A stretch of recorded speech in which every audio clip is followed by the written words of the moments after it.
It's time for Enlisted, or to be enlisted. Be sure to like the video. Subscribing's great.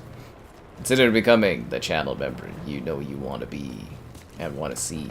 Because it's a change in your life that you have control over. Whoa. There's the Patreon option, the Discord for stream alerts, the Amazon store fleet link, and Kevin's here. Hey. Yeah. Alright, so how's this battle going? Not too good for us so far. Is this one of those, like, we're taking objectives and moving forward kind of conflicts? No, complex, basically, who holds, 2 of the 3 objectives. Oh, that's new. Yeah. They shot him. Ow, what was that? So if you guys haven't seen Enlisted, we've streamed this one a few times throughout the years. We haven't done it since February 23, though. So it's been it's been a while. Yeah. I did do a video of it because it's PS5 Pro Enhanced about a month or so ago, and then we wanted to do a tie-in stream, so that's what we're doing today. Hi, folks. Hi there, yes. And we always stream this one with Kevin, so I think I brought this up to you like a month ago. I was like, we should do this, and yeah, it's kind of worked out for today, right? Yeah. This looks great. What am I on? Am I on the 120 hertz one? One sec, I gotta check my options. I wonder what I left this on. High quality, good. Good. I love the high frame rate mode, but it doesn't really do much for people watching the stream, I guess. Although the game looks great either way, but this one is like illumination, everything's just cranked up. Alright, so what are we taking? What are we still out of the points right now. Is it like Battlefield? Yes and no. I don't, Kevin. What would you consider this as? It's not quite like Battlefield. Yeah, it's a really interesting kind of blend.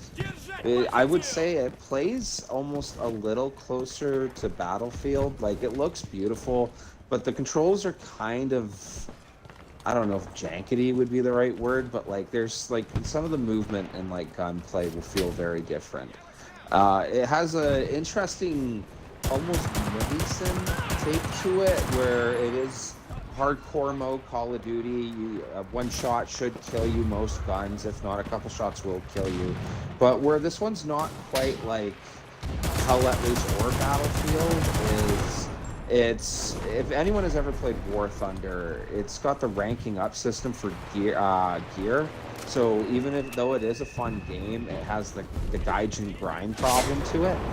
But there's bots in it. Basically the squad, and actually to look if we got the count, like right now we have 11 or 10 people per team right now, and you control a squad of bots.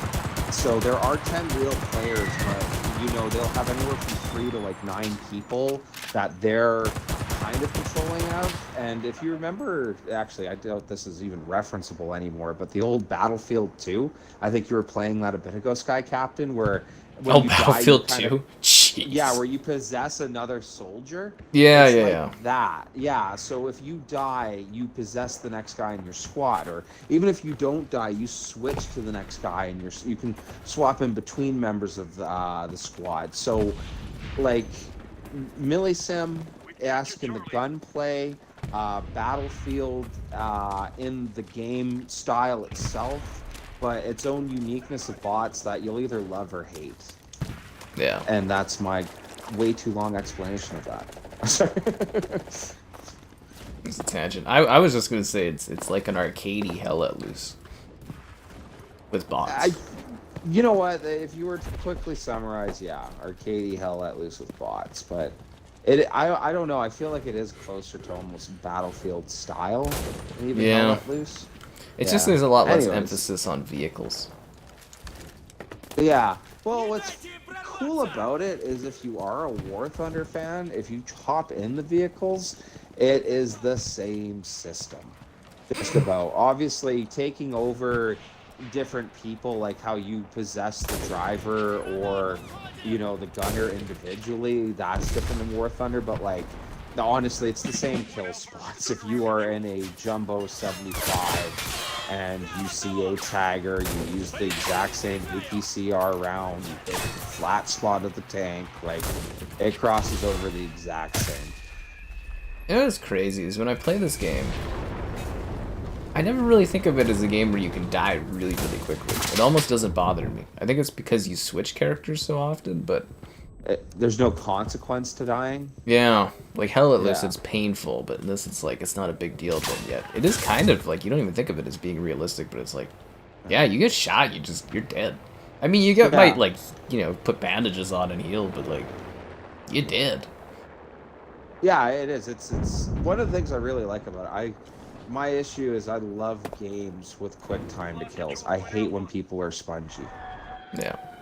Drives me nuts. But yeah, there's very quick time to kills. It reminds me of almost like Helldivers in a sense, where it is very arcadey, but there's a lot of part of it that is a very hardcore milsim at heart, the way certain actions take. Yep. Yeah. That's something I'm waiting for. We might be able to do a Helldiver stream. I'm assuming a mid-gen refresh for the Pro for Helldivers is coming at some point. There's a lot that's come out for it. I was kind of shocked you didn't jump on the Illuminate coming back. Oh, like I said though, I'm waiting for them to do a PS5 Pro upgrade. Which again, it's weird that they haven't, considering they're a first-party game, right? Like, yeah, it's an exclusive. You think they would have done it already? But that'll be my big excuse to maybe rope you in on a stream of doing that, because I don't think we, like, I've streamed it. We've never but I don't played think that I've, one together. Yeah, I haven't had you in that one. I have one of my buddies. He's really big in the my squad. space empires and all that. But that's like one of his favorite games, so we play it a lot. Yeah, that one I found kind of entertaining, but like when I played it and was streaming, it was just like the same like 2 planets over and over again. I was just like, I'm done with this. As soon as I was done, they added a bunch of stuff that you could do, and it was because it rotates, right? Yeah, I have my own issues with the game. It's not really the same issues I hear other people talking about. My issue is how they handled the style of the war, and how it's kind of the same planets being taken back. Like, there are different biospheres or zones or whatever you would say, but like, yeah, and that we're always on the defense. They've never given us a sector where we're attacking their worlds, at least that I'm aware of. And yeah, I don't know, like, weird things with it that I could go on about, but it is a fun game. Yeah. The Illuminates are a really cool enemy, and I guess the Resurgence in Helldivers was just insane when they added that faction to fight.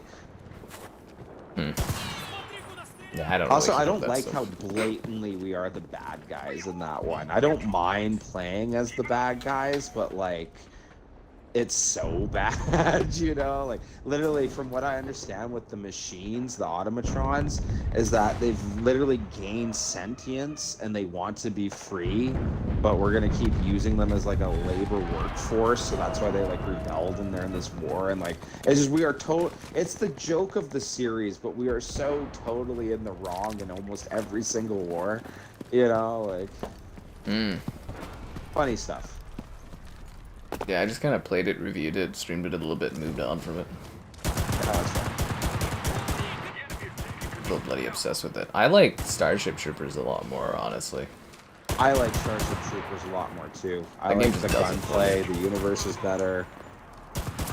I love the building in it better, the defense, the different objectives. It's just sad that it's nowhere close to the popularity of Helldivers.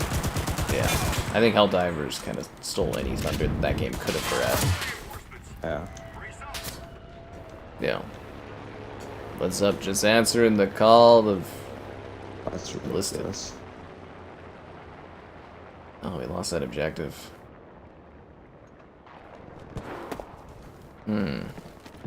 I like it more when you're progressing across maps. I haven't even seen this game mode before, actually. No, wait, no. There wasn't one where this is on a church. It's been around. Yeah. This game has been around for a while. Yeah, I think there was one where we fought for a church, and it was like, yeah, okay, yeah, I think that was what was up. Well, you know me, just answering the call of being enlisted with Kevin here and having a great night and all that stuff. Master Chief's rear end. He will scar you. I've heard good things about Nosferatu. What about COD World War II?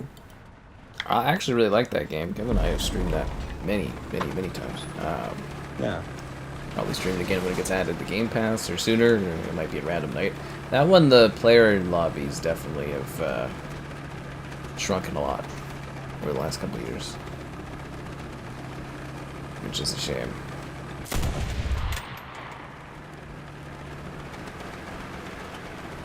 Can't remember. Is there a... Oh, there is another V mode. There we go. Outside of the tank. This game is so beautiful. It's the global illumination that I think makes this game look really good. I mean, the textures are really high quality too, but I think it's the way the lighting, like the illumination is done, is stunning. That's ray tracing for you guys.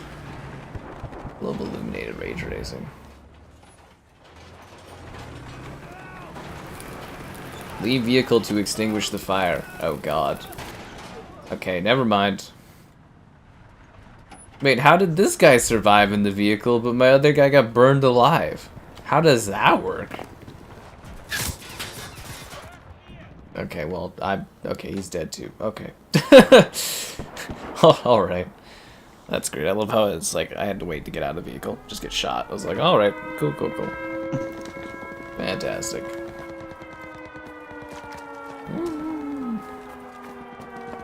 Alright, let's go. I don't know, I think we're almost out of tickets here. It looks pretty dire. Yeah, it's not going well. We've made a little bit of a comeback, but I don't think I would write home about. Yeah, the ticket bar at the top's not looking too healthy. You didn't know this game's been around for a few years? Well, it was actually... Wasn't it like one of the first early games we played this gen? I think something like that. I can't remember if it was 4 or 5 years, but they had their anniversary last time I played it. It was like a month ago or something like that. Yeah, I think this was like a launch, or a year after launch or something. I think it was like 2020 or 2021 this was out. It's quite old. And they did do a pro upgrade for it too right off the bat. That's one thing that Gaijin's really good for, is like as soon as there's new hardware or something out, they have like an update ready. Oh, they have a tank. Great. Great. Is Kevin on the PlayStation? He's on the Series S? Yeah. Yeah, Kevin's on the Series S. I kind of thought he was going to be on the PC, but no, he's on the Series S, and it's got crossplay. It's very easy to set up crossplay. I think this is the easiest crossplay we've ever had. Like, there was no issues at all. Like, I just literally... It makes sense. Guys have been doing the crossplay bit for forever, right? Yeah, but you know, there's always like an issue you and I have where there's something that doesn't work. I was kind of worried because we were starting so late, but then it was like, it took half a second to get you in here. I was like, oh, alright. I think I literally invited you and I was like, oh, did it work? Did you get any notification? You're like, I'm like, you're like, I'm in here. And I was like, oh, okay. That was cool. I always keep this one on the Xbox. I just don't play it enough. To have it on the PC, you know? Yeah. It was funny because when this game was like, when I first was introduced to it, I played a whack load of it, but then it was like conveniently after that, Hell At Loose came out, and I kind of never went back. That's fair. I mean, we were, a lot of us playing it was just kind of streaming wise, right? We'd jump on it every few months when they added like a new campaign, and then so many other games to play all the time and stuff. It just kind of gets thrown by the landslide. But it was mostly because of the pro update, like the pro enhancement, where I'm like, oh damn, I totally forgot we used to play this, and then yeah, here we are playing it again. Tactical, to a degree, tactical. Like, you don't have to be super tactical. You kind of just throw bodies and stuff, really. I would, yeah, like, the gunplay is the most, I don't know, like, tactical milli-sim part of it, but other than that, like, you spawn in so quickly, and there's so much like Sky Captain was saying, like let's say if you get shot in squad or hell at least, you might be waiting a minute plus to spawn in, and you might not be near the battle. Where like, let's say your entire squad gets wiped out, you're a couple seconds away from the battle. So like, other than just trying not to get shot, which obviously you do in every FPS game, I wouldn't say there's a like huge tactical learning curve to the game. I'd say your biggest balancing thing is your squads have a timer from when you can use the same squad again. Yeah. I guess that's like your only negative on that one. This actually looks good on a pro. Yeah, the game looks fucking gorgeous, man. That's what I was kind of like, I was a little surprised that my PS5 Pro video of this, like it did alright for views, but it wasn't like super popular because I was like, this is a genuinely good looking game. Like it looks really, no matter where you play, like even on Series S and stuff like that, like this is a very, very good looking game. But here on the Pro, like, fuck, this is very, very, very good looking.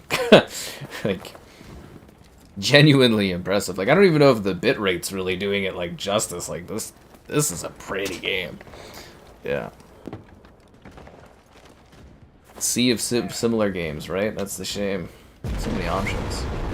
Same with like the Izanzo series, that one always gets overlooked.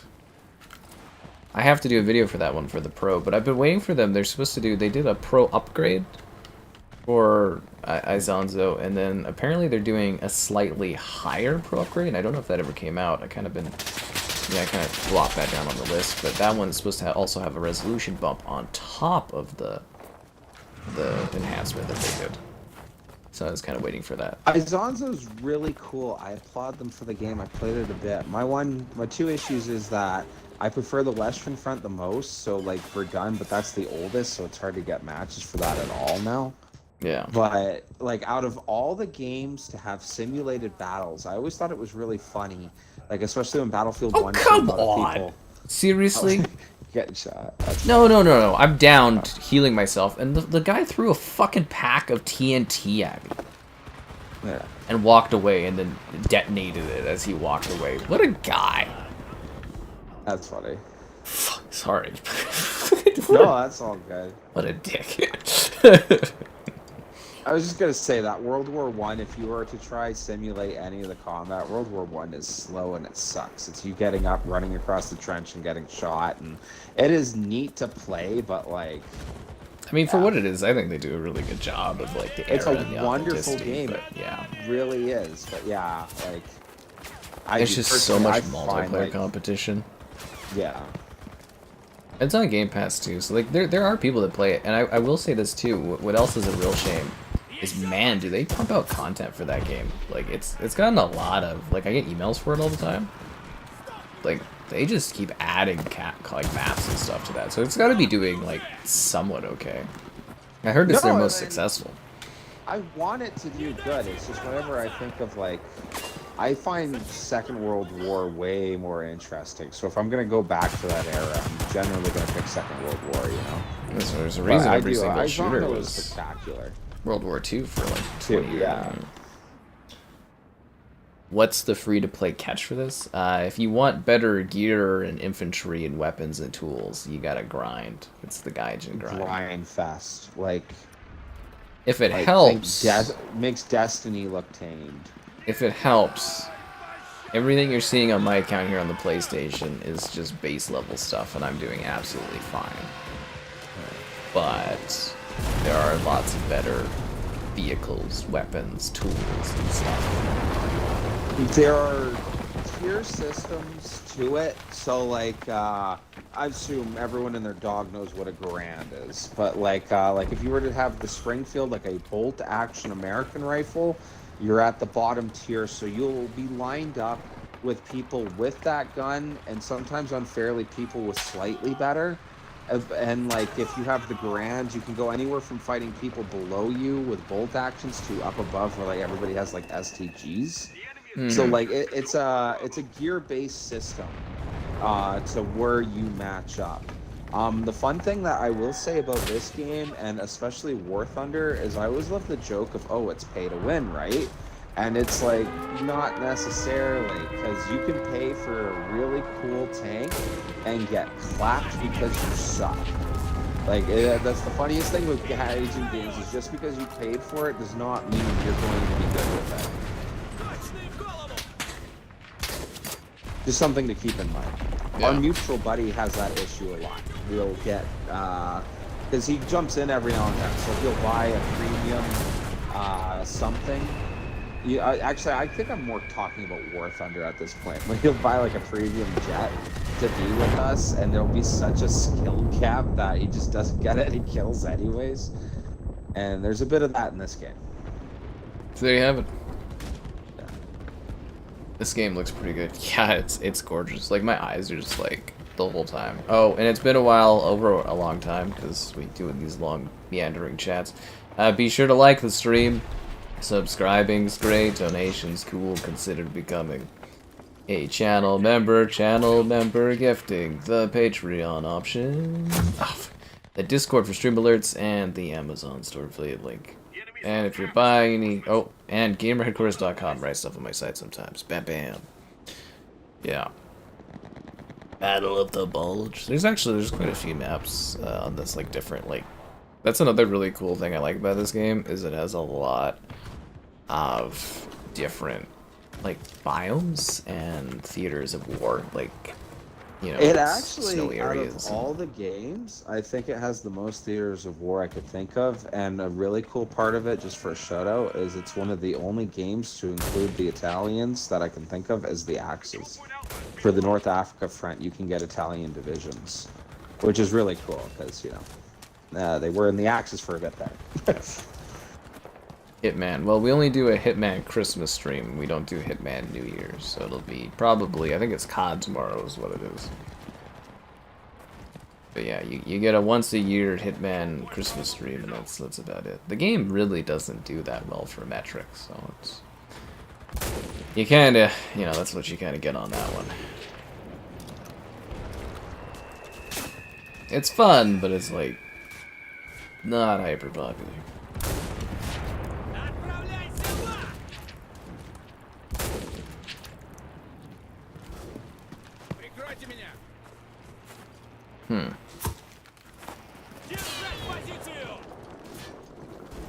Where am I getting shot from?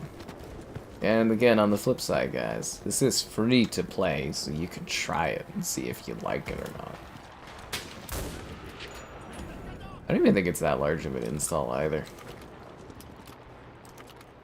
Honestly.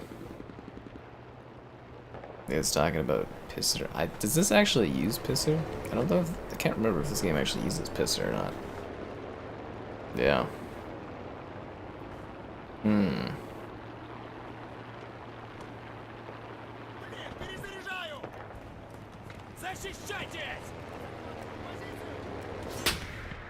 Like the detail and stuff? Oh, it's amazing. Yeah, I bet you they use the same assets across all their games and their engineering. Yeah, a lot of it is the same. My favorite is the planes and the tanks. Like, you can really tell they just added a couple features so that you could be individual guys in the tanks, but like, it is. If you've played War Thunder, you could play this. You know what? I'll take a step forward. I don't know 100% for sure, but I almost guarantee you that this literally is using the same assets on the same engine as War Thunder and stuff. Like, it's the same. I wouldn't be shocked at all. Yeah. What is really fascinating with this one is I do love its attention on the Second World War, but a lot of people that I knew, especially the War Thunder fans, were kind of theorizing that this was going to take the route of War Thunder, where it focused on the Second World War for a bit, and then out of nowhere you would get like Korea and Vietnam, and it would slowly work its way you gotta come up with modern new things times to add, right? Yeah. Well, they have mods for modern gameplay in this. This one, it's real. Yeah, it's really odd playing because like it's completely modded. But yeah, you can spawn into a match of America versus Russia, and you got M4s, they got AKs. Well, I mean, the game's title is Enlisted. Theoretically, if you wanted to, you could just update the game's like promo materials to include different wars. Yeah. Well, that's what War Thunder's gimmick was, right? For the longest time, it was your Second World War, and then they moved into Cold War, and like by the time I got into it, I think they just had the M1. I think it was just the M1 Abrams, and then they brought out the M1A1, and now they're all the way up to like 72. Like my buddy for Christmas, which he did not have to do a shout out to him, but he taught me the Biggin, which is like an $80 jet, ridiculous, but like. That's like they use that from like the 80s to the thousands, and it's actually outdone even now by like the Griffin. And I know I'm just saying random words to you. Maybe you know which these jets are. I don't blame you if you don't. But like, anyways, that's the whole gimmick of War Thunder is they're now adding like 2000s equipment and like modern stuff, you know, to it. That's what everybody's freaking out about. Is oh hey, did you know the F-22 might come out, yada yada, you know. Well, again, eventually you run out of World War II stuff to add, right? And people want new content all the time, so you gotta start going to new eras. But I don't think the term enlisted really specifies any particular period of time. It's just because this game all has World War II content is why. Yeah. Everspace 2. I think I streamed Everspace 2. I don't know, I didn't really like it that much. The movement seems slow. I don't know. I think it's fine movement. It's just a little janky. You know, yeah, you see what I mean, right? With the movement, like it's kind of awkward almost in the way you move, even in the feeling when you start to sprint. Yeah. The dim. I think that guy's gone, if I'm not mistaken. I haven't seen that guy for a long time. I have to purchase this for 120 silver. I got a new Soviet squad, Kevin. Ooh.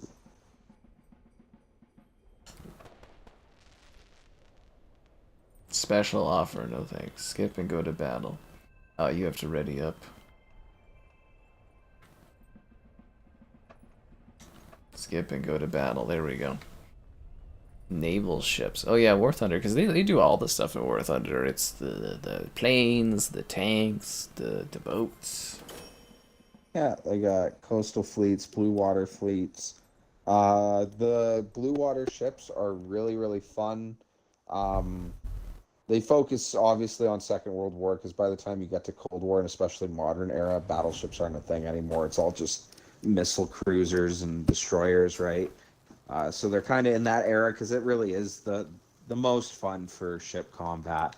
The one thing, though, that if you are into boats, is it's kind of a joke that it's one of the least played modes, even though I love it. I'm actually currently working on maxing out my America lineup. But, yeah, it is really fun. War Thunder's got a little bit of everything, but it's a sweat game. And if you get locked into it, we always joke with anybody who's starting to play War Thunder of like, oh, don't do it. Don't do it for your sanity. And then we've actually scared a couple people away, and it's like, no, like, come on and try it. But the couple guys who do get into it, you just kind of start playing, and the next thing you know, it's like, yeah, I bought a $60 tank, you know? Yeah. And there's FOV. Stream goals. I couldn't come up with a good stream goal. The best thing that came to mind was paying to shutter Kevin for like 10 minutes or something, but we don't want to be mean. I've been trying to come up with a stream goal the whole time. The stream goal system is fun, but it is hard to come up with stuff every day. Because usually the goal is, like yesterday we did GTA 4, Kevin, and the stream goals were unlocking bowling. Oh yeah? So someone donated whatever, we'd go and we'd stop what we're doing and go and bowl. Oh, that's funny. You know, GTA 4, right? It goes and yeah, you go bowl. Yeah.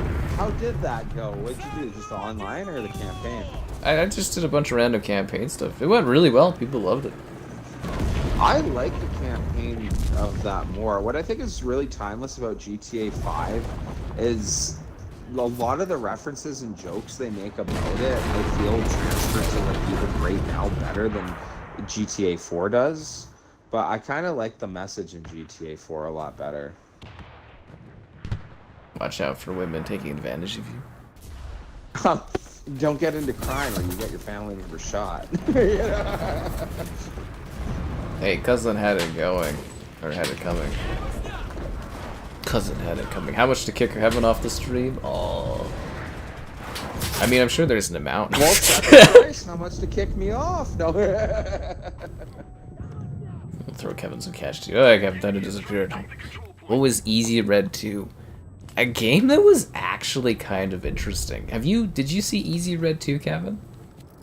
Easy Red 2, I have wanted to pick it up. I keep forgetting about it. It looks hilarious. You get to, like, make custom battles and all that for, like, yeah, the Second World War. It's got, like, every single faction just about. It looks like a lot of fun. It's just my one worry is that I'd pick it up and, like, nobody plays it. But it looks hilarious. When I checked it out, because they dropped it on console, and I was like, what the hell is this? Firstly, my video for it was fucking huge. Secondly, the game only costs like $5 or something. Like, it's genuinely cheap. Yeah. And it's got crossplay with PC, so there were a lot of people. Was there a lot of... I might check it out. I've looked at it a couple times and thought, like, huh, that looks really cool. And I just kind of never picked it up yet. But I would really check that one out. Yeah, I think it was like $5 or something. It's not like amazing, but like you know, movement wise, like I always think of like COD and stuff, but like for $5, I was like, this is really like there's a lot of content, a lot of maps, like yeah, that one did surprisingly good. How much is Kevin worth? I don't know. How much do you think Kevin's worth? Actually, yeah, rather than Sky Captain saying, I'd like to hear the chat tell me how much I'm worth. Because there would be a price. Like, it would be no hard feelings if someone was like, okay, here's $300, kick Kevin off stream. I think it'd be kind of stupid not to take it. You know what I mean? Like, I mean, to like exile Kevin, it would be a long stream without him, but yeah. I'd do it for like as low as 50. Like, boot me off the stream for lols or to exile me forever? You oh. know? Yeah, but then we couldn't do co-op stuff with that. Yeah. That'd be very unadvantageous. Yeah, no, I'd probably drop Kevin for like $50 at like the lowest. I mean, that's not bad. No, that's not bad at all. US wise too, it was 50 US, you know, that's like $80 now. It's like, you know. Hey, 50 American dollars could feed my village for a week. Have you seen how much our dollar's been dropping recently? My American buddies love that joke. Obviously, the Canadian dollar is horrible. It's not doing well, but you know, it's fucking bombing, dude. My mutuals, I've lost like hundreds of dollars on my mutual fund because of the fucking dollar tanking. Pissed. Yeah. That bird knows what's up. The economy's fucked. A teal green dono. Like, I love how we were sitting there debating about the teal or something like that. What the hell was that? Actually, you know, I was actually talking with my mom the other day.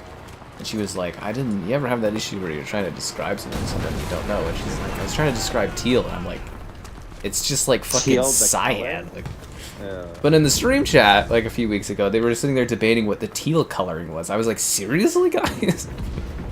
It's just like a bluish green, like greenish blue. Like, you know what I mean? It's teal. It's nothing special. It would be funny trying to describe color. You know, someone couldn't see color.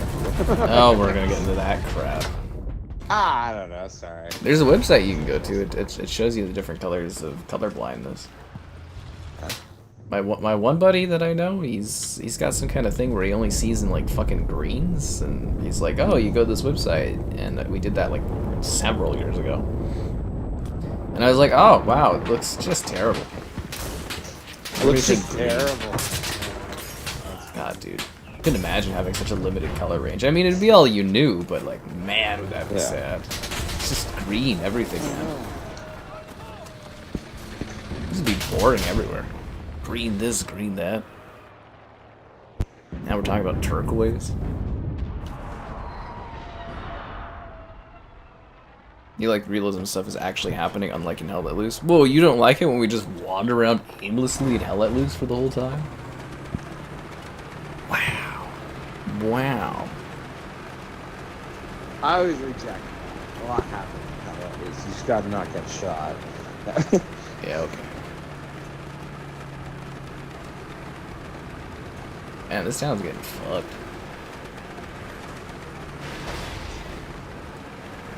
Anyways, guys, trying to come up with cool donation goal ideas. It's just hard. And there's only so many, like, Toblerones I can eat in a month before my, like, you know, I just die.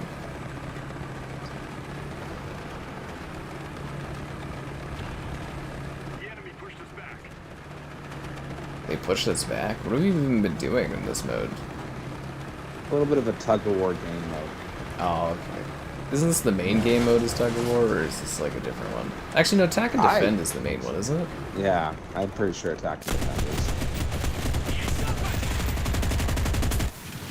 That's actually what I like about this game, is there's like a lot going on in it. Oh, come on! You do die, like it's just like War Thunder though, and the tanks and stuff is like... it's a pretty game, man. Yeah. Color range, everything like that. It's very well done. Yeah.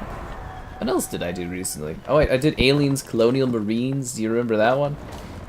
Oh yeah. How's that go? Ah, fuck, that game was terrible, but you know, it's good. That game is terrible. It's worse than I even remember it being, I think. It's just like, I don't know how to describe it, it's just kind of buggy, like it just doesn't really like work properly and the AI is ridiculous. Is that a what? That is a working tank.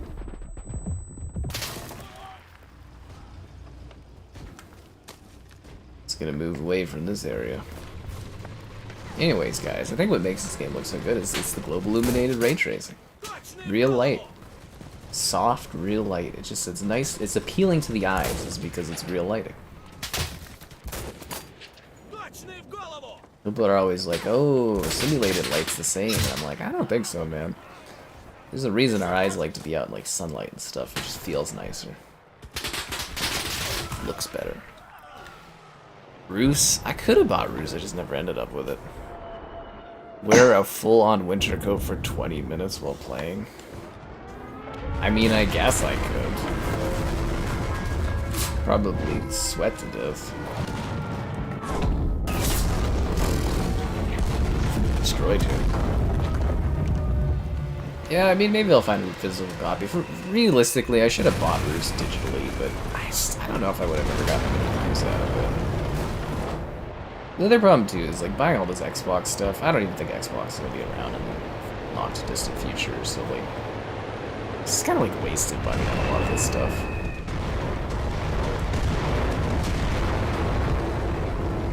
Alright, let's push forward. Man, we are getting, like, pushed backwards, actually, if I'm thinking about it. Yeah. Where are we right now? Oh, Birch Grove? Okay. I love, like, the log cabins. That looks great.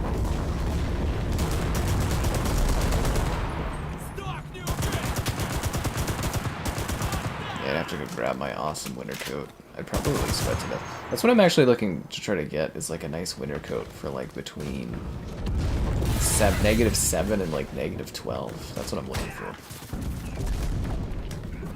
This wintry coat. We'll see if I have the motivation to go to the mall tomorrow or something. I think it's the last day for Boxing Day, right? So, yeah.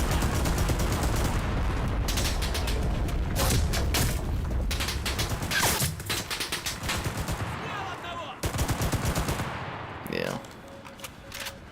Rising Sun package. Like Medal of Honor Rising Sun? Or... It's a great game. What will be the system requirement for GTA? How would I know, man? I have no idea, sorry, dude. How would I... 4090.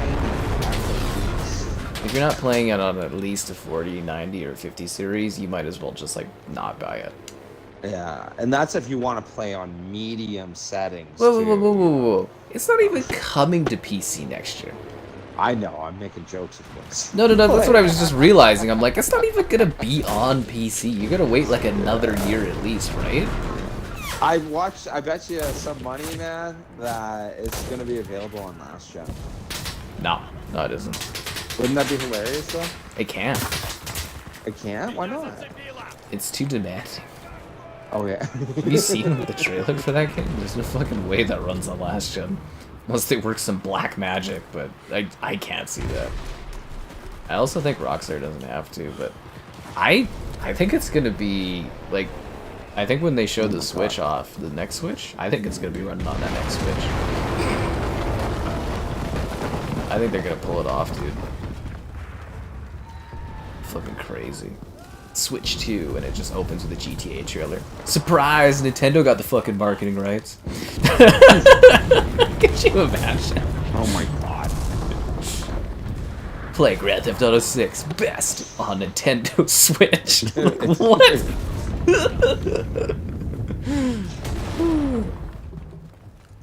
You really can feel the immersion when you go to the strip club with the Joy-Con 2s. It's like I'm actually there. Oh god. Pentium Core Duo, oh Christ. Imperial Japanese Front DLC. You want me to wear a big bubble? Where would I get a big bubble from?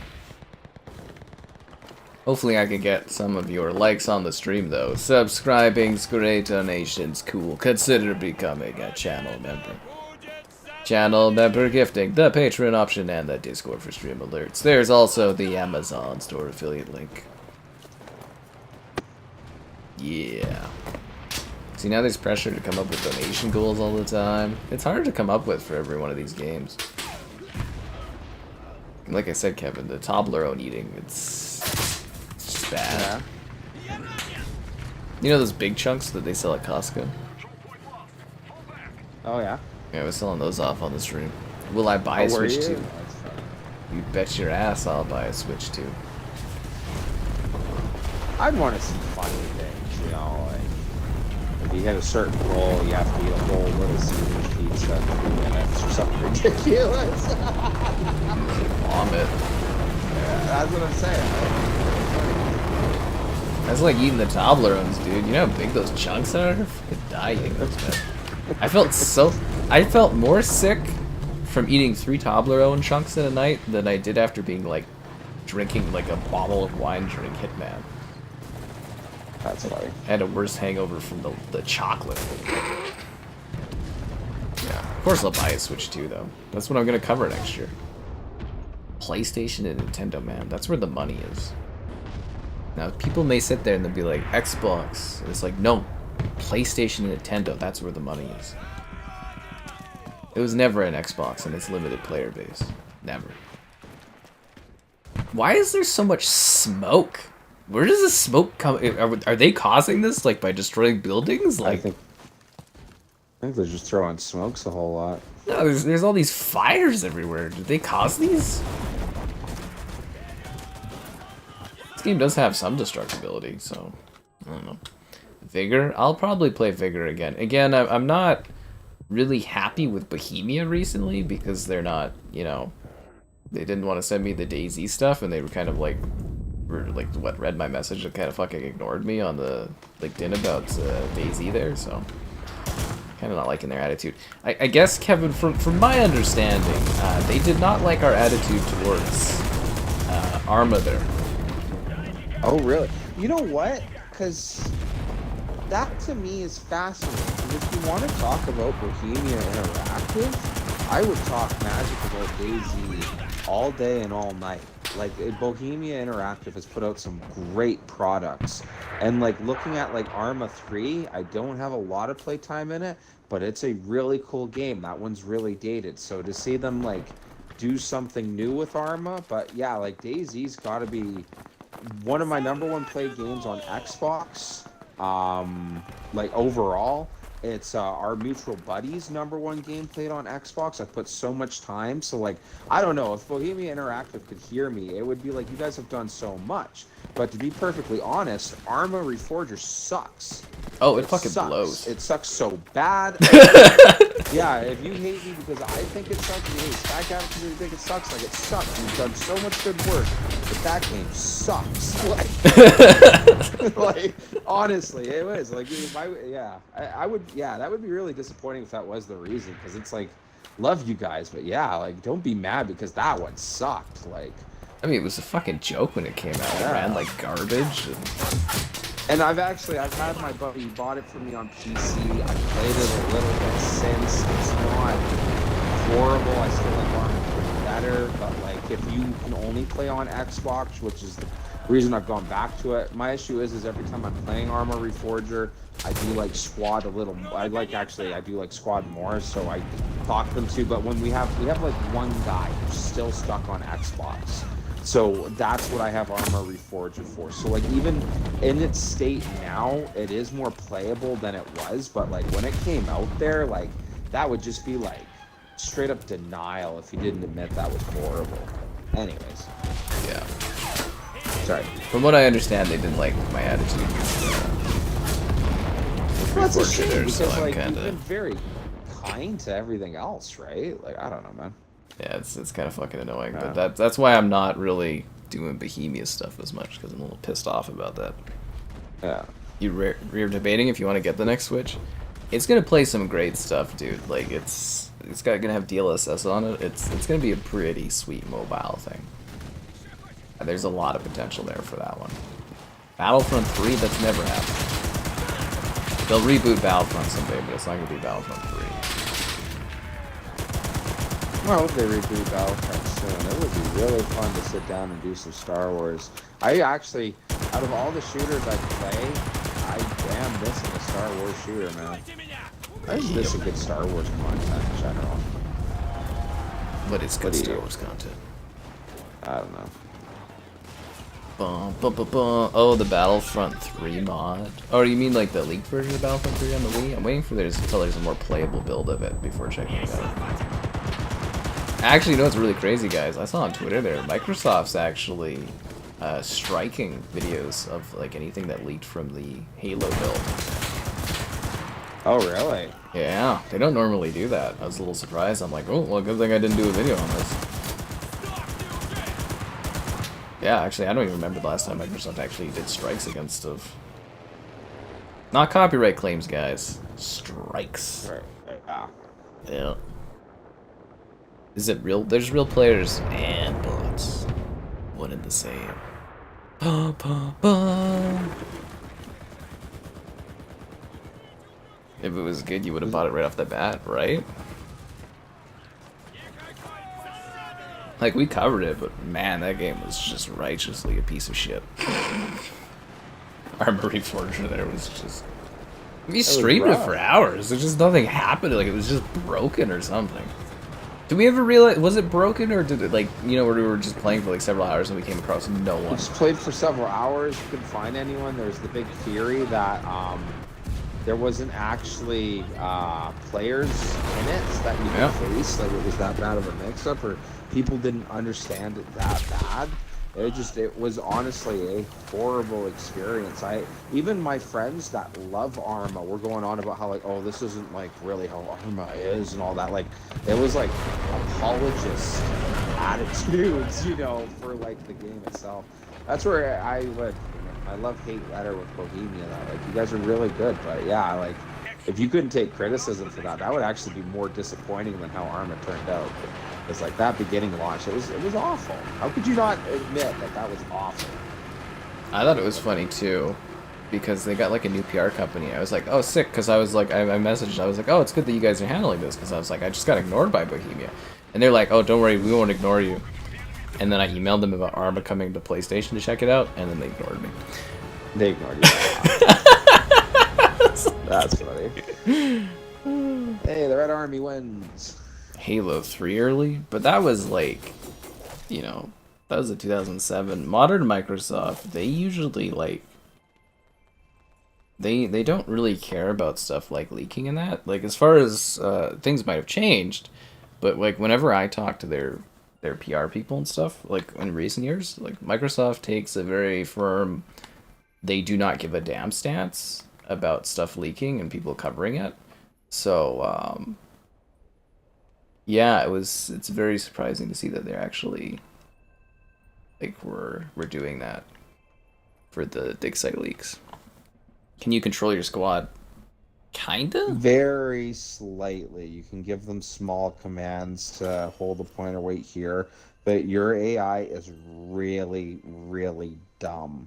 And I They're don't just know if bodies. that's just like, yeah, they're just bodies. And I've often wondered if it's like that so people can rack up kills. It's actually my biggest complaint with this game is I wish there wasn't the bots at all, which is funny because for some people, if you read like the Reddit posts about the game and that, their favorite part is the bots. But like I could take it or leave it. I don't like the bots myself personally. But yeah, they're not very smart. You can't make them do simple actions. Honestly, if I get to a point that I know I'm going to be fighting, I give them an order to go hide behind a wall so I can spawn as them and keep in the fight. But yeah, I don't know. They're cannon fodder. They're cannon fodder, yeah. Yeah. Basically. Silent Hill 2. Silent Hill 2 should be out. Yeah, it's a 1-year exclusivity period unless PlayStation extends that, so it should be next October, November. Because usually it is like a year, but it takes like a month or so after the year's over for something to release. Yeah. Man, I'm gonna make a lot of money this year covering stuff. There's so many fucking games coming out. Oh, You know, it's really exciting, guys. The 2-year timed exclusivity on Forspoken is up in January. You remember Forspoken, Kevin?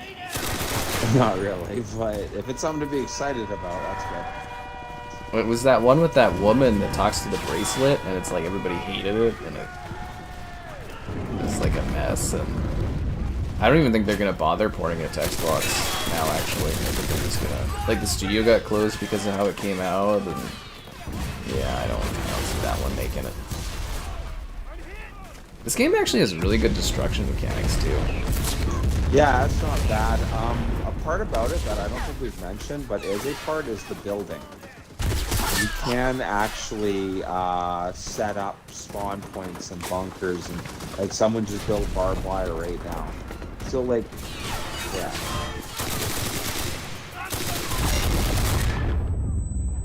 Kind of a jack of all trades thing. The game has a lot of neat features, but it doesn't necessarily master any, I don't think. Is Kevin gonna stay on Xbox? Kevin already moved to PC. Yeah, I'm on PC. For console, I'm not gonna lie. I've always wanted to buy a PlayStation. I would buy a PlayStation, but like for my console, yeah, I'll probably stay on Xbox for the foreseeable future for console. But yeah, my main gaming device is PC. He's gone too, guys. He's gone. I was on that point though. It's funny. I always feel like defending Xbox for whatever reason, but my thing is that I made the switch to PC long before Any of this stuff all happened, this really. stuff came out. Yeah, like the PC switch was just natural. It was never a shot on Xbox for me, at least. Steam Deck, I've heard great things about, and it's nice. I would have had one had the pre-order not taken a year, and I just kind of canceled it. The weirdest thing I find, I don't know if you heard of this from other people too online, Kevin, but so many people act like handhelds are the future of PC gaming. And I'm like, the Steam Deck, and I looked it up too, It's been around for forever. You know, like, yeah, but they only sold 3 million units of the Steam Deck. Like, that's not anything at all. No. Like, that's tiny. Someone, like, literally, there was an argument I was having with someone where they're like, oh, well, Steam, or, like, PC handhelds are the future of gaming. And I was like, what the fuck are you talking about? Like, Well, 3 million units over years? That's pitiful, man. Like, I mean, it's good. Valve doesn't care at all, but, like, you know, like, that's negligible. Like, nobody cares for 3 million of anything. That's nothing. Like, yeah, like that's it. That's 3 million people playing. There's no beating PC. And that's the funny thing with handhelds, to go with your argument, I think, is that it's been around for a while and it hasn't taken over. It's like the same argument that VR is going to take over gaming, and it's like I'm still waiting for that to come true. There's still hella niche headsets, VR. Yeah. Right. Yeah. If anything, VR's kind of been in decline. It's like Facebook basically owns it. Made by the people who made Final Fantasy 15. Well, I mean, it was Square Enix. So you can make the argument that any Square Enix game that's like published by them is made by the people who made Final Fantasy 15. But I think there was like a guy or two, a director or something that worked on it. But like, Yeah, I think it was like a new studio that was formed to work on games, and they just went bust with how bad Forspoken ended up. That game's a fucking mess, dude. Like, it looks visually kind of nice when it's, you know, after they cleaned it up a bit, but, like, it's not... Oh, so it's nothing to write home about? It's very, like, cringy and stuff, and it's like the gal, I think they quieted her a bit. The gal in the bracelet just never shut the fuck up. It's just constantly talking. It's like, what are you guys, like, why? I don't know. You play it, and I think you get a vibe where you were like, it's just like a generic run-of-the-mill fantasy game.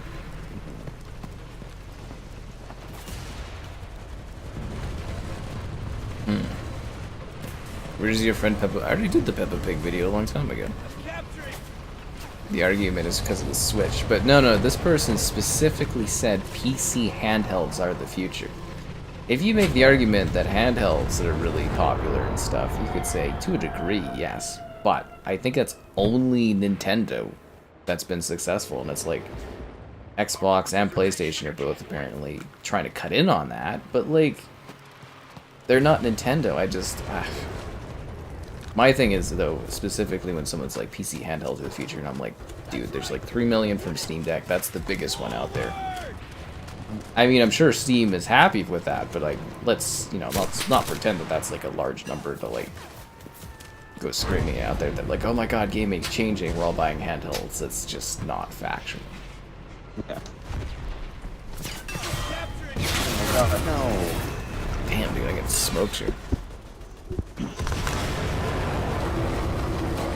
What about? Oh, it's funny because like instead of getting a PC handheld, I think you'd go with mobile, like phones and that. The one thing that I like about PC, which I don't know, the only thing that I think makes consoles big is that it's cheaper than a PC. But like PCs are great if you want a really good setup, and I love the thing that if you have a PC, now you have a device you can do schoolwork, homework, actual work with your job, like. It's got so many more uses than just gaming, the customization. You can get a second screen. My favorite thing is watching a movie with the friends in a watch party while playing Siege at the same time. Like, it's ridiculous all the stuff you can do. But, like, I do love your point with mobile Bird taking over. Oh, sorry. Oh, he's got a fucking flamethrower. I've never seen this, and he's just... My whole squad just got... We just got torched. All of us just got burned alive. In that room you're in, I think, actually, or you're going to. I just shot him. Oh, you got him. Good. Yeah. No, it's like the PC sector is growing and growing, and mobile's big and growing for gaming. Console is hit its saturation point. Like, it's not growing. It's just, like, kind of plateauing. If anything, technically it's in decline because there's only going to be, 2 platforms left in the console side of things here. Yeah. And there used to be a healthy enough space for 3, so it's technically in decline. What I really think is fascinating, and we talked about it before, but I like the idea that why consoles were obviously big when phones were is because consoles were around when like cell phones weren't a thing at all. Yeah. To the point where like even in the 2000s, your flip phone, you're not playing anything on your flip phone compared to a PS2 or original Xbox, and vice versa. But now you got the point where your phone, brand new phone now has more computing power than, a computer out of 2009. You know what I mean? Like, you can play. My iPhone is stronger than the Xbox One. There you go. Like, I don't really know what I'm talking about for the exact specs, but like, exactly. Like, if it's stronger than that, then that is it. That you literally have the computing power to play these games just in your hand, and everybody owns a phone. You guys got phones, right? You guys got phones, yeah, right? It's just, I think the one thing is that if they really wanted to win the market over, or at least me personally over, which COD was impressive, but just start making higher quality games. Honestly, maybe make games that you do have to pay 60, 70 bucks for, and just, oh yeah, here's the code. You have it on your phone, and then you plug it into your TV, buy a controller if you want, boom, next thing you know, you're playing Skyrim. Or the next GTA off your phone. Like, at that point, wow, I think it would just be whether you want PC for how cool PCs are, or your phone. Like... Are we gonna win? I hope so. I think we're actually smoking them right now. Yeah. America's my best lineup for gear, too, so... consoles. Well, I don't know if there always will be consoles. I really think you can argue that they're selling faster than they've ever sold, but they're not reaching new heights. Like Nintendo Switch is the most successful console we've had in a long time, and it took them 8-9 years to reach, like, what, second best all time? I mean, you know, our consoles today are getting outsold from, like, the PS2, which came out in the 2000s, man. Like, that's not a growth section. And we used to be able to support 3 or more consoles. And now there's only going to be the PlayStation and the Nintendo Switch left. And that's, you know, that is that is a negative number of consoles, right? If you think about it. Future consideration is, I don't know, without me fully understanding it, is what I'm watching for, how it goes from here on. Because, like, consoles are being sold, I think it's because gaming's bigger than it ever was. Like, yeah, but we're not especially selling nowadays. more consoles. Well, the PS2 sold more. Oh, well, then there you go. It's interesting in itself. It peaked with the PS2, and, like, I think the Switch will probably overtake it in the next little bit here, but, like, it peaked with the PS2, and it was in the 2000s.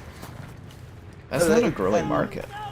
I think that's interesting too, because gaming is bigger than ever. They're good. Like, I've read so many statistics saying that gaming is actually the world's pastime for the most part now. Oh yeah. By the time we hit our late 30s, it'll be like 4 or 5 billion people playing video games. Yeah, it's what was it? I saw one statistic. I don't know the exact number, but they're talking more than half of people say that's what they get home and do in their spare time if they have nothing to do, is they will play something, you know. But yeah, like, if that is the case and that console numbers aren't growing, I think that's even more telling them, because, well, they're playing on other devices. If they're playing on other devices, that's what they'll be used to playing. Here's another fun fact. The majority of people that play video games spend more of their time watching people play video games than playing. That to me is kind of odd. And an even smaller portion of those people will sit back and embrace liking the stream. Oh! Subscribing's great, donations cool. Consider becoming channel member. Channel member gifted the Patreon option, that Discord for stream alerts, and the Amazon store affiliate link. You know it. There you go.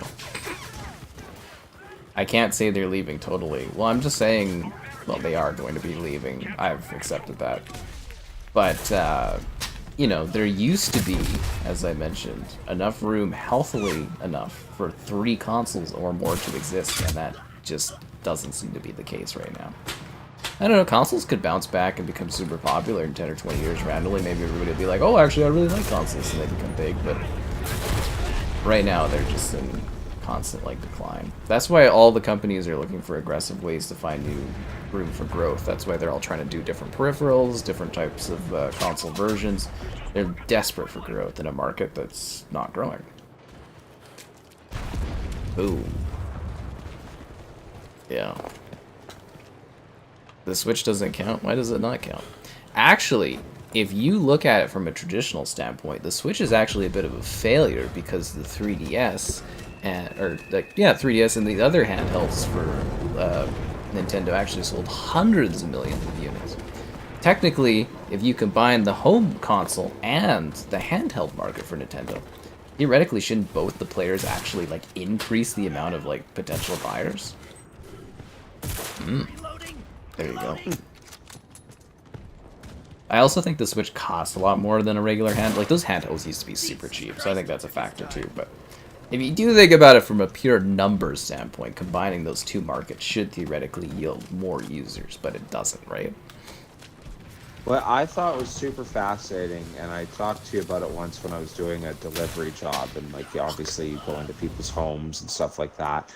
And there was a couple times, like, people would have their gaming system out, and, you know, it's just kind of like something to talk while you're getting things set up. But one thing I thought was really fascinating was the amount of, what would you say, like, kind of late 30s demographic that had literally, like, 360s still and stuff like that. And I think I remember telling you about that, and I'd be like, oh, hey, what's that about? A lot of people Yeah, still well, have what they DVD were saying- players. Yeah, well, that's it. Literally complacency, and that they do game. It's just they're literally only playing the same single-player games that they played when they were younger. Which I think that's kind of hilarious too. That there's a little bit of that. Well, back in the day, when new media formats or new things came out, you were forced to buy the new thing, which eventually led to adoption of new things. But when DVDs came out, they were like the perfect thing. They're cheap, they're affordable, you can make lots of money off them, lots of people buy DVD players. And then Blu-rays never really took off because they never stopped making DVDs. It's the same with the consoles. They want more money because they can make their game available on Xbox One or PS4. But if players never have the incentive to stop buying the older consoles, they're never going to stop buying, they're never going to buy the new consoles because they can just stay with the old consoles and keep playing the games. It's the same as why DVD or 1080p has stayed so long. Is because people aren't forced to move on, and it stagnates technology, and it drives me fucking crazy. It would be absolutely fascinating though to see if console numbers did become a little more healthier if they did a new gen and made it that you had to buy the new games on that gen. Because specifically talking about the sales of Xbox, I don't know this for sure, but it's a gut feeling to me personally that I think it might look a little worse than maybe it is, not knowing, but it might look a little worse than it maybe is because of the amount of people who just didn't have to buy an next-gen. And again, I think it would be absolutely hilarious if it literally was announced on GTA that you could buy it on the next, the last-gen. The last-gen consoles. I'm not saying, again, that's we what did it it is, but yeah, we went. But I think that would be the funniest thing and the ultimate sum up of what this last gen was. Needless to say, I hate technology stagnation. Yeah. Well, it was just stupid. It was really stupid. I do with specifically by reference to the NHL. They had what was it, 1 or 2 NHL games that were not. Oh, sorry.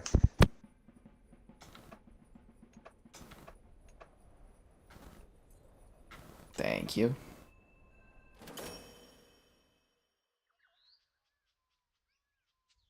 Doom Resurrection of Evil on the Switch. 720p at 60 FPS. Zero wishes you a happy New Year's. PlayStation. Happy New Year, Zero. Why would PlayStation outlaw Xbox? What are you talking about? I think I think PlayStation is going to be incredibly passive aggressive towards Xbox and their stuff as soon as Xbox backs out of doing consoles. I think they're going to be incredibly fucking passive aggressive to Microsoft. Oh, how you doing, Sherry? Sherry's happy to see you there, Kevin. Oh, thank you, Sherry. Hope you're having a good day. The safety on the car to the 1903 are identical and threw you off. Well, oh, you guys are talking about the Springfield.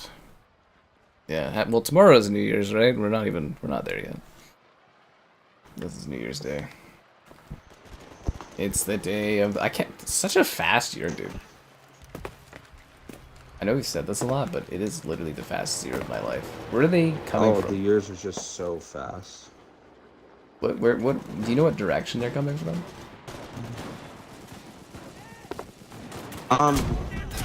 Just to be cheese, because I had to check the chat.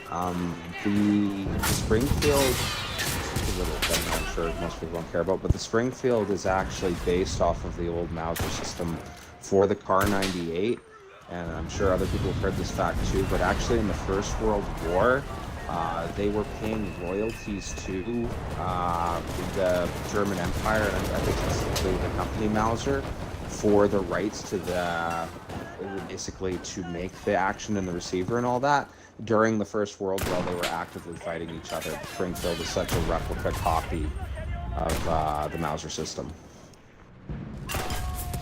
There you go, guys. There you have it. Zero's getting old too. Ooh. The best years are passing you by, Zero.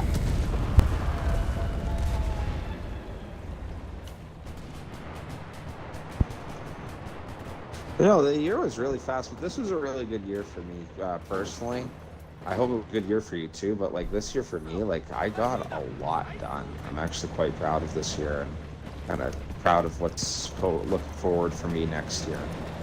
Yeah, So, Kevin, like, I'm proud of you too, man. You got some good stuff going, dude. It's, I don't know, interesting to say the least. I had my most successful year ever. No, and that's that's wonderful. I always hated that, like when I was younger, every now and then, looking at New Year's, and it was like, oh man, I don't know, like I got done this year.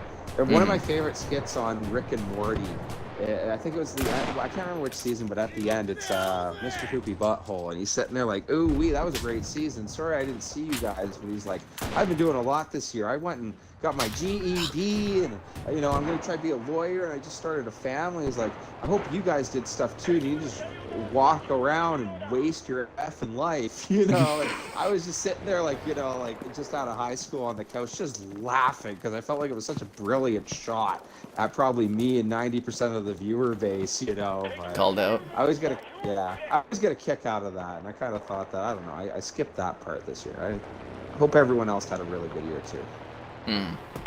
Oh, I guess technically, yeah. Some people are ahead of us, so they're like they are in the New Year's Eve or whatever. Oh yeah, I guess like if you're like in Britain, or actually, sorry, even just the East Coast. East Coast, man. Yeah. East Coast. Oh, I said Britain specifically, Europe or the Eastern world. Sorry. The better part of the world. No, I'm just kidding. Those other continents, yeah. Yeah, better guns. Yeah, Alpha Kev there. Oh, you're killing me. And I think we should be doing COD tomorrow, guys, so that'll be fun. Haven't been on that in a bit. Get some XP going and stuff.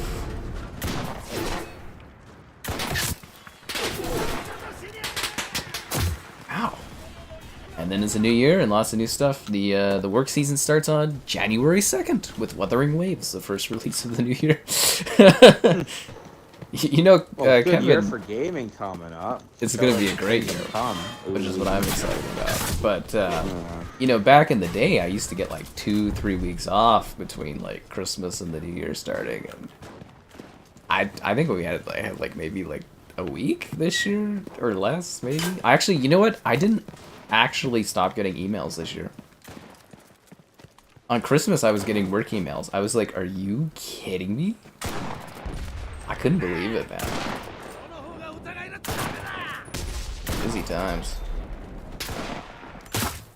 Oh, this gun's kicking it, yo.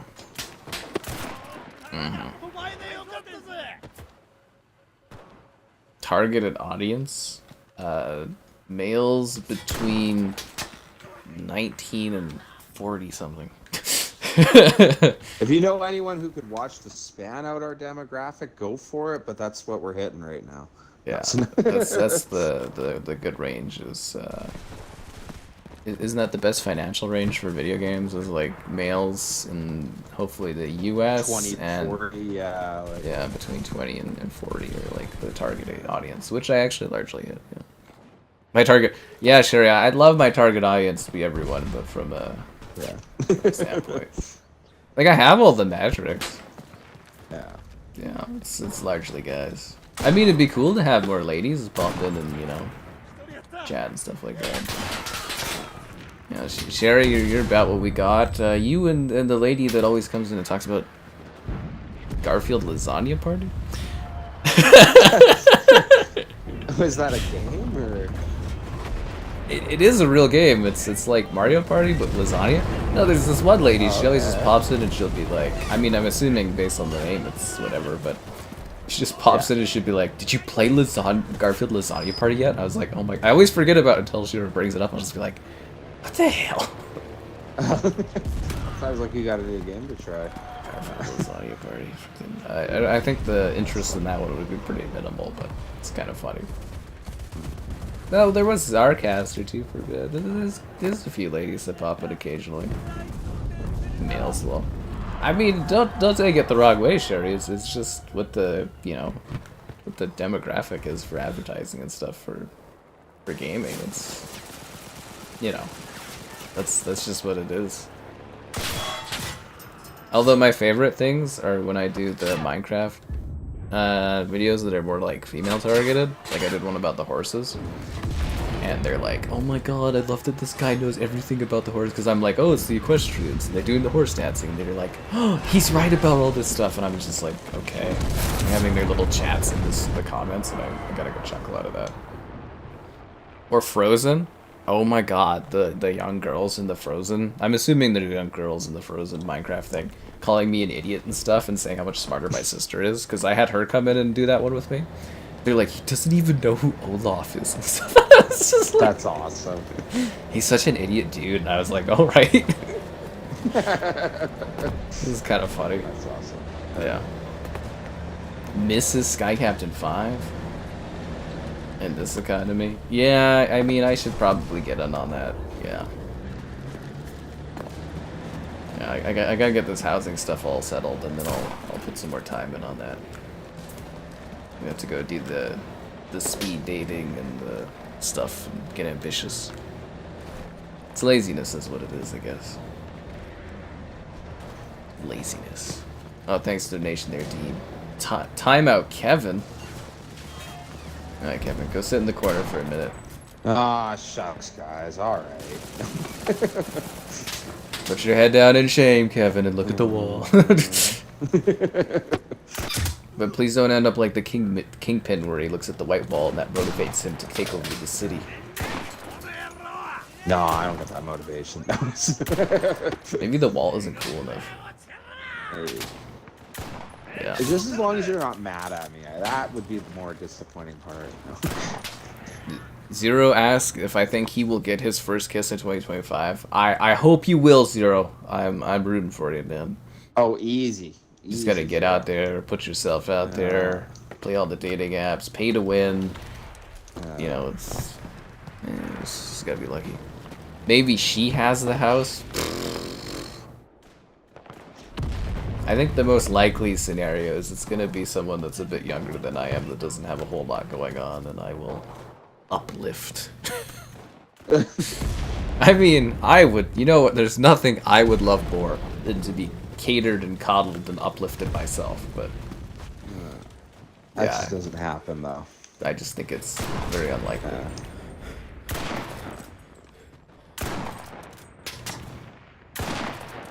I was like that point, you know, it's not like you have to go out and like, oh hey, grab a 19-year-old gal or anything ridiculous like that. Oh, I'm not saying that. You know, a few years or so. Well, I just think of like, you know, like the whole idea of younger, you could find a gal who is 25 or something like that, you know. Yeah. Dating thing's always a little interesting, right? I don't want to freak you out, but I always do love the point that as you keep going, the chances of finding... Yeah, it gets worse. Well, the chances of finding someone your old age as you get older who is in the specific same situation of you is really rare, because odds are all the really people who kind of want to be in a relationship and are willing to kind of work things out more are already in relationships, you know? And you kind of have to, it's a lot more rare to find someone who just, for whatever reason, wasn't looking until now, or maybe they just got out of a relationship. Yeah, something happened, but like it gets shorter and shorter as time goes on. They really captured the Pacific War. Yeah, Caleb, I literally feel like I'm there. Yeah. Mm-hmm. Pacific War is fun. Well, here's a good one for you, Kevin. Yeah. I might see a white wall, but what you see is a corner of possibility. Oh, jeez. There you go, then, eh?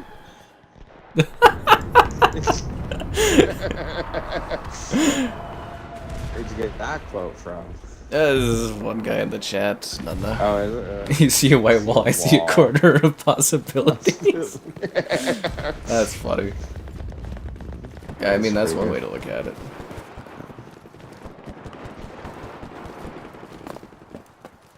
Actually, we're laughing at it. We've been doing Fortnite. They added the cyberpunk skins and stuff. Yeah, I got the... Did I tell you I got Ice Spice in there? Rap Princess Ice Spice? I think you were saying, yeah. Yeah, I got the cyberpunk skins. But I have the... Because I did the female V interview, so I would play... Before I play as female V, I would play the clip with Jeremy being like... I'm Jeremy V, or I'm female V, you're watching Sky Captain 5, and I'd be like, oh! Oh, that's cool. I played as her character twice, and I won both matches in Fortnite. Ooh, that's a sign, man. It really is. It's like I was blessed. Character skin. I mean, that game's all like bots. That was actually, that's what I was wanting to say when we were talking about bots earlier. Freaking hell, my aim is like a bot. Fortnite, okay, so they did Fortnite OG mode, right? And they're like, okay, so Fortnite OG is gonna have no bots. And I was like, okay, this is my jam. I'm like, I can't wait. I guess the player base complained so much in like the 3 hours it was out. By the time I went to go and do a stream of it, 70% of the matches were bots. Really? Yeah, they updated it because people were crying and complaining about it. Wow. I was so pissed, dude. I was like, oh, finally I'm going to be able to play this game with like some real players. Actually, you know what I really like there, Kevin, is they have a ballistic mode, it's called. It's Counter-Strike, but in Fortnite. Oh, really? And it's real players, so there's no bots or anything, but it's just real players, and it's 5v5, I think it is. And it's actually pretty good. It's only one map, though, which is a bit of a bummer, but it actually plays really well. So think Counter-Strike, but, you know, Snoop Dogg and Master Chief, you know, killing people. Oh, thanks to the nation there, Sherry. Happy New Year's indeed. You once fought in the Pacific campaign and you wouldn't recommend him? I'll keep that in mind there, Caleb. You choose a goth gal or a redhead. I think you should just be open to the idea of finding someone that you're into and is into you, Zero. Oh, that's a very loving answer. I mean, statistically, there's just not that many redheads out there. And every year, Hollywood removes one more redhead from existence. Haha! Anyways. I think you might find a joke or whatever. The gal just finished reading Twilight again. Oh, she read again? Oh, she reads books, yeah. She loves this. She reads, Kevin?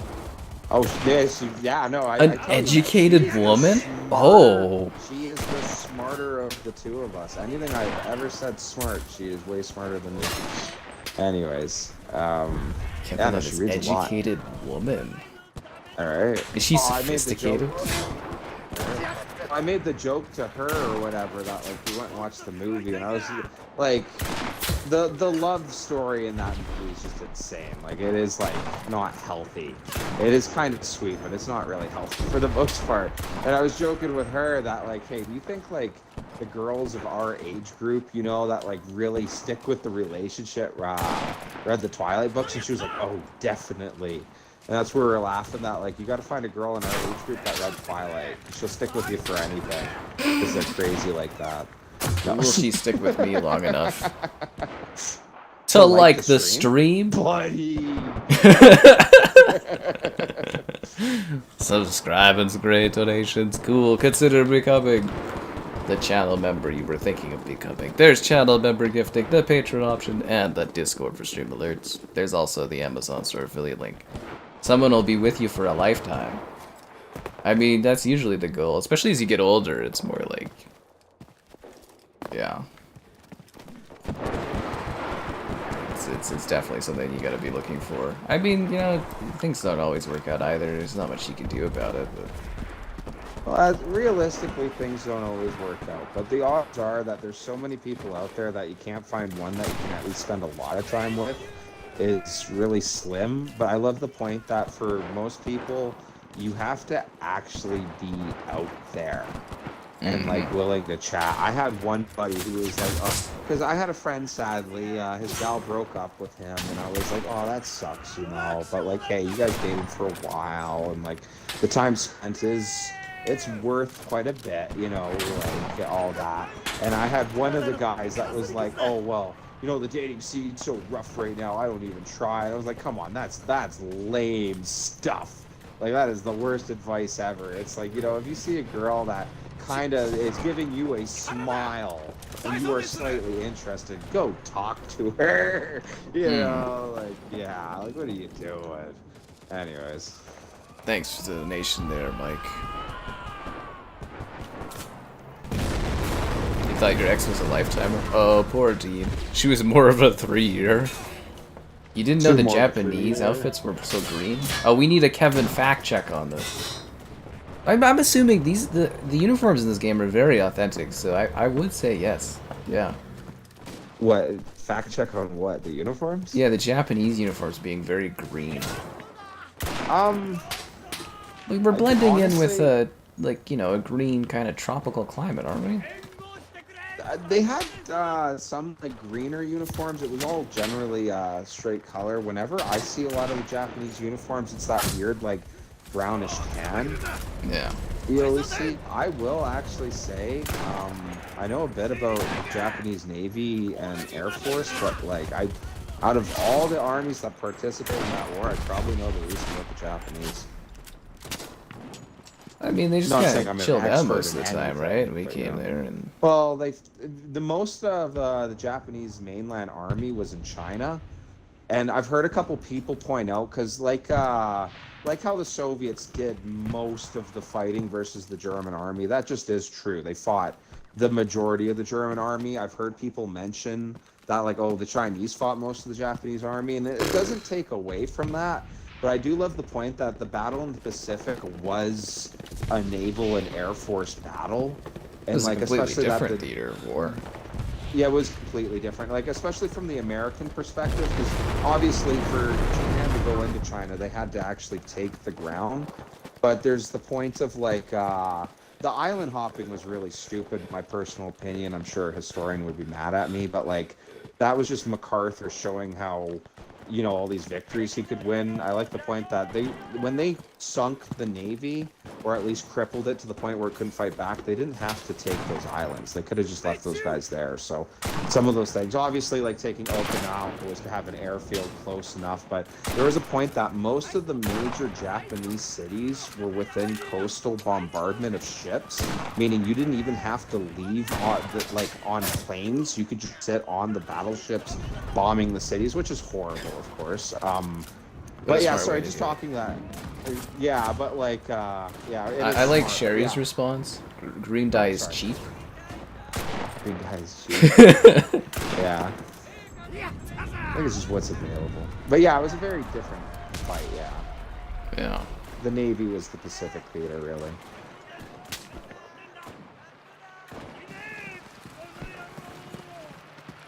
Yeah, you could just leave them all stranded on islands and they wouldn't be able to mobilize their units at all from island to island without ships. That's my argument. Yeah, they would have just sat there. And then honestly, personally for me, that some of the smaller islands, I would have just left them there and then honestly had their officers, after they surrendered, come by a year later and be like, hey, you know, either you can live on this island for the rest of your life or, you know, the war's over, man.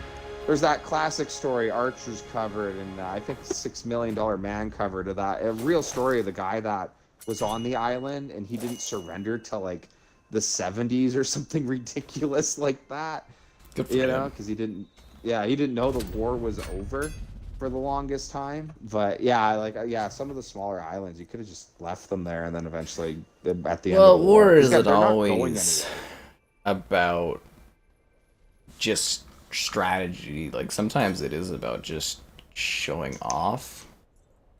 Well, you see a lot of that in a lot of operations. I think there's certain operations I've read about in like Iraq specifically where it was like, okay, that was a general trying to up his station, and like I don't know, my personal take, I could see a lot. Some of the MacArthur moves of the island hopping was that like, oh, look at all this land I could take. I don't know. This map some of them is do again. Beautiful. Okinawa.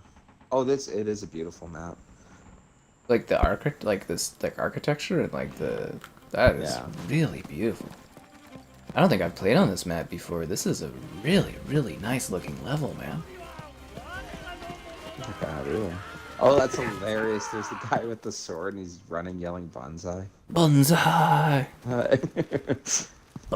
was what was really cool with Battlefield 5 when they added the katana. How silly it is, but... Have you ever seen Buckaroo Banzai? No, I haven't. Is it really good? That movie's a fucking trip, dude. It's like... I don't even know if I could describe that movie to you. I'll have to show it to you someday. But like, it is a fever dream. Like, the Lloyd, the doctor for Back to the Future, Doc. He's an alien in it. But like, Goldblum teams up with Peter Weller, I guess, is Buckaroo Banzai, and he's just like this ultra cool dude, and it's like a fever dream, that movie. It is a fever dream. I guess we're never gonna get a sequel to that, are we? It is free to play, yeah. Have I tried Baldur's Gate 3? I streamed the whole thing, man, on the channel. Kevin's actually talked about wanting to do another whole stream of Baldur's Gate 3. I just don't think it would be popular enough. It would be really cool if you guys would mention it was popular, because I would love to do that one. I think it would be really cool, because the playthrough I had to what... Yeah, well, my playthrough to your playthrough was very different, and I'd kind of like to lead you on what I was doing, because I've said it before, there's a lot I think you would just find just hilarious. John Lithgow, yeah, there's lots of stuff there. It's a crazy, crazy movie, man. And then the ending credit sequence is like the craziest ending credit sequence I've ever seen in my life. It's quite bonkers, that whole movie. You really feel like the whole thing was a fever dream after watching it. Like, I honestly don't even think you can make a movie like that today, because it's just like, people just wouldn't even accept it. Well, I don't even think they really accepted it back then. I guess it's more of like a cult classic. But yeah, it is quite something. I saw one thing, it was like how to be a better movie critic, and it was like, instead of saying the movie was confusing, you say it requires multiple watches, and instead of saying the movie was really bad, you say it's a future cult classic. That one's one you throw in a lot. It's a future cult classic. I would say if you tell someone it requires multiple watches, it's not a very good film. You shouldn't have to watch something multiple times in order to get it. Right? Like, that's weird. Yeah, I get it, man. I could say, like, for Snyder's films, it's like, you'd probably have to watch his director's cuts to really get it, but... You nailed it that one time about the Snyder movies, because, like, He's a terrible director. I like the extended version of Justice League better than the normal version. My dad really likes that movie. But I love the point that, like, you shouldn't need 4 or 5 hours of a movie for it to finally make sense. Yeah. You know, like Lord of the Rings, for anyone who's going to be like, well, what about the extended? It's not that it makes the movie make sense. It's that it's so good you want more. Mm-hmm. But you don't need it. The theatrical movie is just, it's spectacular. It's just the extended is that much better. Man, I am by the temple right now in position A, and this is gorgeous. Just gorgeous. Oh my god, it was the temple, the loading screen? This is beautiful, dude. Wow. Jesus. This is lovely. I feel bad taking this monastery, actually. This is really nice looking. Got like the candles out and everything. Oh my god.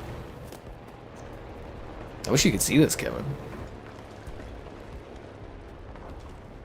Telling someone that a game gets good after the 50th hour. I do think that's so funny too. It's like people are like, oh, that guy's a bad guy. You know, you gotta spend 20 hours playing it and it starts to get good. I'm like, that's ridiculous. Even like a few hours or so. Like some games I'm willing to give like the few hour thing, but like, that's just a lot of time. Like, some of it's like, it takes 20 hours to get into. It's like, Jesus Christ. That's when it starts getting good. 20 hours in. That's a day, dude. Right? Actually, sorry, I totally agree. Because I've kind of noticed that with games. Because I've seen people be like, oh, well, how do you not have 1,000 hours in a game? And I was looking like 1,000 hours is a lot. Like, there's games I really like that I've put hundreds of hours in. And it's like, okay, I'm done with this. But, like, the average game I've randomly tried but I enjoyed but I didn't go back to, I can put in like 40, 50 hours. That's a good amount of time. That's a long time. Game without getting ridiculous. Yeah, that's like 2 days of your life. Man. Yeah, not doing anything but playing that game. Like that's a decent amount of time to throw into something. Shouldn't take days to get into something. Ooh, that was nice. Mods on consoles for this. Dun, dun, dun, dun. Oh, you guys are all diamond levels? Yeah, that is slightly worrisome that we don't get any newer channel members that are like coming up and building up their like levels. Everyone's gonna be like ruby and stuff eventually. They're all like at least all diamond, and quite a few of them are the sapphire levels. 50 hours is more than a day. There's a couple. Over a couple days. It's just crazy. You may have a lot of hours in COD, yeah, but you're enjoying it. But it's like, it's more the idea of someone being like, oh, it takes like 20 hours to get into this game, and it's like, what? It should take a day to get into anything, dude. You can like master like, you know, like a new like sport or something in like 20 hours of time. That's fair. That's funny. God, I can take up like rock climbing and learn how to do it proficiently in that amount of time. 20 hours is a lot. The hotel. It does make me think of that joke of like, you know, if you do have 500 hours in a game, it's like, you know, you could have become a pilot 5 times over. Oh, that's the flight sim actually like, counts towards his hours. And friggin' Mitchell there, like, he was so, I want to say like resistant to trying flight sim, and then he tried it. Off of like, you know, I kept telling him to try it. And then I'm like messaging him one day. He's like, "Oh yeah, I'm 10 hours into a 14-hour flight." I was like, "Oh, so like simulated?" He's like, "No, it's been 10 hours." It's been. He's like, "I'm doing a real flight." I was like, "What?" That's funny. I'm like, "Damn, it's, you know, it's impressive, but it's also like, damn, dude." Yeah. Yeah, 100 hours in Persona 5. Well, those games are chunky, dude. Oh, hi there. Oh, your Kevin pal is here, Kevin. Oh, hey. Thanks for watching, man. Grinding camos. It's great to have you. Hey, look, there's nothing wrong with spending a lot of time playing a game if you really like it and stuff. It's more the idea, again, going back to it, of like... The game's not good until you played that. Yeah, the game isn't good until you've gotten that many hours in. That's where the problems become, like... Yeah.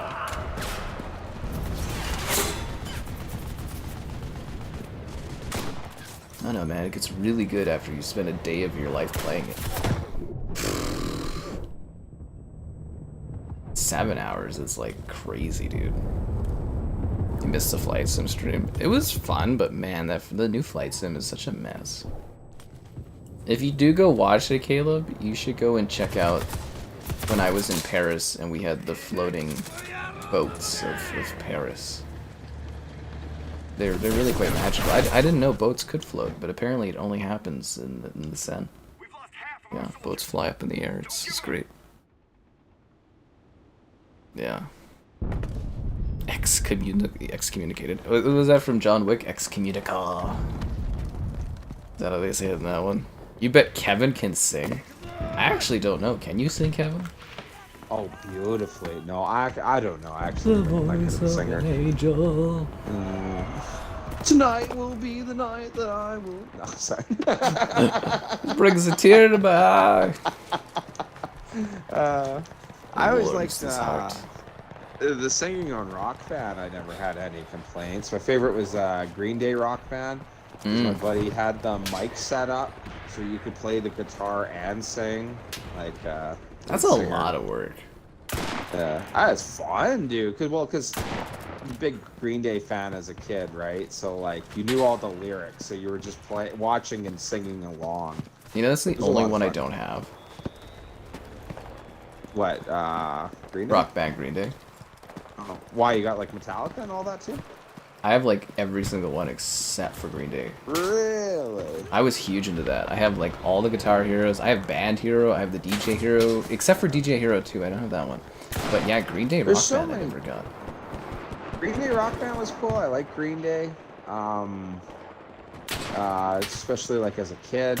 But there were so many like more bands that they did. It was sad they didn't just keep pumping out like full playlists. They did too many. Bands, you know. That's what killed it. They did enough. No, I'm joking. There was like years, dude, where I was buying like 4 rock bands and like 4 Guitar Heroes a year, dude. They did too many. I would kill to have that game come back. Do you know how cool that would be to sit down with my gal and just play Rock Band over a day? Oh my god, that would be exciting. And that was a good party game too. If you were all sitting around drinking, Yep. like in the drunk and play Rock Band. 2010s. Yeah, get drunk and do that. Like, I have all the instruments. As long as no one's a dumbass and breaks the fucking drumsticks, we're all good. We could do that. I have the Rock Band and the Guitar Hero sets, full amounts, dude. I had, I got, you know what? buddy. Yeah, sorry? I have the fog machine for Rock Band. Oh, do you? I've never used it, but I have the fog machine for Rock Band. Hey, that's brilliant. Oh my god. I didn't know anyone else known that. Oh, fuck, I didn't really know you were that into that stuff. I should have fucking kept that a surprise. Wouldn't that have been a great, be like, yo, Kevin, we're doing a Rock Band night at the new house? And then you come in and it's like, hey, where are you? Where are you? And it's like, psh, you see like the fog come off the floor. Yeah, I think that would have been awesome. That would have been funny. You get some lights going and be like, Right? I think that would have blown me away. It's gonna be cool to see it if you actually got that going. I would love to do a Rock Band night though. It's been forever. oh god, I'm just picturing it now. It's just like smoke coming up. I'll just be like, I'm glad this really worked. This is my first time trying this. Yes. Well, it's all about comedic timing, guys. Yeah. Path of Exile 2. That game is pretty decent. I finally got to try that because the ID at Xbox listing had that included. So I did do a video on that. The video's doing okay. I'm kind of like, I don't know if I should do a stream of it or not. You know, not too sure. The only thing I stream are the streams that gather your likes. Likes. Oh, hot damn. You better strum up that like button. Subscribing's great. Donations cool. Consider becoming a channel member. Channel member gifted the Patreon option and the Discord for stream alerts. There's also that Amazon store affiliate link. No, Guitar Hero would be fun. Actually, you know what? I have a lot of footage. There was a day where I just kind of sat there and I was playing the different Guitar Heroes. And I just took footage because I was like, oh, I should do videos talking about these new Guitar Heroes. I just never compiled it. I have all that footage just sitting there. They were great, man. What was really cool, I don't know if you had the same experience, but there was a couple girls we'd hang out with, like, in junior high even, before, like, you really, I don't know, like, start dating and all that. And it was fun because they always liked to sing for Rock Band. Mm-hmm. So when we were over, they would sing while we played. And it was a game it was something for a little bit of everyone, you know? Like, that guy tried to knife me. That's hilarious. Okay. McDoubles were $1? I don't remember that. I never really did the McDonald's thing too hard. You remember when McDoubles were $1? Cheaper also. I don't think I remember when McDoubles were $1. I still love that point that I could literally my Papa meal burger at A&W with like an extra team burger on the side was like $12 exactly. Yeah. Good times. Or I think I told you I recently went and got myself a meal and my gal a meal. And it was like 45 something. Might as well be dining. Literally what we were mentioning before. It cost me $10 more to take her somewhere nice and have a meal made and sit and talk. Like, it's to the point where like a lot of certain fast food chains just are not worth it. Subway is the best example of that, though. Subway's really getting to that point. There's gotta be like a deal, or I will just not eat. I can't afford to eat at Subway full price. Oh, it's just funny. It was I remember the $5 footlong. $5 footlong. Yeah, that was the easiest you could get full. Even in Canada, off guys. A sandwich. Yeah, even in Canada. You get a $5 footlong. But now that's like a $15 sandwich, you know. Like, I used to get the cookies and the drink and the footlong cold cut, and they had more meat. And it was $7. Now it costs $12 for just a sandwich. Right? Yeah, and you don't even get as much. It's depressing.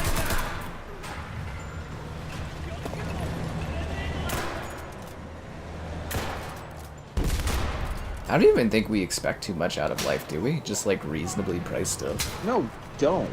The worst part is like I don't think I was expecting too much out of life because I'm just expecting the things I saw even in my teens. It's not like, oh yeah, when I was like 6 years old, the world was like that. I'm like, nah, man, I was like 19. And It wasn't even that long ago. It wasn't even that long ago, and like it's all completely changed. Movie ticket? Yeah. $25. See a movie. Yeah. You know, these Americans, they're like, oh, it's just $12 to go. It's like, where are you going? $25, you want to see the new Marvel film. Is as bad as the Americans are getting it too, they still have it quite a bit better. Yeah. I remember I was telling my one buddy to get a pizza. He was like, oh yeah, like, I can get like a large pizza. He's down in the States. He's telling me he can get a large for like $13. Get the hell out of here. I'm like, dude, if I'm getting a large or extra large pizza delivered to me alone, you know, I'm looking at like 26, maybe $30. You know, I don't know how people afford to do the delivery thing. I have to go pick it up myself because it's too much extra on top of everything. I totally get it. Well, what was it? Home Alone. When me and Gal, we watched that for Christmas, I was laughing at the beginning because it kind of hurt my soul a little bit that they ordered like 10 pizzas and it cost them something like $106. Like, if you were to buy 10 pizzas right now, like, whoa, man. Grand Theft Auto 4 is $3.69 for waffles and pancakes. I was like, get the fuck out of here. No way. Yeah. It was weird. The hot dogs are $5, but like you could get waffles and a pancake for $3.69. I was like, what? That's funny. I think it kills me, man. In Canada, will you be rich? Well, it's I think it's like 0.7 right now or something like that. It's a really high cents for every dollar. Yeah. I was when my American buddy came up here in summer for Stampede. I was kind of there was some things I was excited to show on certain foods and stuff like that. But I asked him because he bought some groceries while he was here, just to feed himself. And I asked him how bad the price was in comparison to America, and he was talking about how like it looks really high, so he gets what I'm saying from like a Canadian perspective. But when it came to the exchange rate, and he actually got home and checked his bank account, he didn't spend that much at all. Yeah. Yeah, so like we're doing the hurt, but like for the exchange for like Americans coming here to visit, it's actually still. It might actually be worth your time to visit Canada right now with how strong your dollar is compared to ours. Yeah, you'll feel wealthy. Moderately. Yeah. You'll be taxed to the max too. Wealthy. What are you talking about, Sherry? We don't have any taxes right now. Tax holiday. I save 50 cents at Starbucks. I'm like, because that's going to fix their problems. It's not taxing people for a couple of months. Right. I haven't noticed the difference, man, in my price of everything. Yeah, it has not been like, whoa, that really saved me this Christmas season. Like, I had a laugh because I bought myself and my mama a drink at Starbucks, and I was like, ooh, I saved 50 cents. Yeah. We were both having a chuckle about it. She's like, oh, look at us. We'll go have a fancy dinner now. Oh, how about a plan to make our dollars stronger so we don't have to charge as much, What are you talking about? Our government's just trying to keep in power right now. They don't have time to come up with like a fiscal fucking plan to deal with things. You know they might lose, I was looking at the polls today. They might lose party status? Really? The Liberals? Yeah, the polling is so bad. Historic conservative majority that's never been achieved by any party in the country. And yeah, apparently they're tracking Liberals so badly right now they'll actually lose. Not that we want to talk about politics too much today, but yes. They literally will lose party status. The bloc, the Quebec, the bloc is going to be the opposition.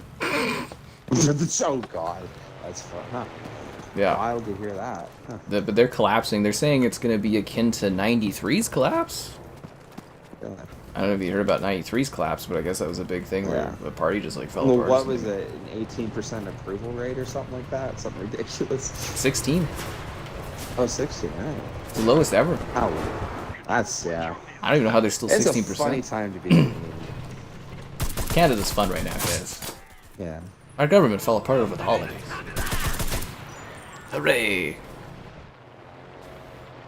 I'm gonna be taxed. Are you saving a lot right now, Sherry, because of the save of the no taxes? I mean, like, I guess as a concept, it's a nice idea, but you know, the GST was only introduced during the war to help pay for the war. It wasn't supposed to be a permanent tax. My interesting points, and obviously feel free to disagree, not going to go into it too much, but I always thought with the tax part of in Scandinavia, where their Whoa, tax one so sec. heavy. Oh, Are we sorry. fighting the Germans on this map? No, we're fighting the Americans. Okay, because I Camel, you swear he couldn't looks like tell a the German difference. uniform. Anyways, keep going. Yeah. Yeah, just the thought of taxes that I always like to bring up, because you see the argument a lot in the States of like everything anti-tax, anti-tax, and it's like, well, look at Scandinavia where they're taxed through the roof, but education is paid for, all healthcare is paid for, a lot of housing is paid for, you know, like it is like I think still the highest standard of living, and or at least in the highest approval rates of how the systems run in Scandinavia. And I don't know, Oh, like I get a lot of do they also pushback here in ready up? North America, but oh no, they will ready up. Yeah. Anyway, sorry, I just fascinating things to think about.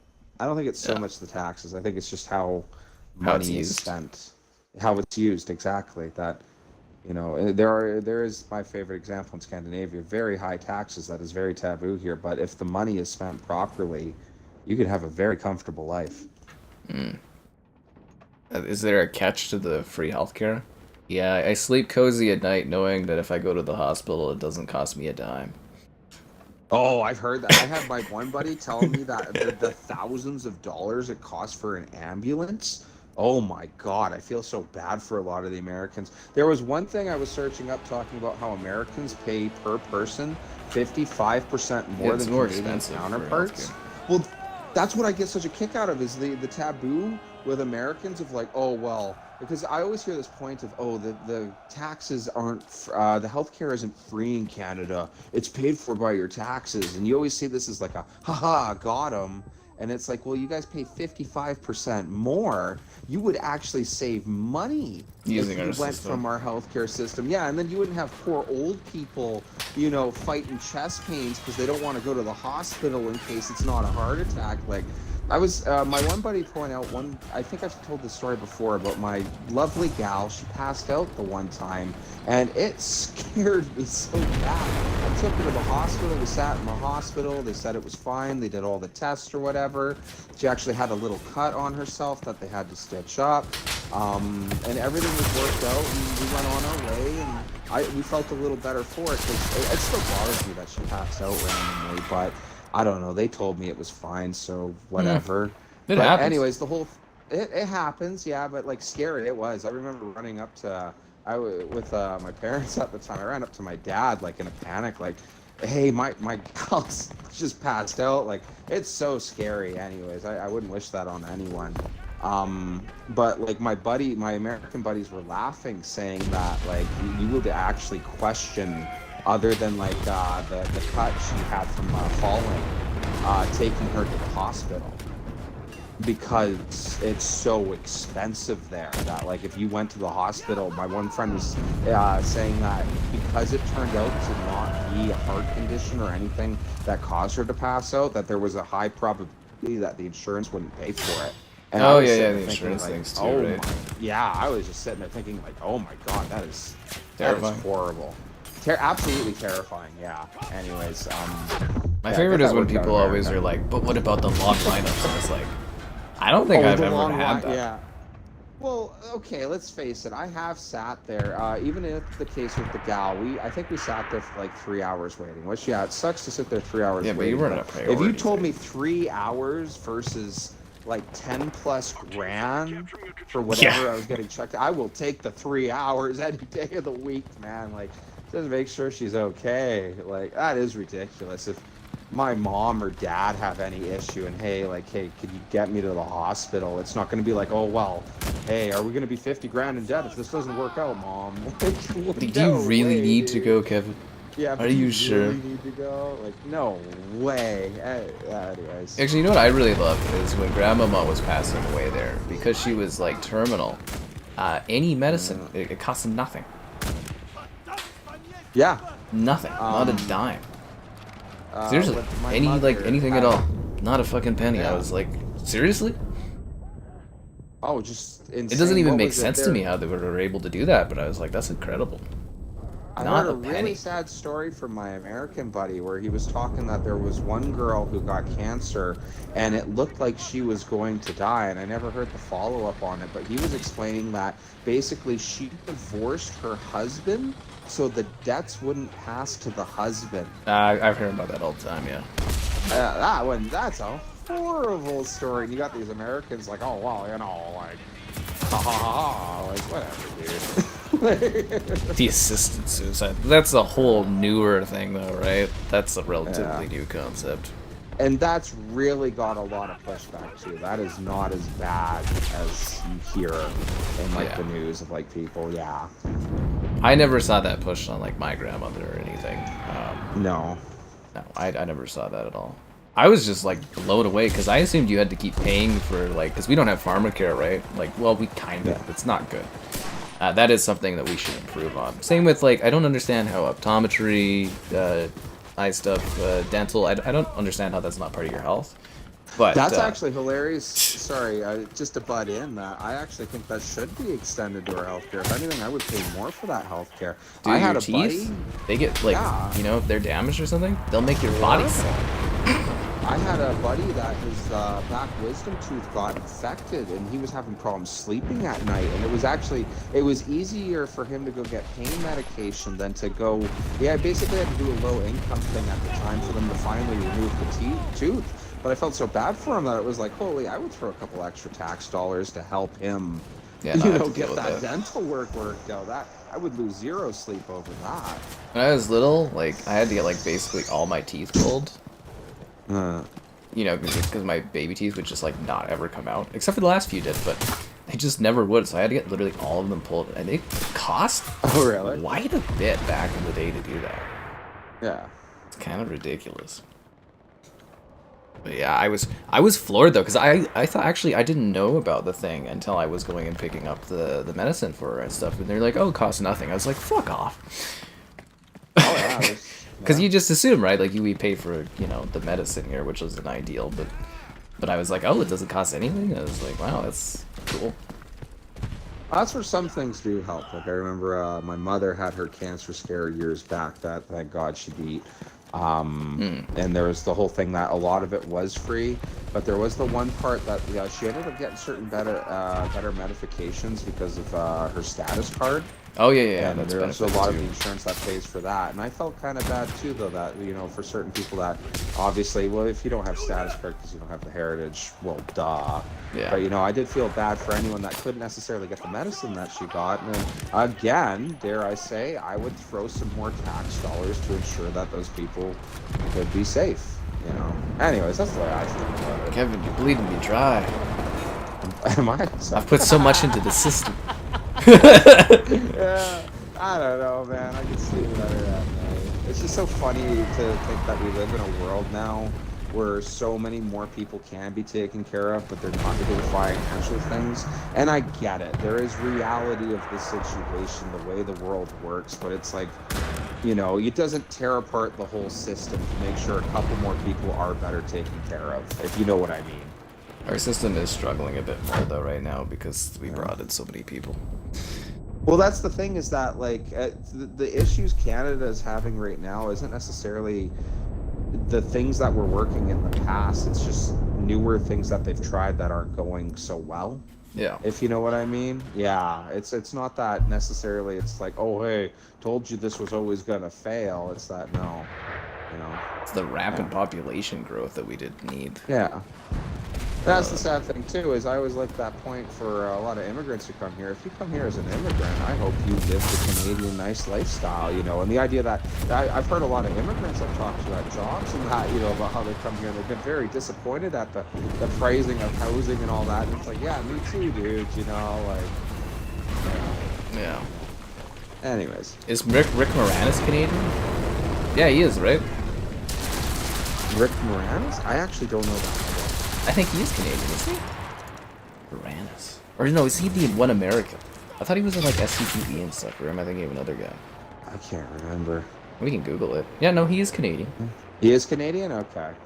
Shocker. We got a lot of good comedians. We have all the comedians. comedians. Yeah. He was born in Toronto, yeah. Good dude. Tomorrow is Black Ops for New Year's. Yeah.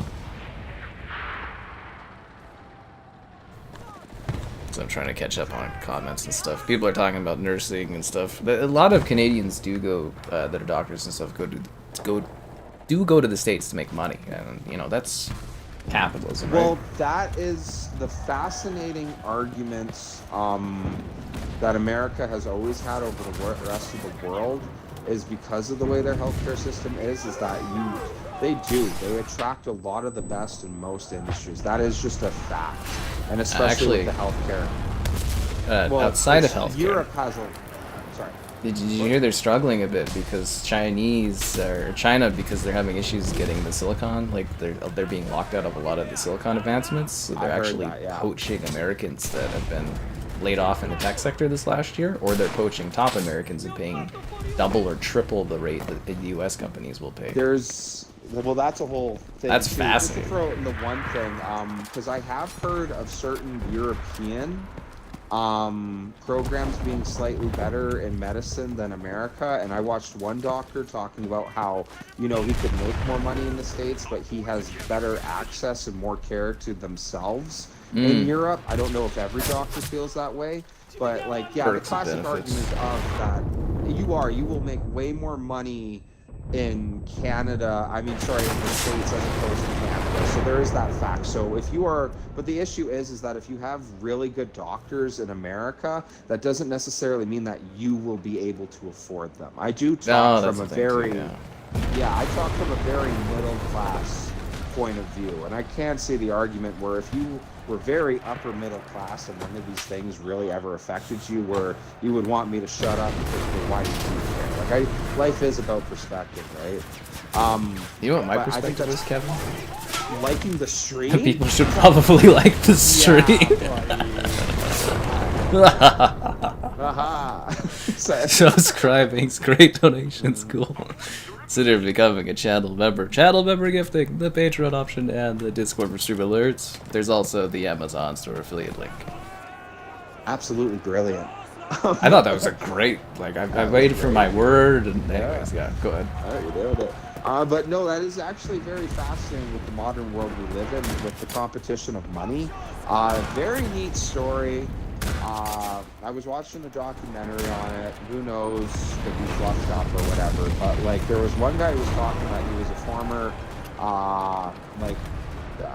higher profile guy at Google, and that he said he was basically invited to like a recruiting party in China, and the whole thing that they were talking about was that he said it was him and a lot of people that like he kind of knew from like other areas of like the tech sector. And that basically it was a very extravagant party that he explained, and you could kind of do what you want, and all these drinks and all this stuff to really kind of butter you up. And he said that at the end he was kind of approached by like government officials hiring, and that he claims that the whole story was that they asked him to completely dip on Google, come work for China, and basically that's part of what I was talking about. Yeah, disregard all copyright things and just work with him. And his story was, and why he was on the documentary, was he said that it felt like really greasy.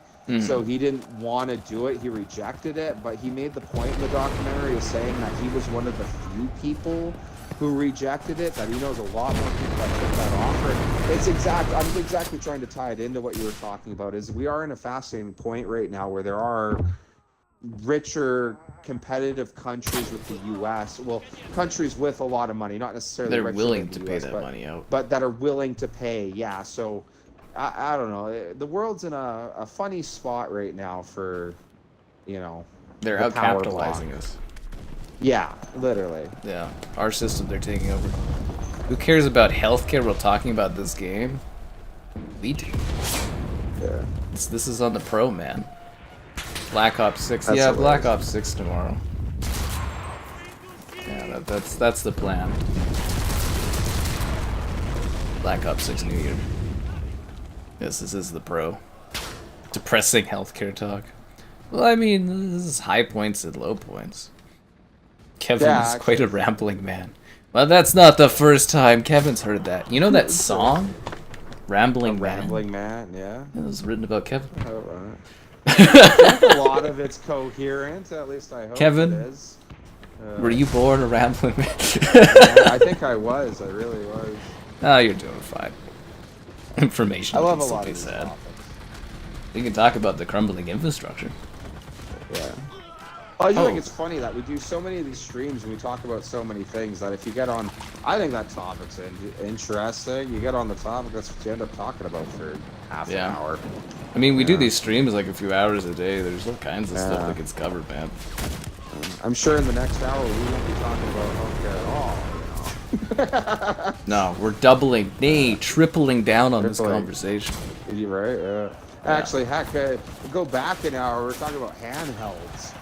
You know? Yeah, we're talking about the death of the console and everything. I don't know what you'll get here. It changes throughout the stream. And it's actually driven a lot by, like, the chat conversation, too, on the side. Actually, I think that's why most of these topics get brought up. Like, when I don't get comments on the chat, I'm just sitting there being like, what the fuck do I talk about? Well, I always think back when people are like, well, why are you talking about this, or why are you talking about that, to the one time... You gotta remember... sorry, 1 second. You gotta remember, you're jumping halfway into, like, a conversation thing, right? Like, you're basically just like, if you were listening to, like, the radio, you'd be just jumping halfway into, like, a conversational bit. Actually, that's a very fair point, too. You might wonder what the heck I'm going on about, not realizing that, like, hey, we've actually been following a train. There's been a build-up to this. Yeah. It wasn't a random shift or anything. But I love the point of, like, well, why are you talking about this, or why are you talking about that? And I always think that happened the one time. It was like a year or something ago, but we weren't saying anything. And the one comment we got in the stream was like, wow, you guys talk about something. And then our whole conversation was like, well, what do you want us to talk about? Yeah, you know, like, Friggin' hell, talking man. about so much. Hilarious. Are you the only one with the real profile picture? I take offense to that, Sharon. I have a real profile picture. How do you know Dean isn't a dog? Mm-hmm. He's the sentient dog. Crash Bandicoot on a retro handle, that'd be cool. I think Kevin tried sleeping. Or not sleeping, singing. Yes, Kevin tried sleeping. He passed out for hours. Man, this map looks so good, dude. Like the dinged up cars and stuff. It's ridiculous. Where am I even getting shot from? I think we're doing... Are we doing well or not? We haven't even taken one position, have we? No, we've taken one. I actually think we're doing... Yeah, we're doing really poor right now. Yeah, okay. Sometimes it's hard to tell in this unless you're actually, like, positionally, like, pushing forward. This one's very heavy on teammates, because, like, if you get someone with really good equipment and they know the game, like it's very more so than even building-oriented. Battlefield. Yeah. Oh, I love the maps in this game. That's the one thing I think it has on most of the other shooters, is that you can enter almost every building you see. So I can't think of a building you can't enter. Yeah. You know? Yeah. He eats a hot dog.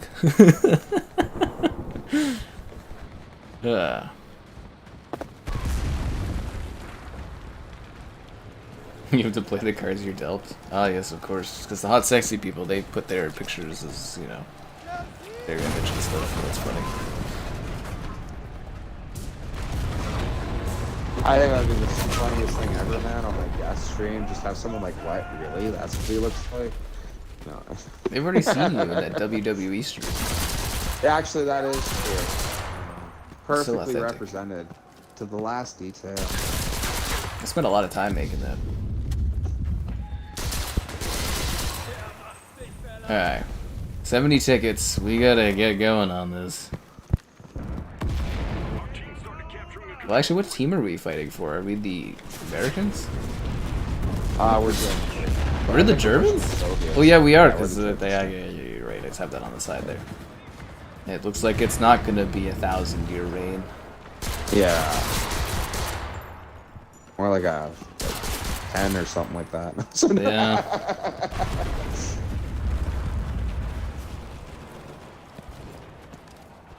I am personally getting smoked myself, which kind of sucks because the Germans are my second best. I just saw a guy crawl away from me, and I lost him.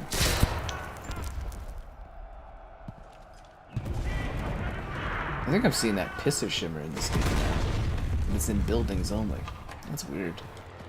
Maybe that's just a graphics engine thing. Yeah. Reach the walls in this economy. Kevin rambling about healthcare, and I'm here losing the battle for freedom.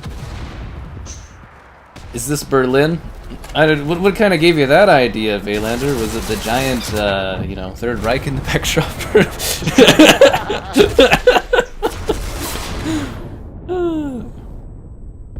What was Kevin gonna say about NHL games earlier? You tell me. Oh, that was with the last gen thing. I was just gonna mention how, like, I only remember there being like 1 or maybe 2 games, and they weren't even all the features as the NHL games that came out for the Xbox One. Like when NHL 15 came out, I think it was like NHL Legacy or something like that, and it was basically just a roster update. Yeah. But if it had GM connected, which I'm not aware if it did, it actually probably was better than 15. Which is Oh kind of no, funny the to think Legacy about. version was better than the next gen version. That next gen version Yeah. was bad. That was like the worst NHL game I've ever played. So there you go, yeah. But like the thing was that they, for what they were trying to sell, at least they dumped it off. You had to buy the next gen to go with that. Where literally with hockey, you were getting everything they were basically adding for the most part. Just the visuals weren't as good. But like I couldn't tell you the difference when I was playing the last gen with my buddy as opposed to playing the new gen. And I think that just goes back to how much I think they really hurt the new console with not forcing people to buy the new one, at least later in its lifespan. Mm-hmm. Anyways. Actually, Yeah. I think NHL is the first sports game outside of Just Dance to cut off last gen. Oh, really? So, yeah. Yeah, because they cut it off this year, right? 2024 was when that was the cutoff, I think. Yeah. Which is weird, because usually it lasts longer. Also, how dumb it is for Just Dance to cut off last gen, and then they're like, our profits dipped like 60 or 70%. I was like, well, yeah, you're like, Just Dance should be the last game to make the move to the current gen. Like, I'm all about games making the move to current gen, but I was like, why is Just Dance like one of the first to make, like, it's because they wanted an all streaming service for it, which is smart for the long term, but I'm like, you're pissing away millions of dollars for no reason. It's like, these other games, yes, please be current gen only. Just Dance, it's okay. You guys can be on last gen as long as you want. There's no, like, you know, Just Dance isn't pushing people to buy next gen consoles. Friggin' hell. Yeah, that's the Maylanders thing is from Cyberpunk. Devil May Cry 5. Well, I hope you enjoy this when you check it out. This looks like a Daisy, man. Oh, the last level? Maybe. I'm actually really curious to see what Daisy 2 looks like on that Infusion engine. Should be a bump. That would be really cool. Our mutual buddy has a lot of spare time recently, the way the current events have gone, and he's got us playing Daisy again. Oh, So I God. think yeah, you knew exactly what I'm getting at. That's a time killer. Back to the grind. Did you guys To my move over to surprise- PC for that, or are you still doing it on console? Still on console. That's actually still one of the very few games that I enjoy better on Xbox, because you can find more classic style servers on PC, but the very populated ones are very overmodded, and I'd rather play Squad or Arma 3 at the point of the mods you get. Like, it's not survival, it's just how combat plays out in Daisy. Mm-hmm. You know what I mean? Yeah. Well, like the modded versions That's- of Daisy, they're not even like Daisy.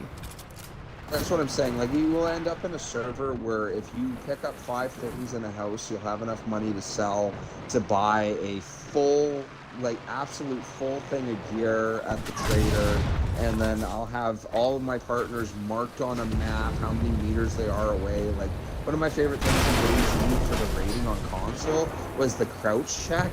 Because like you would be sitting there and you would lose sight of your buddy for 5 minutes, and then someone would come around the house and you weren't sure if it was them because you could see the armband. And that's when you're screaming on the mic like crouch check, you know, and you got everybody teabag. It's like, oh god, that guy didn't teabag, and you shoot, and then you hear on the mic, what the hell, that was me, and it's like, well, why didn't you crouch check?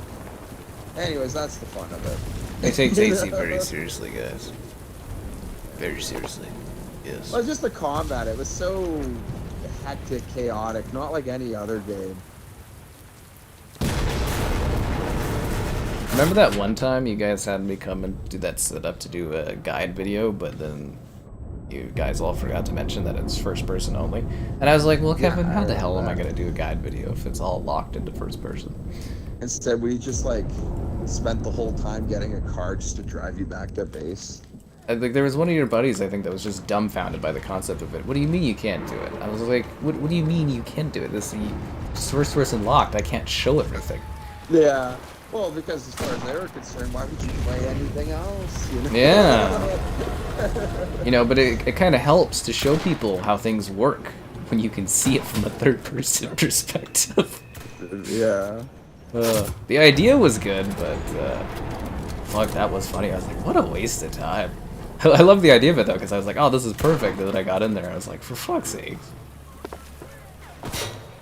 Actually, my favorite was our one buddy there. He was doing like a Christmas special, and he's like, I think an hour we kind of spent like picking me up driving, and as soon as I got to like where I was gonna start filming, he just like, I'm done, and then he just left. I was like, what? That's funny. I was like, for real? There was weird stuff. There was, at the height of our DayZ group, during COVID, when like everybody had nothing but time for the most part, we had like random people drop by. And like some people that would play for like 1 day or two, but it was like, oh, this guy's friend's friend wants to try DayZ, so we hop on. And one of the funniest was we were getting ready for this raid, and I can't remember who it was, but they had their cousin of a cousin show up, and he took like all the best gear, like fully, like spawned in. We picked him up in a car, drove him back, gave him all the best gear, and just when we were about to raid, he's like, oh, I'm gonna go eat dinner, and we never saw him again.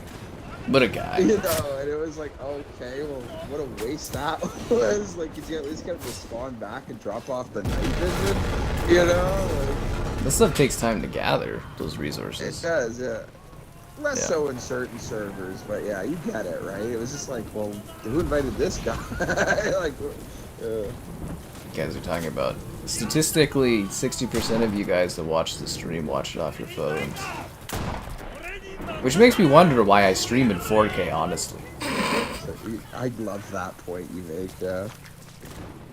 I guess it's for replay viewing, but like it does make me sit there kind of being like, why am I doing this with this like nice visual aesthetic and everything, but it's like on phones. I think at that point it would just be so that people could tell you that you do stream in 4K. Yeah. You know, like... It's more because I can kind of thing, I guess. It's actually neat, like hearing about people's setups for how they watch the streams. There was one guy, he would watch them in VR. So he would send a photo of him like watching it virtually in VR, which was neat. Oh, that's like very cool. I don't know, just watching it on TV almost, but it's really was cool to see. But it was just like, cause he had it like set up like he was in like a living room and had like a TV, and he was sitting on a couch in the VR, and I was like, but can you just like sit there and on your couch and do that without the VR headset on? Anyways, it's cool to see. Makes a lot of sense. But I picture a lot of people just like lying in bed watching this, like TV or you know. Like, yeah, it's a lot of stuff. Some people sit there with their yeah. animal, like their dog or their guinea pig or something, and watch. There's this guy that watches with his guinea pig now. Very proud of that. The new heights.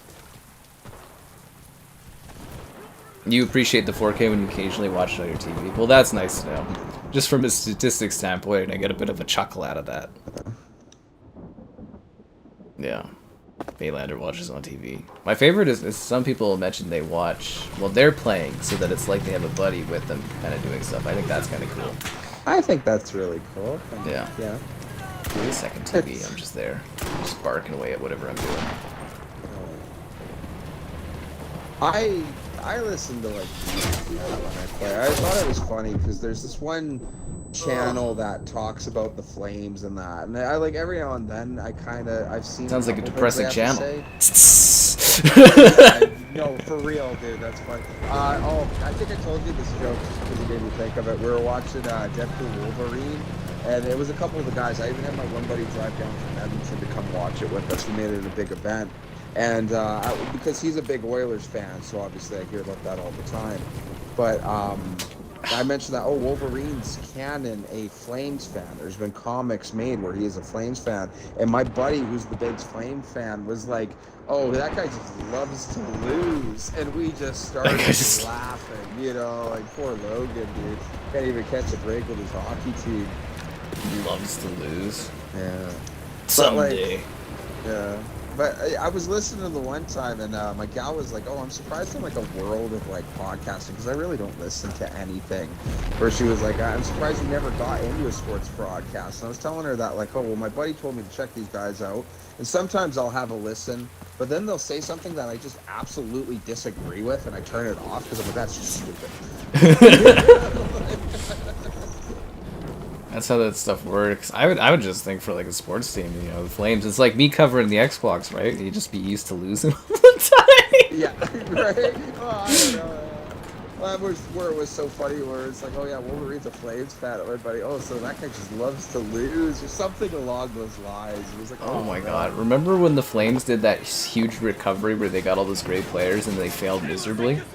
Oh yeah, you mean where we made that awesome recovery, won a wonderful playoff series, and then proceeded to get smoked by our provincial rivals and absolutely collapsed ever since? Yeah, that's like Xbox buying Activision Blizzard. That's funny. That's funny. I had actually a really rough go of it. I'm sure some people, or actually maybe no one remembers, but like, obviously cheer for the Cowboys too as an NFL team. And, you know, both teams are not really having a go of it this year. At least the Flames might make it, but like the Cowboys, their season's done. It was just a sad one to watch. It happens. Yeah, sports. That's why I always think it's funny that I've seen so many people talk about how, like, oh, well, sports can really teach your kids, you know, like how to be a winner and compete. I was like, it's funny, sports had the opposite effect on me. It really taught me how to lose with grace. You know, like you can really cheer for something and it just doesn't work out, and eventually you just kind of accept that, well, you know, that's the way things go. You know? Did you, well, actually, I don't think you watched it, but man, we got, our juniors got beat by fucking Latvia, dude. Latvia, I remember you sent me the message and we didn't get to talk about it, but... It was their first win ever against a Canadian team. Our program is not the same. They have 2 million people that live in that country, Kevin. And yeah, 2 million people. That's the size of our city. Yeah, it's like good for Latvia. It's embarrassing for us. Good for Latvia. Oh, they were having a great time. They were cheering for the anthem. They had video of them in the locker rooms losing their fucking minds. He smoked the Juggernaut. I heard they were going to create a holiday around it. Oh, I'm sure. I would know that. That's hilarious, dude. It was embarrassing. It was like the coach on the Canadian team was like, okay, everybody, forget that you're playing on a team. Everyone skate the puck up individually and take shots. I was so embarrassed. Right? I was like, Latvia deserves to win this game. It was such a travesty. God, that was heartbreaking. Yeah. Fucking smacked by Latvia. Which, again, good for them, but for fuck's sakes, dude. From our hockey perspective, where I go back to like when we were in our teens, that would never happen. Never, ever, ever. No, it never has happened until this year. Yeah, actually, that's true. It never has happened. But just some of the teams we've lost to in past, you know, World Juniors. It is fascinating that from like the 2010s where we had like what are like 4 or 5 year streak. It's Latvia, it's actually you couldn't even find them on a map. Good Latvia. I can tell you, they're smudged in between Lithuania and Estonia, but I guarantee. Where's that? Was that? And where's that?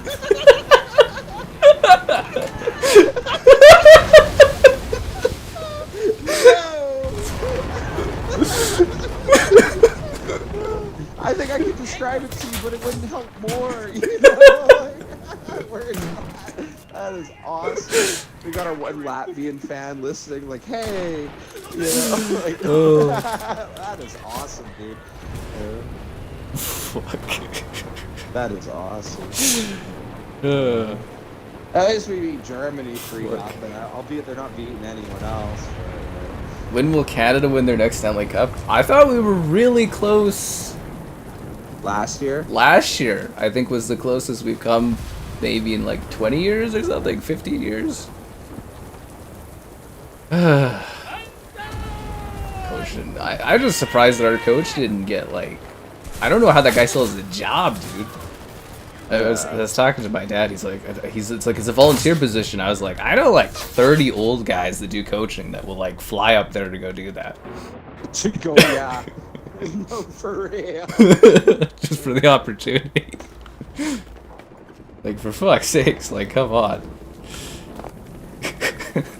Just embarrassing. That is awesome. Yeah. I don't really know how to get this across, guys, but like, we are this like that's the one thing we do is like hockey. We lost Hockey, to yeah. Latvia. Well, and that's the thing is the Stanley Cup joke. I always got a kick out of because it's like, well, I can't remember. I'm gonna get the number wrong, but it's like 9 of the last 10 captains or something like that. Ridiculous. Were Canadian. Oh, it's all Canadian players winning cups. It's just not for a Canadian. Canadian team. Yeah, it's just not for Canadian teams, but that's where it's extra embarrassing. Like you're saying, what do you think Canada, the few people who think of Canada, what do you think of hockey?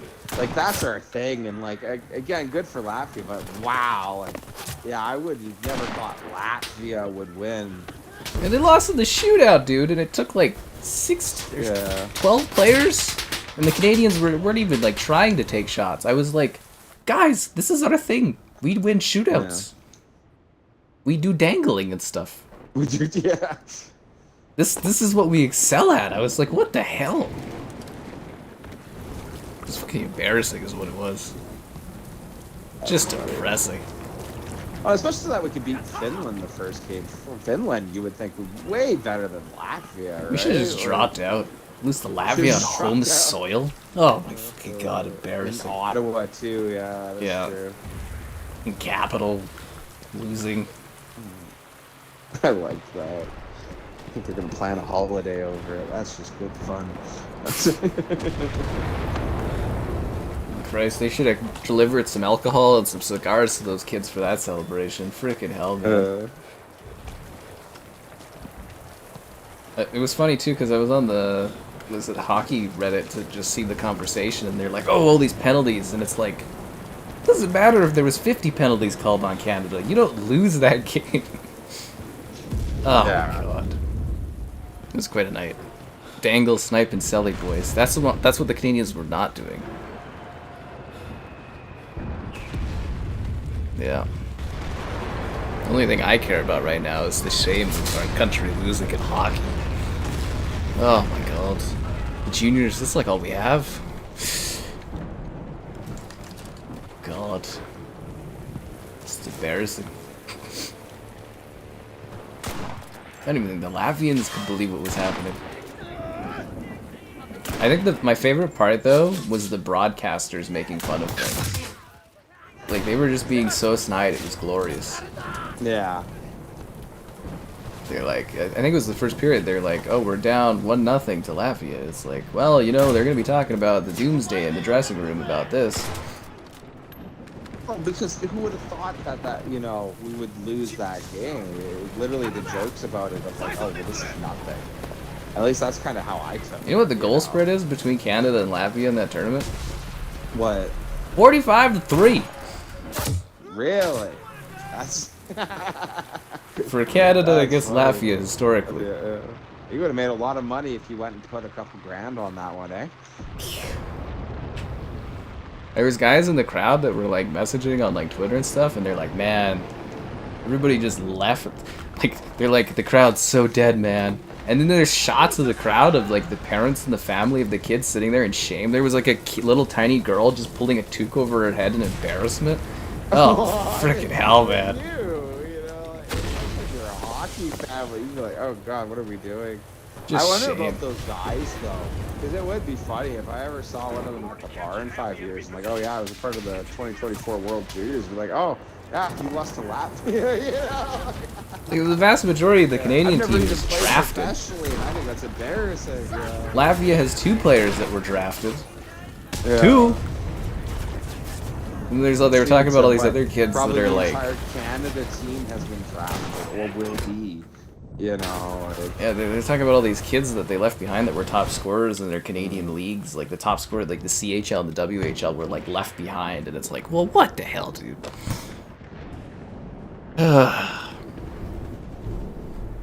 You had them go scoreless as like a betting thing? That's funny.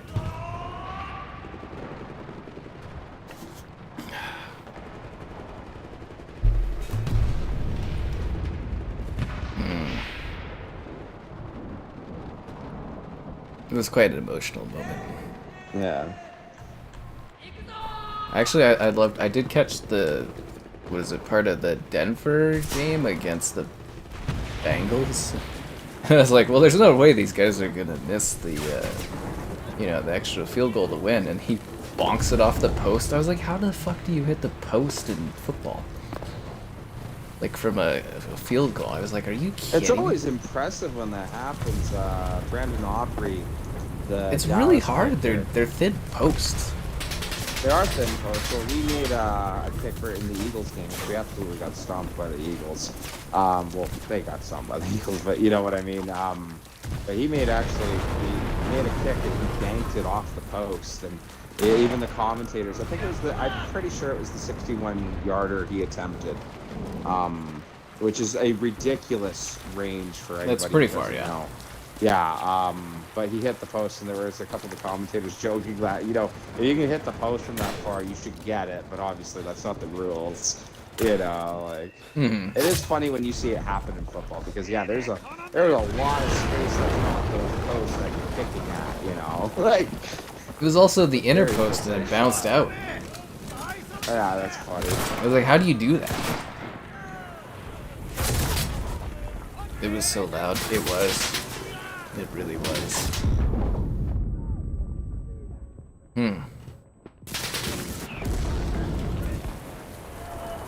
The environmental effects in this game are impressive.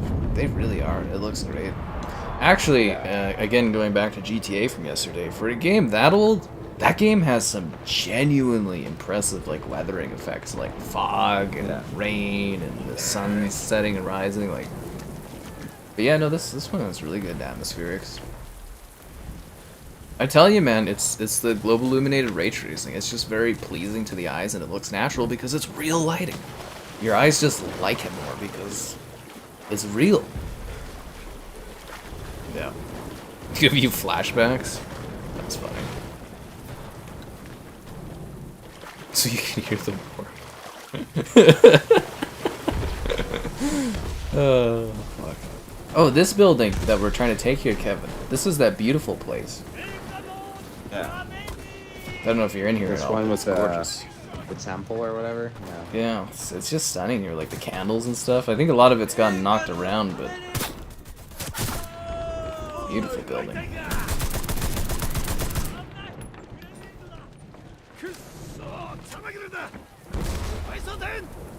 Yeah. You used to have fun playing this. I still think it's a fine time. I think we do it the right amount of time. Like, we haven't done it since, I think, what did I say, February 2023? 2023, yeah. Yeah. We haven't done it forever. We used to do it, I think, every several months or so. There was a bit there, yeah, but we were playing it. We just moved on to other bringing up games. a while, too, that, like, you kind of wondered why we didn't play this one more. Yeah, it's been brought up. The big motivator why we're doing this today was because I played it on the Pro because they updated it. So I said, there was a few games where I was like, oh, Kevin, we need to do these because, you know, they're on the Pro or whatever. And what was the other discussion we were going to do? What was the other option for this? We need to do World War Z still. Kim's too nice for us not to do a stream of that because we got extra codes from her. Yeah. What else did we talk about today doing this other than this? It was thrown around. There was something else. Oh. I can't even remember. I think I mentioned, games we talked about. not today, but a few days ago, I was saying Gears. But then I was like, I don't want to do Gears with a sad hat on, I don't think, so. Yeah. Probably New Year, all that. Everything's fresh looking. Oh, we talked about Resident Evil. Yeah, the Ada campaign too. Yeah. Which is supposed to be pretty short. Yeah. The graphics are insanely nice. It's gorgeous, man, on this Pro. I was like, when I was doing the video of it, I was like, fucking hell, man, this game always looked this good. It does look really good. I'm sure you're on the Series S, Kevin. From what I recall, it looks great on there, too. Like, it's one of the better looking Series S games. Yeah. Beautiful game. Yeah. The water looks amazing. That's pisser for you, man. It's pissing good. I think this one uses pisser. I can't remember if they put it in or not. Like I said, I did the video for this, like, what, a few weeks ago at least or something like that? I think it uses pisser. See, FSR you can tell because the water looks like garbage. Yeah, it's probably actually using pisser. Or it could just be like their own temporal thing. It's actually, a lot of the resolution scaling stuff is getting better. I figure in like 5 years I probably won't be able to even notice. I think we're actually getting closer to that point. Not for FSR, but for other stuff, like... Well, actually, for the next Nintendo console, I'm gonna assume every game is using DLSS if it hasn't, right? Yeah, because that'll just be the assumption. Yeah. I think like next gen for console stuff, we probably won't even notice the AI scaling stuff. Like this year will get really, I think, advanced, and then we don't know what Xbox is doing, but I believe they're gonna have, they got their own little solution coming for that kind of stuff. And probably won't even be able to notice the effects of the. And then there's all the temporal scaling too stuff coming up. Like a lot of the Unreal Engine has its own temporally scaling systems, and that stuff's in pretty well too. Yeah. Happy New Year, and Happy New Year indeed. Can you play with just with bots? Do you know that, Kevin? This one is just with bots. I'm not aware if you can. Yeah. It would make sense if you could, though. If you, like, even if they don't have it, it would be kind of funny if they didn't, especially how seems clearly much the programmed bots are into in it, the right? game. Yeah. But yeah, I've never checked it out myself. Or do you think the design really isn't anchoring around a real person? Maybe, yeah. It would be funny if the bots were just completely lost because they didn't have a real person to lead them. Yeah. Like it breaks their It would AI. make me wonder if they don't have it, because I don't think I've remembered seeing it, if the whole thing is that they're supposed to play online and grind for the gear. Maybe they don't want you grinding for the gear, or not grinding at all offline. Well, I mean, would it matter if you're playing online or off, as long as you're grinding for gear? Yeah, I guess, maybe, probably not. I don't know. One No, thing that anyways, makes me think they probably don't have it too is that War Thunder doesn't. Oh yeah, instead that of would custom be matches. probably not then, right? Yeah. Because it's basically the same thing as this stuff. Yeah. And I'm pretty sure custom matches don't do anything to help when you research anything. No. Yeah. So what game are you most looking forward to next year, Kevin? As of the moment, Kingdom Come. That's a very easiest choice for me. I'm not entirely sure of all the games to expect. I haven't beaten Indiana Jones yet. I just want to say that is it. I really enjoy that game. Everyone so freaking loves that game. I think it's a really cool game. The story is really neat. It has that 1980s movie vibe to it. I can't remember the actor's name, but the voice actor who does Indy, obviously, is not Harrison Ford, but yeah, but he nails does the voice. He nails the voice, and I don't know, just the attitude of Indy is very well done, or whatever. There's nothing I've seen so far that's like, oh well, that was kind of cringy, or what was that? You know, it's fun. All the characters are fun. I think her name's Gina, the gal I'm working with for most of it. Yeah, all of it. It's really cool. Damn. I didn't like the open world stuff. Oh, really? I don't hate the open world stuff. The thing I kept feeling though when I was playing it was like, I just want another really good Indiana Jones movie. Oh, I saw one comment that I thought was really neat. It was talking that, you know, maybe this game is a good point of bridging the gap of like where instead of having Harrison Ford, who is way too old to do these movies, or like doing a reboot, that maybe you can just have games that carry on. Yeah, I thought that was kind of interesting.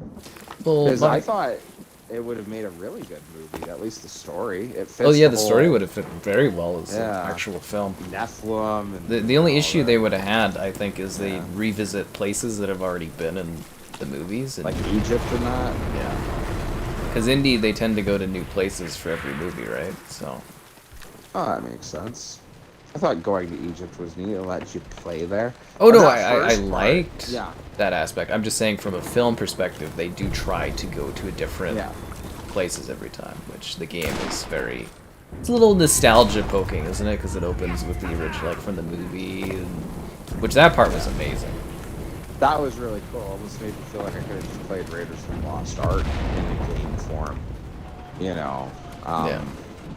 But there's a lot you could do with that. They never covered in the... there's lots of years. During the war. Yeah, there's lots of years. And you could do a younger one, too. Yeah, you could do a... Actually, a younger one would work, too, if you did 1920s and that. You could do that perfectly fine. And you I could just fit like into the Raiders. continuation of, like, weird... Oh, not Raiders. esoteric stuff. You know, like, yeah... Temple of Doom? Things. Because that's a prequel. Yeah. Well, isn't that, like... 34, 35 or whatever? I don't know the exact date. I can't remember what year, but yeah. Well, what was it? They tried with River Phoenix or whatever with his little show. Young Indiana Jones Adventures, yeah, Young Indiana Jones, and they really pitched that at the beginning of The Last Crusade. Mm-hmm. I actually like that part of that movie. Yeah. Okay, I'm stuck. Oh, we don't have any tickets left, and I can't view anyone. My camera's underneath the map. Yeah, that's a bit of an awkward. I can't even like watch anyone because I'm like under the map. That's kind of awkward. Well, we got 18 seconds left, so we'll see if this works or not. Well, the thing I was hearing around was, like, apparently they're like, oh, Disney was excited about the game or something. Or, like, there's a lot of rumors going around that, like, they want to do more games, Indiana Jones games. But I was, like, looking at the numbers, like, the Steam charts and stuff. I don't think it did that, like, sales-wise that well. Like, I'm a little... Like, I'm not sure about its success, if that makes sense. Like, it's weird. Like, the word of mouth on it's really good, but, like, financially, I'm like, I think they'd rather do, like, another Wolfenstein. Because, like, obviously Disney wants another one because, you know, they just make money off of it. They don't have to spend anything. Wolfenstein Spear of Destiny? I really want a new Wolfenstein game. Do music production? I have no idea about music production. I just do audio stuff for videos. What about Turok? Caleb. Thank you, Turok. We're getting a new Turok game, man. I'm so hyped about that. I haven't been that hyped about anything since that last time I asked you guys to like the stream. Oh, you got him. He can't keep getting away with this. Subscribing's great. Donation's cool. Be the channel member you want to be. There's channel member gifting, the Patreon option, and the Discord for stream alerts. There's also the Amazon store to play, like... Is this a new map? I feel like we're just doing the same... Oh no, this is a new level. Yeah, and finally we're the Americans. I do not like the Japanese equipment. I feel like we just keep getting like Japanese levels. This map's kind of neat though. Storm, and it's like, it looks like the whole thing is just like a village? Like a temple, or not a temple, like a city village? It's kind of neat. No. Well, it's definitely not using FSR because I can actually see the fucking water and it's not like fuzzy. That's funny. One thing this game really nails that I find a lot of shooters really have problems with is the urban environments. Yeah, it's actually... Well, that's basically... Whoa, do you see the lightning, too? Well, that's what I was just saying, is, like, it looks like it's a very... Like, we're actually in a... Like, an urban... Something you would fight over. Yeah. You know? Like, an actual city of sorts. New indie films? I don't think they'll ever make another Indiana Jones film. The last one lost a lot of money. Like, they might reboot it someday, but they said they don't want to do it without Harrison Ford, so I think you gotta wait till he dies, probably, at least. I don't know, man. You'd have to get someone else to go in there to do the indie film. They'll never do another one with, like, Harrison. Like, Dial of Destiny lost them, like, hundreds of millions of dollars. Like, it was a massive failure. It was a critical failure, it was a financial failure. Like, yeah, I can't see them doing another one anytime soon. I think it's funny when, like, the game story was better than Dial of Destiny story, and, like, the opposite. I thought the I don't know. I wasn't too big on Fallout 4 story, and I thought it was really funny that it was presented in the show. Shot! I thought should have been its own story. You know, it was really good. Kevin always brings the hype. I'm really excited about the new Turok. Like, seriously, I think it looks fantastic. It's co-op and stuff, and it's supposed to still have, like, a focus on story. It's the guys who did Space Marine 2. They said they're basically gonna make it like Space Marine 2, but Turok. And I'm like, fucking soul, dude. Sign me the F up. They're doing the Children of Turok or something, I guess, is like the characters you play as. I guess it's like Turok's kids or something, or the kids of Turok. I'm like, sign me the fuck up, dude. I wanna...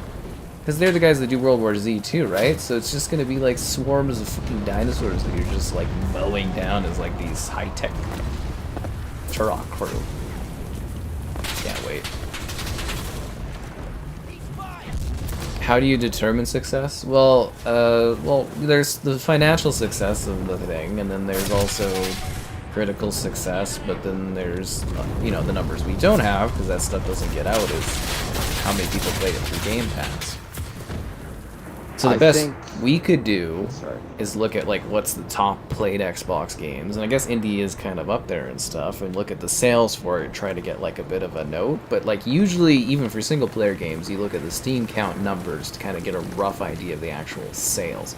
And remember, it is a Disney game, so Disney takes, I think it's 20 or 30% of that game, and then you gotta go from there, right? It'll make more money, though, because it'll come to PlayStation, so that should, I don't know, probably save it, I guess, or a sequel or something. I'm not saying, like, I don't want a sequel or I don't want more of it. I'm just saying more, like, the numbers. Because I've seen the rumors saying it was a big, big success, and I was kind of like, the numbers don't add up to that for me, personally. Like, from just a pure, kind of looking at the metric standpoint. But, you know, we'll have to wait and see. I just want another Wolfenstein, and if they're working on indie, they're not making Wolfenstein, man. Although allegedly they were working on Wolfenstein. Anyway, sorry. Oh, that's all good. Yeah.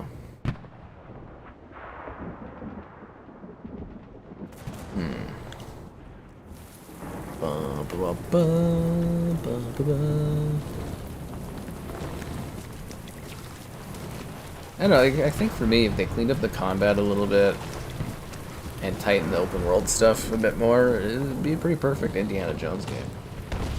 But I will say they definitely 100% captured, like, the authenticity and the... Like, it feels, like, story-wise, like it's just another entry in Indiana Jones, and I think that's exactly what it should be, right?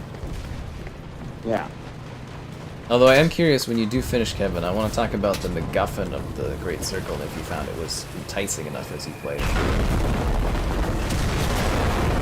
Like what? Just like the whole premise of it, or? Well, what part are you at? Just in Egypt. So like, I don't even know if I'm halfway through the game yet, or like I'm just. You're about halfway through. Okay. I'm not making any ground on this house, but. Yeah, it's more about, I am curious what you think of the draw of the Great Circle by the end of it and everything, kind of like, was it... Because that was kind of a story issue I had, was like, I was never really too into the circle, I was more into, like, the characters and where we were going, as opposed to, like, the mystery of the circle. I'm gonna sound really, really dumb here, but, like, I don't know, for the whole mystery and, like, I don't know, the whole story of, like, the idea of the Nephilim and that whole little stupid theory and that, you know, oh, hey, that they actually went and worked for the church, and that's what these giants were of old, and going and seeing that, oh, hey, there actually are giant, you know, like, built in the past. And there's the one thing that, like, Gina said that, like, oh, that's not scientific at all. Because, honestly, it's not. But in the indie world, these things are real, right? And that indie's like, well, you know, history and myth is interpreted differently, you know, like, different ways of interpreting stuff. And I thought, like, oh, that's a really smart way of putting it or whatever. But the whole, the Great Circle, and not knowing how the story concludes too, but when he was going into the whole that, like, oh, all these points of, like, these great monoliths and that, and you draw lines through them, and that there's the whole theory that this connects to, like, a power source of the earth. I like that little explanation he gave. Like, again, this is all really stupid stuff, but, like, I knew what he was talking about. I've heard these theories before, you know what I mean? So it was like, oh, that's actually really cool that that's what they were going off of the game. So I appreciate the story. It's stupid, magical stuff that, you know, something to look into. And the whole, the whole thing with Indiana Jones was really neat. Like, if you look into what the Germans at that time were looking into, they did have their divisions looking into weird stuff. The whole Aryan, supernatural stuff, master people, supernatural stuff. Yeah, like the head Germans at that time were really weird. Like, especially if you look at, like, Himmler's castle where they all met, they were very weird. They were looking into a lot of that stuff. So that, like, the whole them searching for the Ark of the Covenant in the first movie, actually really plausible. I believe that was actually one of the things they were kind of looking into.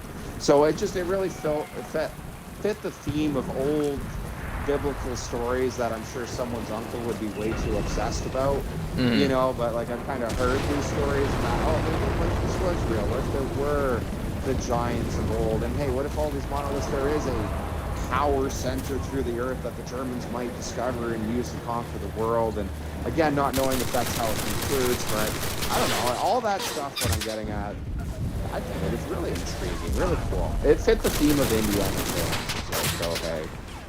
There you go, guys. You guys are talking about the audio. You talking about this really fucking loud thunderstorm going on? Storm? Oh, the thunderstorm, yeah. Yeah. At least it didn't take 10 years to release. They started it in March 2020 or 2021. They started it during COVID. They made the game really fast. Like, they genuinely made it very, very quickly. They're well-oiled machine games, or machine gun games? Anyways, gun game, whatever they're called. Yeah, we are not getting any, No, we're not. It's actually a shame. I feel like we should be smoking them right now. Do we have any, like, smoke grenades that we could use to, like, maybe get some cover? Because I'm just, like, I'm trying to get over there, I'm just getting fucking mowed down. Just... yeah. The Colossus one. We should stream through the Wolfenstein games ahead of the new one if that ever happens. Quite like the Wolfenstein titles, they're really fun.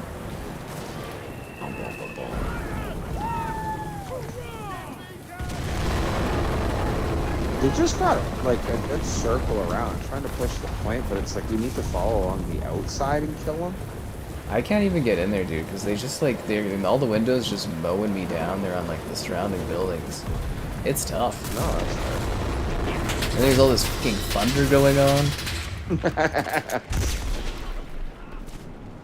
Yeah. Wolfenstein.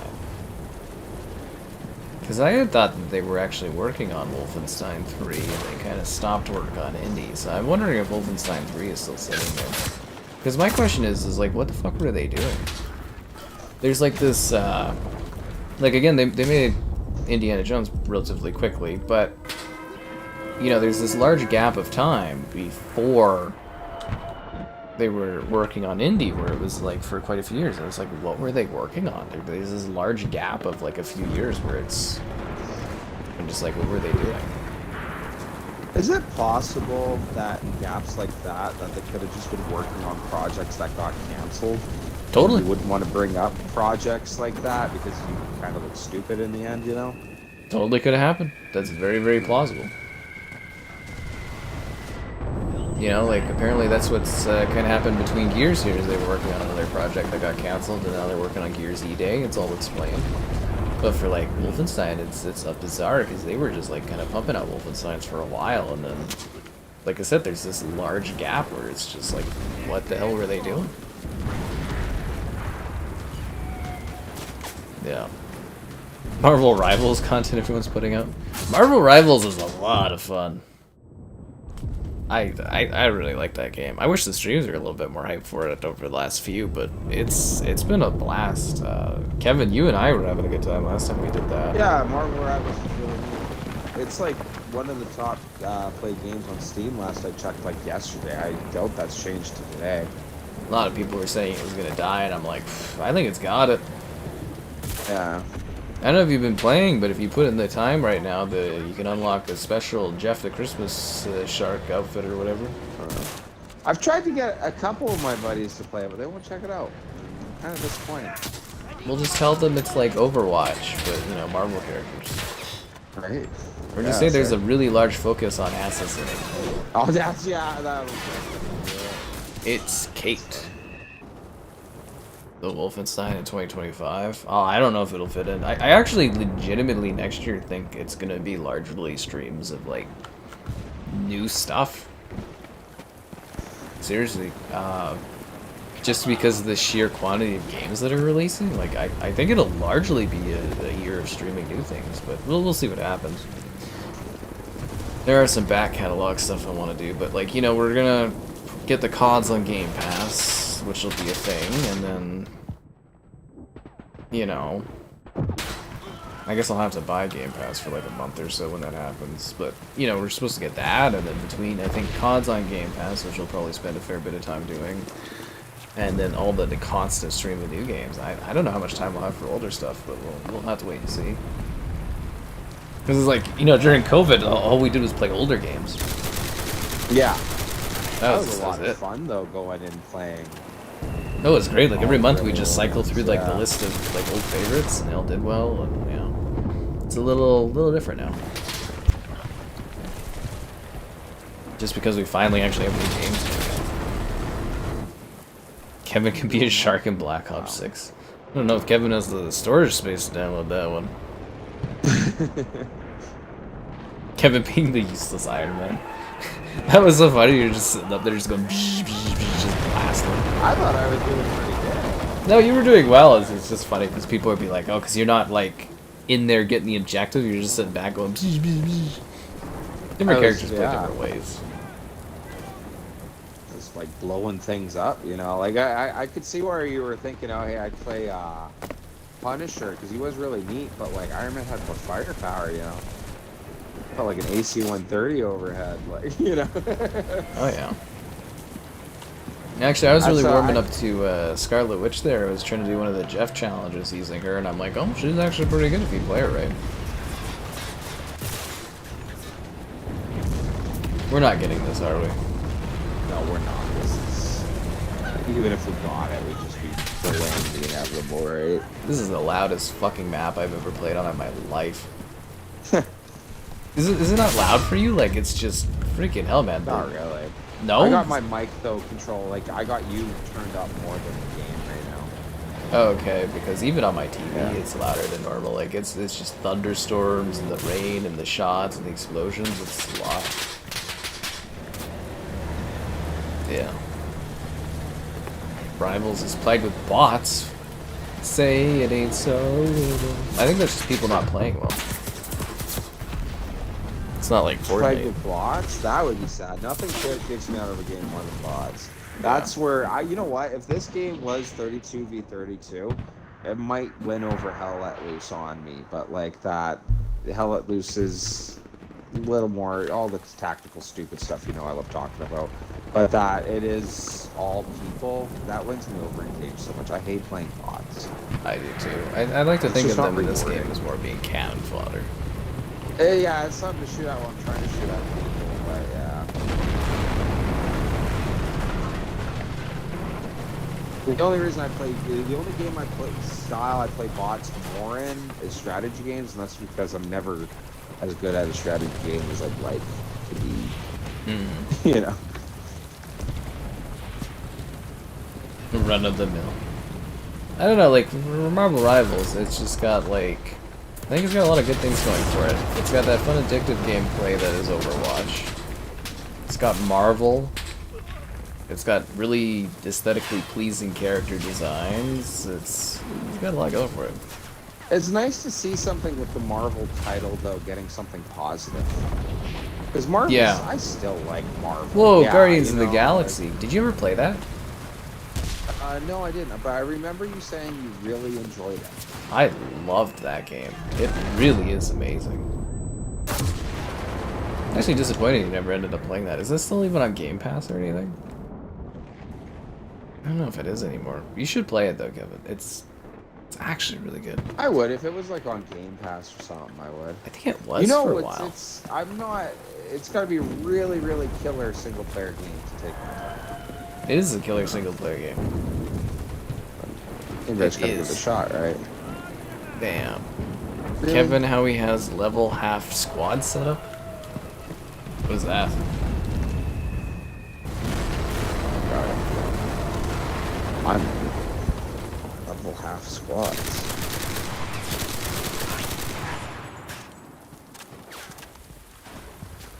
As in, like, if I had to take a guess at that question, I'd think, like, the squads in this game. Hopefully I'm answering this question right. But the squads in this game, back when I was playing Enlisted before this, like, super big update, because I think, I never got to ask you, but you noticed how, like, we don't pick the campaign anymore. You just go into a match and it throws you in, right? Yeah. Yeah, well, it wasn't always like this for Enlisted, if I'm even answering your question right. But back when they used to just do the campaigns, it was like era specific, where like Well, it was you would pick, theater like, specific, wasn't it? actually, theater, yeah, sorry, era is not really the right term. Yeah, theater specific would be a much better wording for it. That, like, you would do Moscow, and obviously Moscow, it was like 40, was 41, you know, mostly. And so, like, the equipment resembled that, and you would unlock equipment based off of that. And they had the silver coin and the gold coin system that, like, you unlock silver now where you can kind of buy, but it was like one singular silver piece used to buy you a weapon.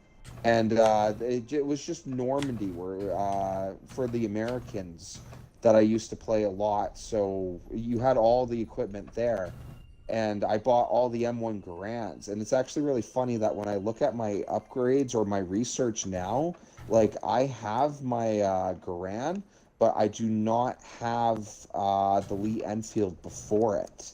So there are weapons I can buy that are kind of grandfathered in this system that I haven't taken the time to unlock. So all my guys' equipment are Garands and the M3A1 grease gun submachine gun.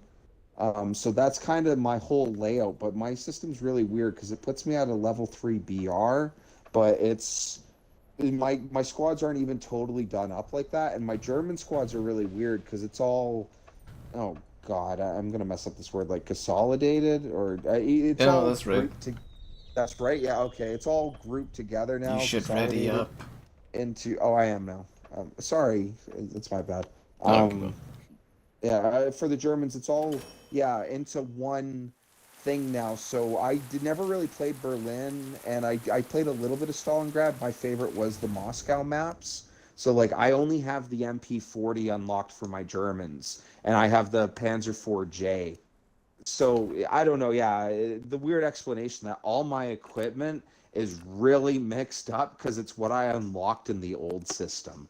And it's probably not how any of it works now. So they all just kind of have random guns that I had before. It's not very organized. Yeah. Level Anyways. 1 to 2. I don't know what that means. No Star Wars or Marvel for 15 years. I think the film industry would probably collapse.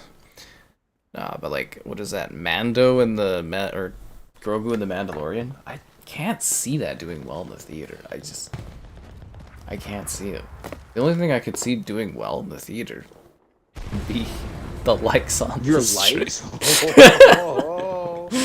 Subscribing is great. Donations, cool. Consider becoming a channel member. Man, I can't get over how good this looks. the channel member gifting, the Patreon option, the Discord for stream alerts, and the Amazon store affiliate link. The grass in this looks like... I think it's the lighting, man. It looks so good in this. It's very pretty. Guardians is perfect, like a 20-hour. It really is. It's a fantastic game. I loved it. It was very, very good. Yeah. I had the lowest expectations too. I thought that game was gonna be like a, you know, like a big dud from like the trailers and stuff. I think they did really bad trailers for that game, honestly. And I think the Avengers game hurt it too, but yeah.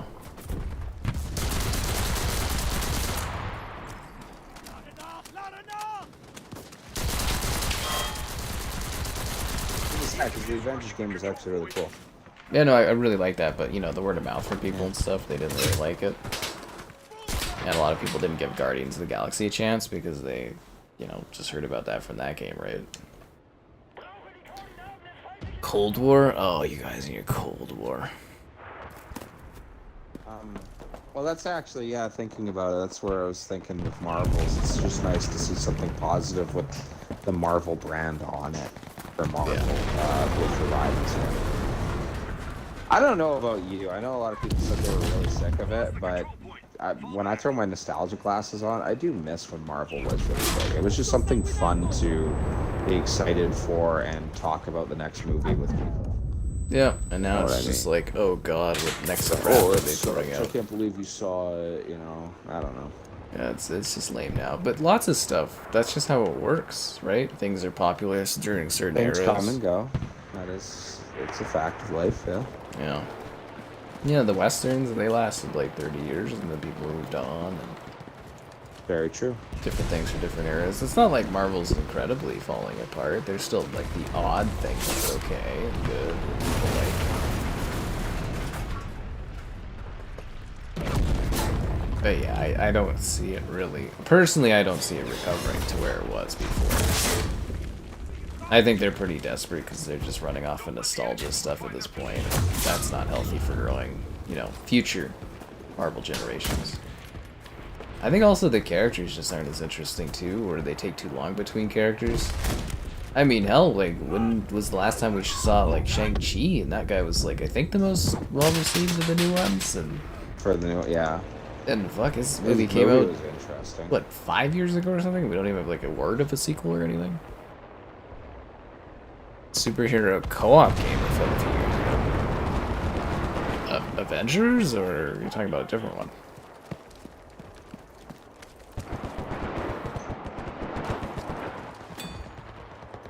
It does make you wonder, though, if they just went with kind of what people complained about with the Avenger game, and they had a New York Spider-Man copy and paste, but like open world where you are all the characters, and you, some parts you play the storyline as Cap, some parts you play as Thor, and it all leads to a big, grander adventure. Like, I wonder how well that game would have did. I think a larger issue was the end game. The lack of something to do, that just turned into a gear grind. Yeah, I think that hurt it a lot too. I think most people believe they were being sold a MMO kind of thing, but with like a... Whereas I was always looking at it because it's Crystal, like more of a story-driven kind of thing, and I think that was maybe... Which it mainly was, right? Yeah. I think, like, yeah, a lot of people were like, okay, story, cool, but, like, what do you do next? And there was all the bugs and stuff, and, yeah. Push messages, whoa. Not them Guardians of the Galaxy. I think they're also just a little creatively bankrupt, and I think the newer characters and stuff just aren't as interesting. And it's also like we're just, you know, swapping out certain characters and not really creating like new interesting characters. Or bringing in old... Holy crap, that group of guys just looks like a gaggle of enemies just spawned there. Freaking hell, man. It's a lot of foes. I'm gonna try bringing in the tank. Got like a little cozy little Panzer II, Kevin. I'm gonna roll up in my little Panzer II. I think that's awesome. Yeah, your little Panzer II. Oh, Yeah. 5-year behind tank. Yeah. A free month laying around. Free month of what do you got laying around there, dude? Oh, Game Pass.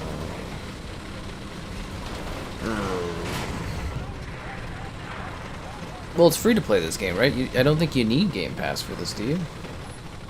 No, this is free to play. Actually, there's been once or twice where I was out alive. Where like I was kind of in a position where I had to be on my Xbox, but I just played this game. Yeah. I don't think you need the Game Pass for this. I thought the funniest thing is I was going through the list of all the Game Pass stuff because I do like a yearly library breakdown. And they got like free-to-play stuff on there. I was like, what the fuck? I was like, you know, like Genshin Impact isn't a Game Pass game. Valorant isn't a Game Pass game. I was like, what are you talking about? Yeah. Alright, their larger, meaner tank just one-shotted me, so that was depressing. Yeah. I had that coming.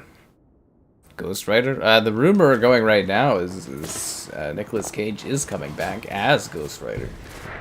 Cringy. I'm sorry. Hey, it's gonna be real cringy until, you know, they recreate that weird anime. Have you seen that animated bit where it's Ghost Rider, but then he like slaps Galactus or something like that and wins? That's no, fun. I haven't seen that. Oh, there's a bit where like Ghost Rider's the scariest dude ever. They're like dying fighting against Galactus, and then Ghost Rider just like drives in, slaps Galactus in the face with the memories of everyone or something, and then he just leaves. That's funny.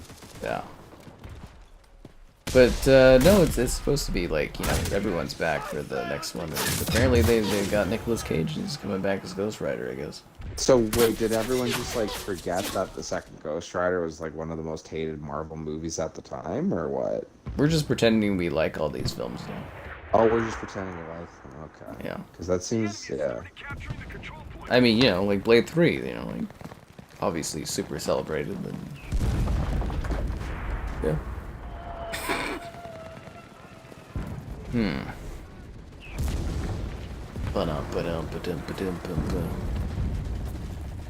So that's actually going to be really funny, seeing all those old guys together. That's all it is now, right? Like, I think Marvel and Star Wars are just so bad for that. It's just like nostalgia milking. Oh, if they're not coming up with anything new, right? Yeah, but you should be able to make something new for like a future generation to like. Whenever I watch like a freaking Marvel or Star Wars property now, I just feel like, oh, wink wink, remember this, remember that, and it's like, okay. It was cool for like 10 years, and now I'm just kind of like, okay, let's, you know, try to do something different with this. Yeah. Adult films. Actually, like, honestly, it would be kind of cool to get a little bit of a resurgence of, like, older style films. They were a lot more, like, there was a lot more nudity and a lot more, like, graphic and adult stuff in like, older films. Which I find is interesting, because I've been seeing some older ones occasionally on the whatever. And yeah, they had a lot more to that. Nowadays, it's just, like, Oh, what I think really is funny tame. is the Deadpool bit, how well received that is, and it's just like you are right. The last movie is a lot of nostalgia. That's like the premise of the movie is, you know, Every hey, look scene at was this, look just a at scene to that. introduce some sort of nostalgia. Yeah, but from like the other Deadpool movies to this one, I even think of like one of the first jokes in the first Marvel movie of like, whoa, like. Your girlfriend's probably sitting there thinking, like, you brought me to a Marvel movie, now this guy's getting effing shish kebabs, you know, like, or whatever, but, I don't know, the mature theme. It's very adult, yeah. Yeah, well, it's just that, probably could try to do that with a couple more Marvel titles, you know? You do that with a lot of stuff. They just try to cater to every audience they can, and you can't have that in every... Well, I feel like there was a formula, we've mentioned it a couple times before, but a formula that they kind of went with that I find the older movies didn't have. There was a really funny joke when they did the Oppenheimer movie, and it was making fun of Marvel fans, but it was like, you know, the Marvel fans screaming and crying when in the Oppenheimer movie, he didn't turn around and say, boy, that's going to leave a mark, you know, when the bomb went off, you know, yeah, like a joke of cheesy one-liners. And yeah, there there was always a couple of those in the Marvel movies, but like even the first Avenger movie, I don't remember it being total comedy based. Whip fests. You know, yeah, exactly. Like I kind of think of that before and after Ragnarok part of the Marvel Yeah, that was kind of a movies big shifting part. Yeah. I think the worst Ragnarok part of was that, such a though, comedy. was that humor infected, like, most films, and they all It had, infected like, a lot of films. The Star Wars tried it very poorly. Yeah. Gazillion times. With that first scene with Poe or whatever, with Kylo Ren, when he goes and he walks up or whatever, and there's that little pause. He's like, well, am I supposed to talk or are you supposed to talk? And I remember in theaters thinking, like, it just stopped the movie dead for me. And I don't remember anyone in the theater laughing either. It was just horribly done, you know. Anyways. I don't know, we'll see what happens. It's just kind of, like, neat, because I was talking, you were on that other stream where I was talking about that one with, like, Goldblum and stuff, where they're just kind of going, and it's like a thriller kind of movie. It's like they don't really do as much of that now. It'd be nice to have some more, like, adult focus, sort of mature stuff like that, but I don't know. Maybe they'll come back around again or something, hard to say. I think a lot of stuff's really watered down, too, because of streaming. You don't really get experimental movies. They're all, like, direct to streaming. A serious Cyberpunk movie. Ooh, that'd be fun. I've heard that from a couple directors You Blade Runner? talking about how... Oh, sorry.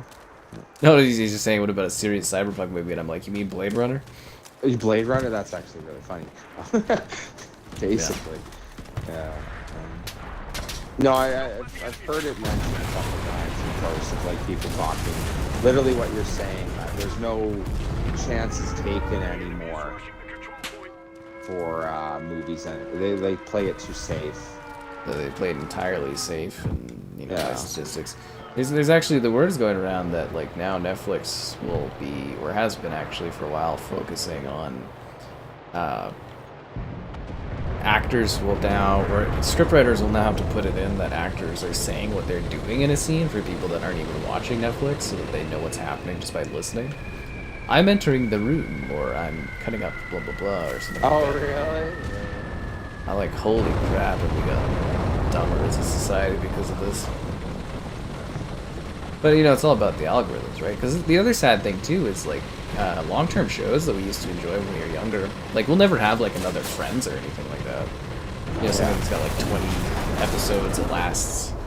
Okay, every time I get a freaking tank dude, I just keep getting, like, one shot. By, like, this other tank. The tanks are really easy.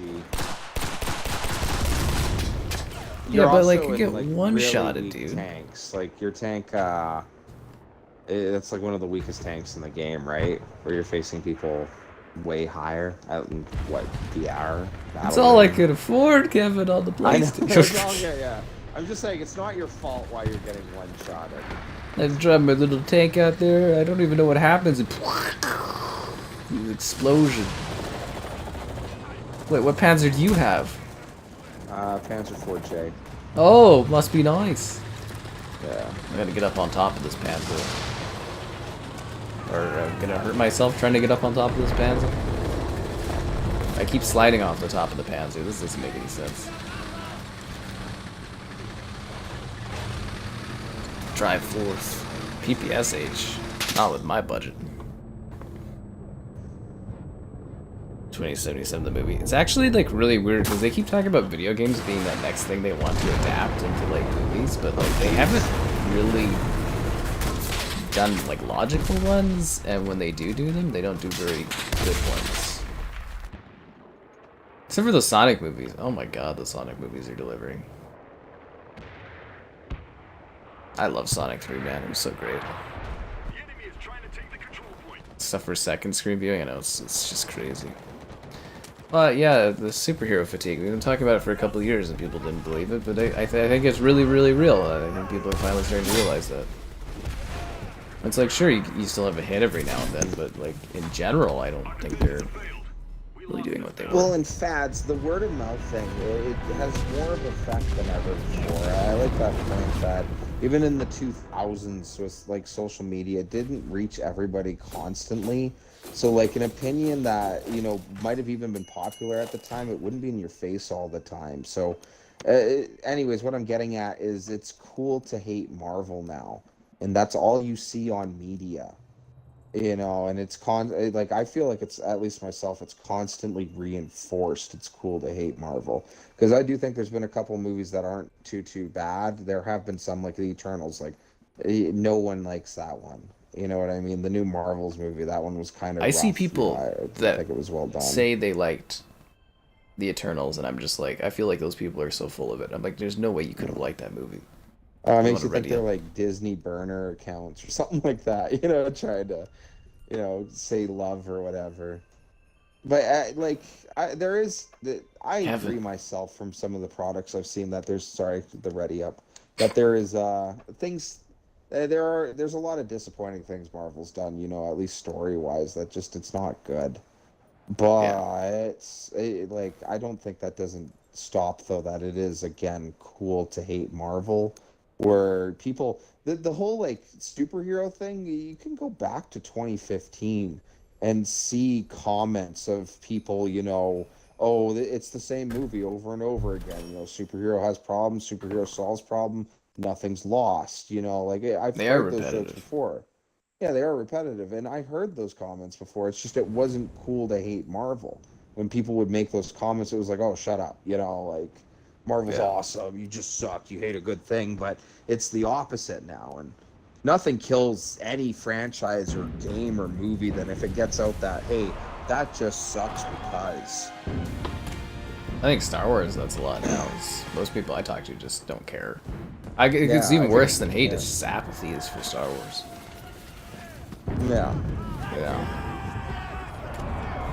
Eternals isn't that bad compared to what comes after? I don't know, dude. Eternals was pretty fucking bad. The game was boring. Like, I remember screening that and just being like, what the hell is this? Because I think we were coming off of, we were coming off of, like, Endgame and stuff, right? And then it was Eternals, and I was just like, this is what you're, like, choosing as your next, like, build-up? Is like, what the hell? Yeah. That was a boring movie. It's funny how bad it failed that they haven't even remotely gone back to it. Well, they keep like talking like, "Oh yeah, the Eternals will come back," and I'm like, I don't really think many people want them to. Well, and who cares, right? Like, yeah. I see any of those guys on the screen again, and like, you know, their own. Like, I wouldn't watch an Eternals 2, and if I see them pop up in anything else, I'll probably skip it. Actually, just to mention for you, food for thought. I'd love to get your opinion on it, but I think of like how much word of mouth can overpower if it just is the popular opinion. Because the Fallout show is very beloved, and a lot of people like it. My gal's mom was talking about how she enjoyed the show. You mentioned it too. So many people like didn't know nothing of the game, enjoyed the show. It has such a popular reception. But then I think of the whole NCR thing, that specifically that, the NCR's collapse, and that I saw a couple people complaining about it. I actually had a couple of my friends like, oh, that's stupid. And I always like the argument that there was no conclusion in Vegas really of who won. It was just whatever option you picked. It's just, you're disappointed they're saying the NCR didn't win. But my thought is that, you know, if those fanboys in a different era got together and, just hated Vegas, I mean, hated the story because, it changed lore, this isn't even canon, why are you changing lore and that? But I feel like any of that option was just completely drowned out by that. The vast majority of people liked it. Yep, that's exactly it. You're part of a very, very, very small niche that even cares about, like, the NCR stuff. And Fallout hit mainstream, right? Yeah, and Fallout, yeah. But, like, I just think it's funny where, like, in other series where, the group said that, that's changed the way it is, I don't like it at all. That didn't get to happen to Fallout because the positive outreach overdid it. Yeah. Basically. I, like, honestly, you're the only person I've even heard that's even complained about that element of it. Like, no one else even brings it up to me. Yeah. I don't care about it at all. Like, sorry, I can't stress enough how much I don't care about it. You don't care? But you're the No, only I person didn't that's even care like at mentioned it to me. But then again, I think I thought like didn't I bring that up to you? you When I was... brought it. Actually, you Well, brought no, it up. I never did that. What do you mean? I would never talk to you about something that was out. Oh, long after the show. Yeah, long after the show. Long after the show. Yeah, to clarify that, long after the show when we were discussing it, I remember you were the one sending me that. Oh, people were sending memes talking about it, and that's when I thought it was really funny. Because again, I can't stress that I don't care about it because I actually think it's funny. I never went with the NCR myself. I went with Yes Man. Mm-hmm. I never really cared that the NCR won. They were my second choice, but meh, or whatever. I kind of thought it was funny, but it wasn't until you mentioned that there was some complaint, and then I had two of my buddies who really liked Vegas go on because they were huge NCR fanboys, and I was like, well, actually, it doesn't change canon; it just changes your version of the canon. Yeah. You know what I mean? But anyways, my whole thing is that that wasn't the what could have been a big I don't like this just because was completely drowned out by popular opinion. And it was just a really good show, so I think most people didn't really think about that as much. Oh, most people who watched it probably had no clue about it. It can impact things. If you took the time. Like, for example, the most recent Life is Strange game had a lot of negative stuff going into it. And that game, I guess, was a colossal failure for Square and stuff. Because they changed the canon of what happens at the end of the first game, and they kind of, like, changed the romance of it or whatever, and people were pissed. And I don't think that game ever recovered because of it. And that's where, like, just going on about what I think I'm trying to get at is that, if that game, for whatever reason, just had popular opinion of enough people playing it that didn't know about the old story and didn't care, that if you didn't have the only word of mouth of people saying, oh, this sucks, so people see it and, oh, well, I guess it sucks. And that was drowned out by a overwhelming of people who didn't even know the old story, but were online saying that, oh, I really like this. I bet you Life is Strange would have been very successful despite changing the canon. It's just gaming doesn't have that same reach as, say, TV shows. Oh yeah, it doesn't hit casual viewers. Yeah, but because it's so much easier to just watch something than it is to interact and play with something. What I think is really interesting is the whole Dragon Age thing, and I'm not even really going to go into it, but that it had really good sale numbers at the beginning, but all I've had people go on about, like, oh, that game's failing, oh, blah blah blah this, oh, blah blah blah that, and it's like, well, a lot of people played it, you know what I mean? But like the amount of people who just kind of wanted it to fail. Oh, that's the thing without too. going into it, It wasn't really great. It was average, but yeah. But you know what I mean, though, right? Like, it's just there's this interesting thing I think in media that there's this constant battle of word of mouth, and it's a combination of, well, does the general public like it more? Is it only appealing to the fan base, and that's the only thing going out? But like, it seems like it doesn't matter what the product is; it's just what the reception about it is. And sometimes it's justified, sometimes I feel it's not, Anyways, I don't know. That's how anything works sense anymore. Yeah. We were talking about that for a while, though, right? That we were theorizing that Disney was creating division just to spark conversation, but I think it's kind of blown back at them. Yeah. That just, when you suggested that, I get what you're saying, but that just seems like such a stupid tactic. Like, why would I'm gonna make myself look like I'm making bad material, so then you guys will check it out? Like, no, so you talk about it, and it increases exposure. Because social media is all about exposure. It's just recently that the exposure has been weaponized in either direction. Yeah. A lot of the time nowadays, I think gaming specifically too, very much so than other mediums. Well, actually, movies and TV shows are starting to feel that a bit more as well. But gaming, a lot of the conversation happens, and what your game is going to be and how your game is going to be received is right from the initial trailer. It's hard to shake a bad initial showing of a game. I actually think of Battlefield 5 with that one. I think of Concord. Oh, I guess, yeah, Concord would be an even better example, I guess, considering how that one went. Colossal implosion.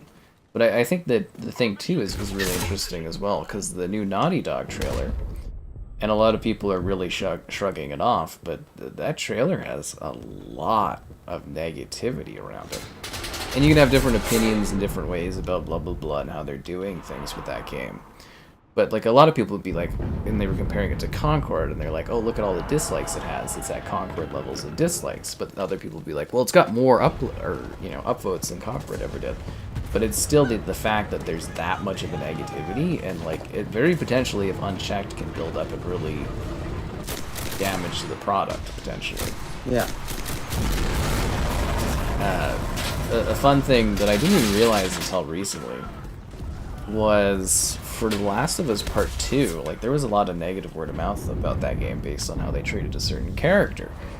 And I didn't think it had actually impacted the game, but if we got the details leaked from the Insomniac leak, and The Last of Us Part 1 sold... Oh, fuck. We'll just do blank numbers because I don't remember the numbers off the top of my head, but... You know, The Last of Us Part 1 sold really, really well back in the PS3. The remaster for The Last of Us Part 1, for the PS4, doubled the sales. And then the word of mouth for The Last of Us Part 2 halved those sales, more than halved the sales of the remaster. And a sequel should be selling more than, you know, like a remaster game, right? Because the remaster should be intriguing people to go and play the sequel, but that's where bad word of mouth killed that game, I think. Or didn't kill it, it still was big and successful, but it killed the potential profits. It could have been. And that's where I asked you, I assume you played the game. Yeah. Right? Yeah, do you feel it was deserving of that, or was it a hyperfixation on a very small part of something? It's a very tough one to talk about because there are so many perspectives on it. Like, The Last of Us Part 2, from a technical standpoint, is probably one of the most impressive video games I've ever played. Like, in terms of realism, game design, blah, blah, blah. I'm not as emotionally torn about what happens to the, you know, the main characters other people are. But I do genuinely feel that the latter half of that game suffers a lot from its additional character because she's just not as interesting. Like, the first half of that game is perfect. A revenge plot, a revenge story, and then the latter half, it just, like, flops. And I don't think it'll have aged as well if I go back and actually sit there through it again. I don't know if I'd get through that second half of the story. But it is very, very technically pushing, but also... I do have narrative issues with that game. It's a tough one because it's like it's so beyond the level of like technical improvement and storytelling and blah blah blah. But it is like that first half, just a great like revenge thrill ride that you're just 100% behind, and then it just completely gets bogged down by the second half. And then the ending of that game, I have a lot of issues with, a lot of problems with. It's just funny public opinion, I think, is the main theme I'm trying to get at, and how it works in different ways. Like, I think of, like, 2042, how the absolute positive reception because of the trailer, and like you pointed out, trailers make or break things. But then I think of, like, how negative 2042 has been received after, and, you know, my personal bias, I think it's kind of deserved. I was very disappointed with how the game went. Even the crashes. I have a buddy on PC who still... it crashes a lot for him, like just the bugs of the game. So I feel like that one's kind of deserved, but like, I don't know, there's other games that where I'm like, well, I don't really see where certain hate is deserved. Like the Avengers game, like I get, okay, maybe there's issues with like the end product and that, but as I was playing it, like if you were just to pick it up for the storyline, I never got the mass hate for it. No, that game was decided before it came out. That's what I was talking about. Like, first opinions and stuff are very, very hard to change, and nigh impossible to change in gaming now. You have to come out perfectly for people to accept your game, or they will kill it. Well, that's what I think is so funny, is that, you know, how much, and don't get me wrong, if somebody said a game sucked in 2009, you'd be a little bit wary, but I don't ever remember, obviously, there was not the outreach of social media for it, and that, but the effects from now, even to, like, the early 2010s, it's just fascinating how gaming has gone. Well, it's You know what I easier to mean? reach larger groups of people, and I think another thing you're kind of overlooking is stuff costs a lot fucking more now. So people are Well, what, to really, buy the product? really looking at, is this worth my money? A little bit more than they would back in the 2000s when, you know, let's be honest here, people were generally wealthier, right? Like, things didn't cost as much, you had more extra income for things, generally. Your average person per average, right? And, like, nowadays, it's like, if you're spending however much in a video game, which in Canada is like 90 bucks, 100 bucks, I think there's a little bit more, like, you know, do the people that I look forward to. We also didn't have influencer stuff like we do now, and we didn't have streams like we do now, and that too. So you can get a lot more opinions faster and things. And the general discussion can build. But I do think another thing is people literally sit there and they think about their money a little bit more. If they like something, they'll spend lots of money in it. But if they don't like the idea of it, they won't buy into it in the first place. And that is fine for entertainment. I totally agree, especially, you know, for... So, one sec, how does this work? Sorry? This one? Like, what are we planting? Like, I'm on the... Yeah, it's like Rush from Battlefield, where we have to blow up these objectives. How do I do that? Like... you run up to it and you hold X on it, but you already got a bomb planted on it, so they're trying to get rid of it. Oh, so I think we're about to blow this, yeah. Oh, right, okay, because I was on that bomb in between this thing, and I'm like, oh crap, like, what am I doing here? Because I'm like, I think I need to destroy it, but I was like, okay, thanks. Okay. Yeah. Or, sorry, actually, I can't tell if we're blowing up or we're on defense, yeah. You can't tell, I can't tell either, but I'm yeah, like... I actually cannot tell, that's hilarious. I think we're on defense. No, oh, Jesus, I cannot tell. Anyways, just to throw, I do think that is a very valid point of why people would be more cautious to buy things, because, like, well, you know, if games are 90 to 100 bucks, and you're gonna buy maybe one game with your spare time, so you're gonna want to get something that's good. So the reason for being cautious to buying games, I totally accept that would be there, but I'm just saying I feel like there's a lot of, without sounding mean, sheep-like mentality of maybe unjustified hate for certain games. You know what I mean? Or extra love for certain games where it's like, yeah, you wouldn't want to take the chance with your money, but like certain games with Avengers that I feel like if I was to get certain people to play that game, they would like it. But they just never got it because, oh, well, I heard it sucks, so therefore I think we're attacking. Suck. You know? I actually, now that we blew that up, I'm positive we're attacking. I'm pretty sure we're attacking. Yeah. Anyways, that's enough of that. Sorry. No, it is a big thing, and, you know, but that is just how stuff works. People love a good witch hunt. People love to build up a mob mentality about things and get passionate about things. And I think that's more or less it. I think you nailed it on the head. It's the classic witch hunt. It's just, it's easier. Now it's amplified too online. Yeah, by people talking, and bots. You know, there's bots as well that we don't even necessarily think of, but there's a lot of bot stuff out there that exists that can push discussion in certain ways, right? I just wonder a lot when I see a certain game that's like, oh, this is getting really hated, and you know, sometimes it is justified. Again, I do have my own examples where, yeah, I feel like the negative outlook on that game is justified, but I don't buy so much now when I fear that, oh, hey, people don't really like this game. Sometimes if I have the availability, I might check it out if I think it looks interesting, because it's like, well, you know, are people just hating on it to hate it? Anyways, that's all I'm saying. It's deep thought, guys. Meh. I think the big issue with the new Naughty Dog game is, and I've said this many, many times, that obviously it's a Naughty Dog. They deserve the benefit of the doubt for their game. I don't know if it's a bad trailer, but I do think there is a bit of fairness in some people saying that they don't like the appeal of the character and the atmosphere of that game. And I think that's actually like a building negative effect on that one, even though there's a lot of people that are, you know, Naughty Dog fans, willing to say they're fine with Naughty Dog stuff, they'll try it regardless. But I do think, from a historical standpoint, they need a better word-of-mouth building around that game for maybe a better trailer or something. Because, you know, financially, obviously, Last of Us Part 2 selling half as much of the remaster is not good business. Yeah. And you don't want a repeat of that for their new universe that they're trying to start.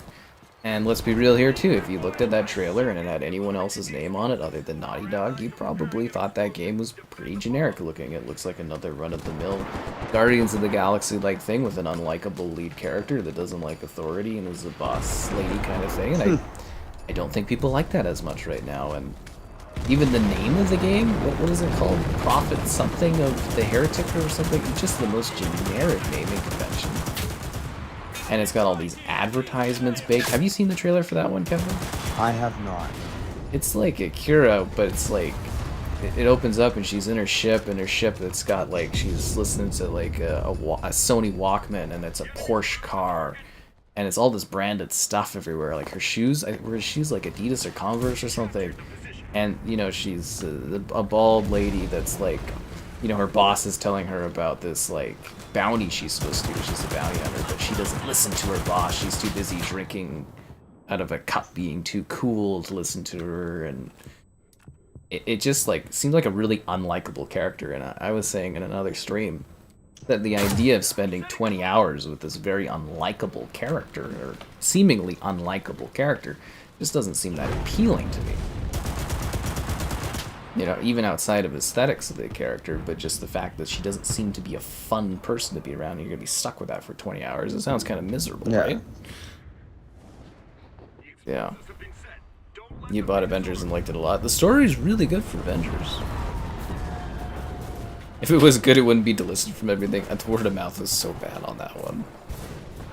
Are they done supporting 2042? They've been done for a while. I think they just do little small updates for it. Glad you guys like the convos between Kevin and I. Something about Fortnite has millions of people, so design's not a problem. For what? For like Marvel stuff? I think for Marvel stuff too, they need to start making more aesthetically pleasing characters in Marvel stuff again. Like it's okay if there's guys that are shirtless constantly in the Marvel films, but the females are not allowed to show any skin or anything like that. And let's be real here, the Marvels movie, 69% of the audience was male. I do think Disney needs to start working towards catering to the audience that actually does show up for their films a little bit more. There's a funny balance with that, man. Like, you know, I don't know. Balance. I've mentioned it. You know, I do get where there are certain things again where it's like, come on, like it's over sexualization. I mean, you can't go like 2 feet in a Marvel film without a guy taking off his shirt and showing off his abs. Well, sorry.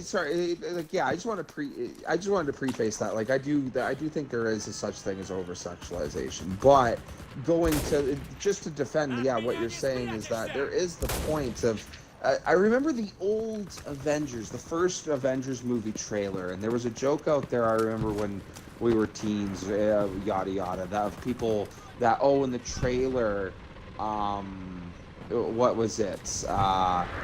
Black Widow was the only one where she wasn't facing forward, her butt was sticking out. And some people making the joke of like, oh, it's iconic. Yeah, great. Yeah, the pose of it. But it was like, you know, well, obviously I've heard some girls making the joke of guys' butts, but for the most part, for at least the girls I've talked to, what do they want to see? They want to see a man's abs. And honestly, look at all the guys in the poses. They're not, you know, very thin, you know, average-looking guys. They're all absolutely ripped, and you know, I kind of want my superhero to look like he works out, you know. But like, there is that appeal, and I just think about it that in Iron Man 2, yeah, Black Widow, when she's getting undressed in the scene, that's the whole big joke of Happy driving the car, and he's like, he's looking in the mirror and he almost crashes, and she's like, hey, stay focused, and it's ha ha ha ha, look how pretty she is. But then I focus on like Thor, the very first Thor movie. There's the scene where he's finally at their house and he's shirtless, and they're even the friend Kate Beckinsale or whatever, she's like, oh my god, look at him, and Natalie Portman's kind of like smiling, like, yeah, that's the guy I'm talking to. And it's like exactly what you're getting at is it used to work both ways. It works both ways, and the entire time of Marvel, it has been working both ways. How have no, the last Superman films have stopped. It's just guys. it's that whole thing of like, oh, well, we don't want to show the gals like that, and it's like, well, why not? You know, like, obviously, yeah, I don't know. It's an issue, I think. Lucia, that was AI. Caleb, that wasn't real. Disguise as well, that was actually a very empowering thing in the opening of the first Adventures when Black Widow is in the chair there. She literally says that too. She's like, I'm in control here, and the guys are laughing, and then she beats the crap out of them. Yeah, well, that's her whole thing, and that when she, like, literally we need you, and she's okay, and then literally breaks out of everything, shit whips all the guys there, and actually she was in control the whole time. Yeah, and she even on the phone, she's like, this idiot is telling me everything. Yeah, it's a joke of like, oh, she's playing, help me, damsel in distress, but actually Black Widow was owning all these guys. Like, yeah. Yeah. The Lucia picture is AI, guys, come on. She looks like your beloved Humberly, oh my god. The AI stuff's getting so rampant. Alright, we'll do another one here, I guess. Okay. Showed her shaving her head with the blade the wrong way. Okay, so you haven't seen that game. Okay, let me this title here. Intergalactic the Heretic Prophet. What does that even mean? I'm not too sure. Like what does that title like make you think of? Like I wouldn't even know. Right? That's the thing I'm saying, is like it doesn't even. Alright, ready up so we can get this rolling here. Sorry, I was buying weapons. That's fine, yeah. But I'm just like, that title, like, it's just so... Again, I do firmly believe if you had everything but you removed Naughty Dog from the occasion, that... I don't think there'd be any hate or anything. I think people just not care or think about it at all and just think it's the next generic space game. With, like, quirky style and bad attitude. Yeah.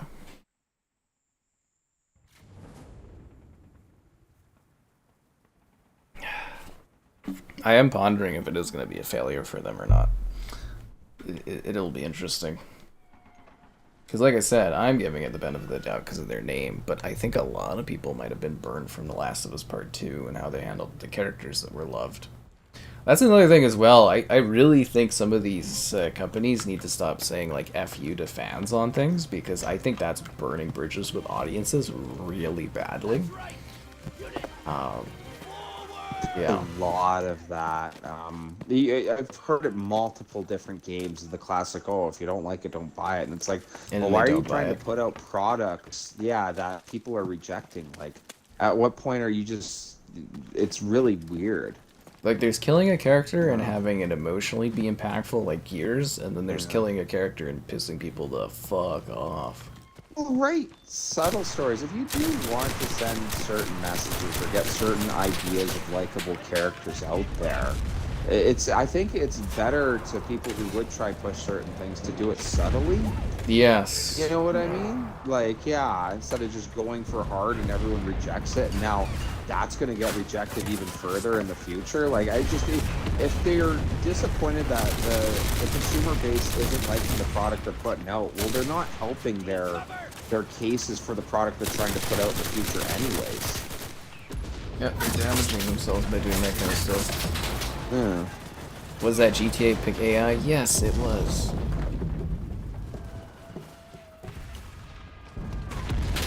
The guy who wrote The Last was Part 1, Part 2. Wasn't it a woman that wrote The Last was Part 1? Or like a group that a woman was part of it, and she was ousted by the guy, Druckmann or whatever. He like ousted her and then kind of rewrote part of Part 2 or something in his favor. And there's a whole, you can go read about it online. It's a very messy backdrop to it. I do think I do think PlayStation actually should be worrying a little bit about the reception of that trailer. And I know a lot of people that are like big Naughty Dog fans. I've seen a lot of people online just like shrugging it off, but I do genuinely believe if they are smart, they need to sit there and start putting together a better second trailer and stuff, because I think it's going to snowball badly. I think you're absolutely right. Sorry, and going with the theme of like initially even what I was trying to bring up is that if the word of mouth is really bad for that and they don't think that affects it, I think we've done nothing but discussive examples where whether your product's good, bad, or mediocre, if it just gets out that people don't want you to buy it, even if it comes out initially good, it will hurt the sales in the long run. Yeah, the tail will fall out. Like, yeah, word of mouth is more prevalent now than it has ever been. And you know, there is a heightened level of arrogance from creators, like on the creative side of making games and movies and stuff, that I think needs to be corrected a bit too, because they're going to be damaging their own products. And yeah, like Battlefield is pretty fucking infamous for that one, Battlefield 5, where it's, yeah, they're costing. I can't see them closing Naughty Dog. Even if it is, they'd have to put out a bunch of failed products. I mean, look at BioWare. Look how many chances they get, man. Smaller studios, yeah, they get closed all the time. Big studios like that, I can't see that happening. Yeah. Voicing the criticisms. There is a lot of criticisms for Starfield. That's definitely fair. Again, the game was successful. That one I don't like hearing is people are like, it's not successful at 15 million players. And it's a new IP, the biggest new IP of all time. But, like, yeah, I do think the problem with Bethesda going forward for a bit, too, will be... And hopefully they correct this over time. But Indiana Jones might make it a little worse, is I think Todd Howard is getting a little bit more arrogant. And I'm hoping that doesn't impact Elder Scrolls 6. One interesting comment I really didn't like was the one, I can't remember who it was, but they made the comments of the problem with Elder Scrolls 6 is that it will never live up to the hype. Oh, there is way too much hype behind it. Well, the thing is that my thought that, yeah, that may be so, but the more you wait, the worse it's going to get, unless you're going to literally wait to the point where, you know, you've gone so long that the 18-year-olds don't care because most of them haven't played Elder Scrolls 6, and then that's just brand damage in itself. Yeah, not keeping but it's the like build going and the excitement. Yeah, but the issue with that, it's not the next game's fault. It's your guys' fault for taking so long with the product. Like Half-Life. Yeah, like it is. There's so much hype because people get to talk about it for forever. If it is just like, oh, hey, you know, the game comes out every 4 or 5 years like it used to be, then... Yeah, if there's a bad one, you just forget about it, you go on to the next one. Yeah, you forget about it and move on to the next one, but then you release Skyrim how many times in a row, you know, so... Anyway, I was just keeping Bethesda afloat, to be fair. Fair, I guess, if that's what they're doing, but my thought is that they played themselves, you know, and I feel like they're going to do the exact same thing with the next Fallout. Especially with the talks that, what's it, they're talking like they're not going to work on it until like something like 2030. It won't come out to like 2032, I think, right now. That's ridiculous. Because he won't, it's because Todd Howard won't share the property with anyone.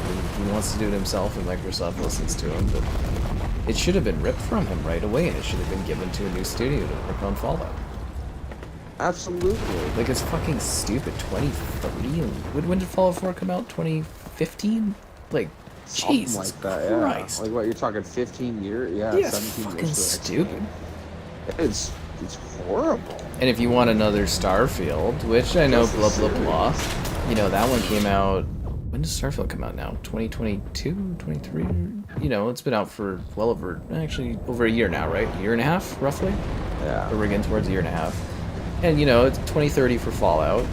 And then, let's say they work on the next Starfield after that. We're looking at 2037? Or 30, like... Hear me out on this. Like, I personally, for me, fuck. I feel like Starfield needs another game. I had my complaints with Starfield. It needs to be built upon. There's foundation there that could make something really, really neat. It needs that next follow-up. But it's going to be so long that, like, the discussion of what Starfield is will just be negative by that completely. Well, my thing with Starfield that lacked from Fallout and Elder Scrolls is I've been playing Elder Scrolls and Fallout since I could first play video games. You know what I mean? Like, when the next game comes out, I have this beloved lore to to go off of and think about, you know, reference. But with Starfield, there was none of that. It was new. I have other complaints other than that, but like, if It's a new they had universe. more, yeah, if they had more games, then you could reference it, and that's what a lot of the Bethesda games are really great for. Is there's such an established lore behind them. Yeah, large lores. Yeah, large world building. The same reason why Lord of the Rings and stuff like that is great is the world building of it. Starfield could use that from Bethesda pumping out more titles. The thing that would make Starfield a stronger brand name is more games, not... Needs to be expanded upon as an IP, yeah. Well, realistically, Exactly. Bethesda should be splintered into 3 studios. There should be a studio working on the Elder Scrolls, one working on Fallout, and one working on Starfield. They're all big enough that's properties. A genius idea. You know, absolutely. It doesn't make any fucking sense why you would have one studio doing that same game, but making us wait 7 years now between titles. It's fucking ridiculous. Heck, let me be arrogant about it. I would actually say for like fantasy RPGs, I think Elder Scrolls is the title. It's the definitive that people would know. fantasy Yeah, RPG. you know, even when I was talking about when we were talking Kingdom Come earlier, I referenced it as Skyrim in comparison to it. You know what I mean? That video's Elder out tomorrow, by Scrolls the way, itself. guys. Yeah, hey, check it out, please. No, sorry. Yeah. Future Anyways, Value does Naughty Dog have? Last of Us Part 3. They could always whip up another. We could always make new stuff, but I'm more worried about BioWare's future. I don't think Veilguard sold that well. Starfield failed harder. It had 15 million players. It was the most successful new IP in gaming history. Come on. You guys are killing me. The best comment I heard for Starfield is that you have to expect the type of game that was going to be made. I like the comparison I heard. This is not my opinion.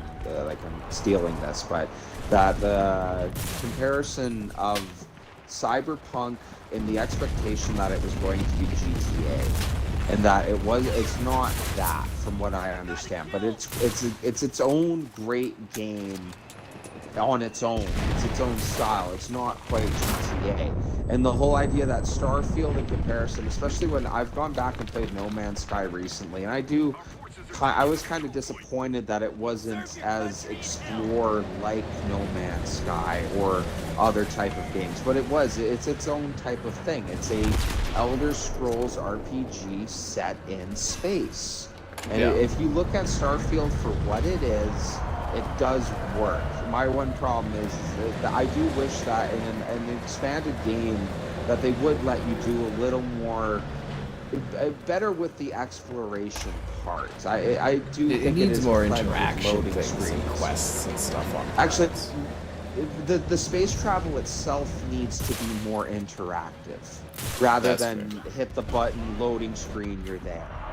You know what I mean? Like, yeah. But if you look at the game for just a RPG itself, it's not horrible. It's when you start comparing it to what it's not supposed to be, it looks kind of stupid. Yeah, what you want it to be, then it looks kind of stupid. But like Starfield, I played it till the end. I beat it. You beat it. What was it? Most people put how many hours into it? Oh god, the initial stats on that game are pretty stellar for like it is. It is played.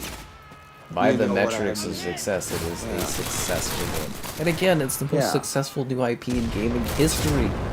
In the history of it. Yeah.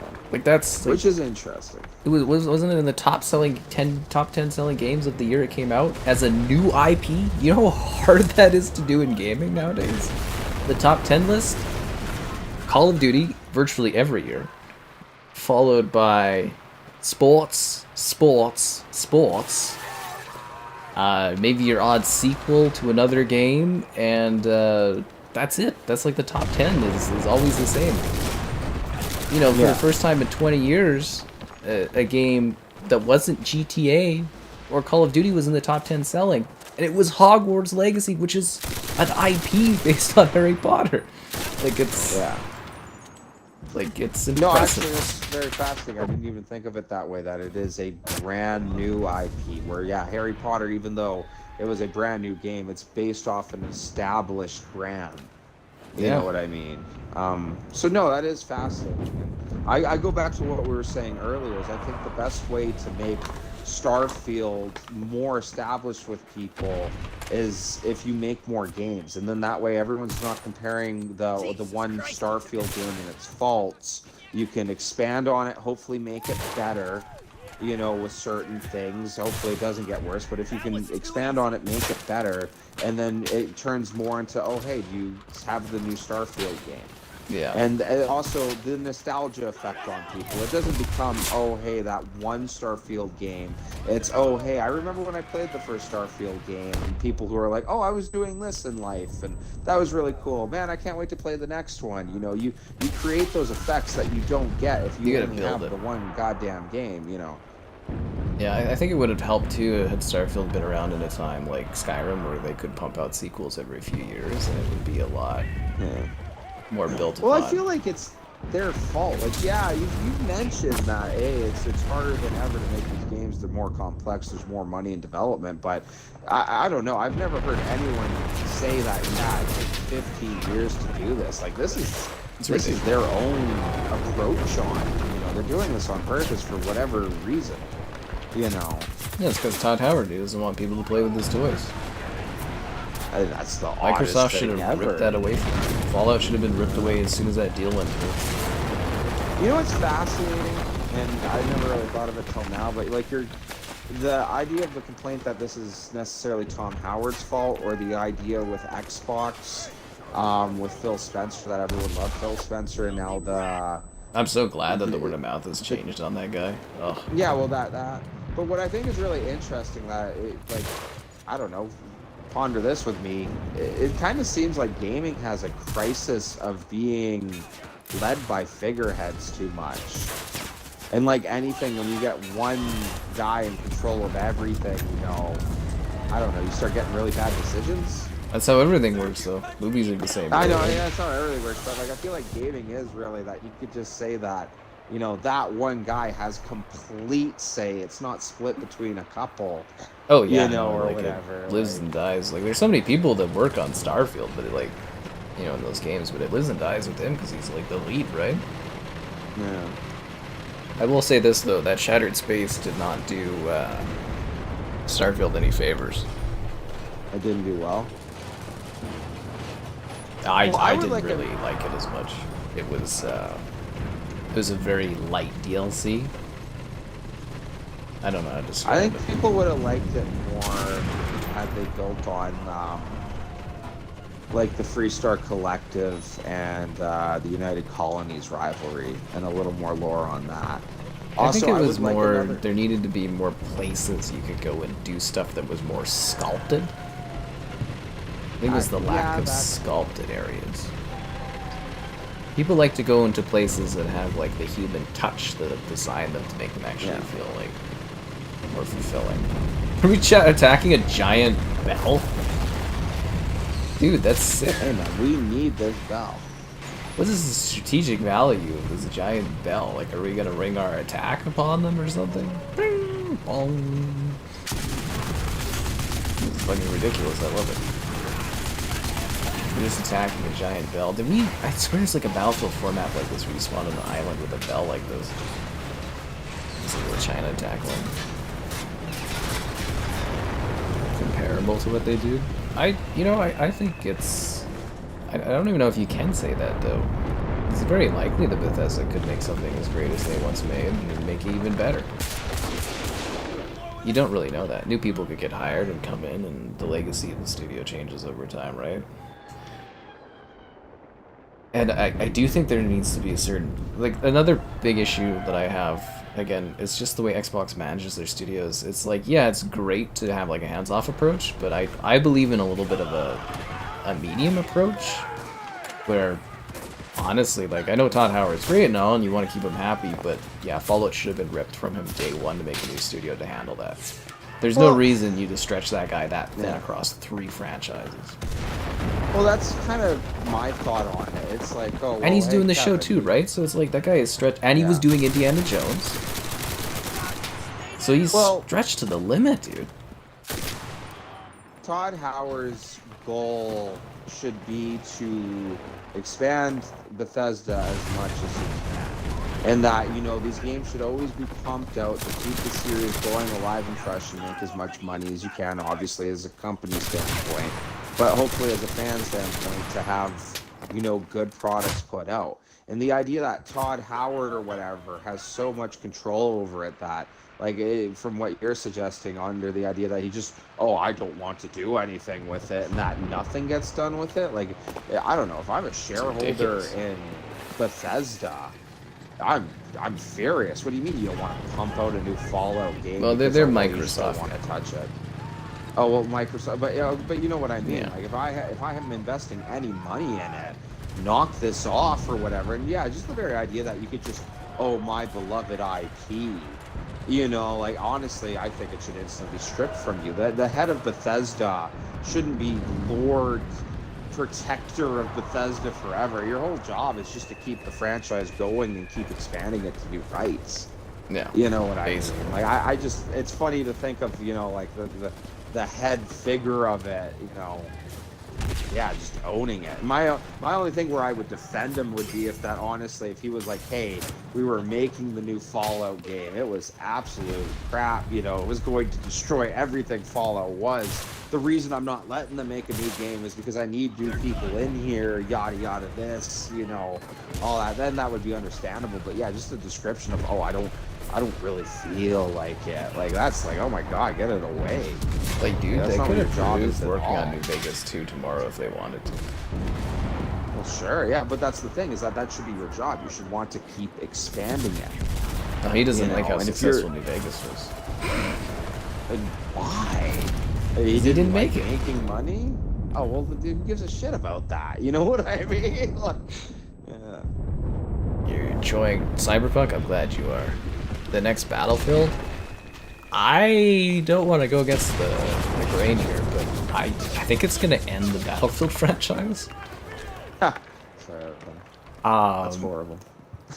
I love Battlefield. Well, I was sitting there playing Battlefield 1 when it was free for that one day, and I was like, huh, there's like no one playing this. And then I was thinking, I was like, huh, Battlefield 5, there's no one playing that. And then I was sitting there being like, 2042 is mostly bots, and no one's playing that. And then I was like, Battlefield 4 is the only one that's still lively. They stripped Battlefield 3. Battlefield Hardline's dead. So there's no actual active player base playing a Battlefield game right now. Yeah. And the word of mouth on Battlefield isn't great, and they kind of bought themselves some time by keeping the fan base happy with 2042, but unless the next Battlefield is spectacular and like super mind-blowing, I think it's going to be the death of the franchise. They're releasing in 2025. They're going to be going up against Grand Theft Auto in the fall and Call of Duty, and they're going to get fucking massacred.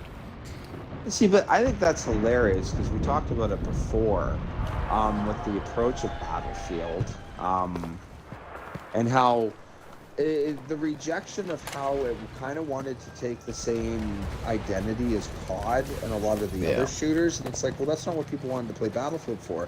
And you had the great point at the time of like, well, you know, if that makes more money, you know, that's what they're going to try. Yeah, that's what you got to chase. But I do kind of love that the whole thing that, well, if you're chasing something, even though if that's what makes profit, but that's not what you're about.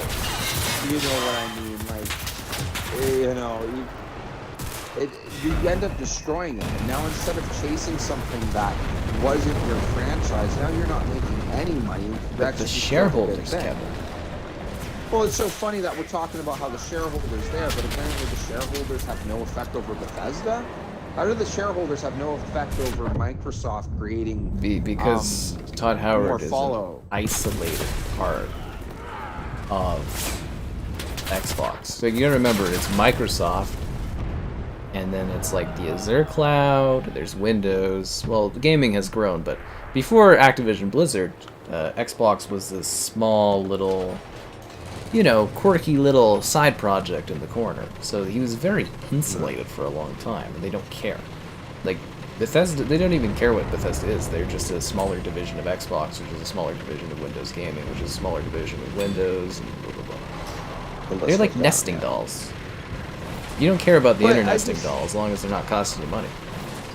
I think that's fascinating, though. So if the whole thing is that EA is more of a separate entity, so they're more, they're 100% more under pressure to the shareholders. Yeah, if that is the case, then yeah, sure. I guess that's the way things work. It's just I do think that's absolutely hilarious that in the case of Bethesda, that apparently if it can just hide under Microsoft, I still would think that was absolutely stupid because of the amount of money you could still be making on that. And that's just a poor decision on Microsoft to let it go that way.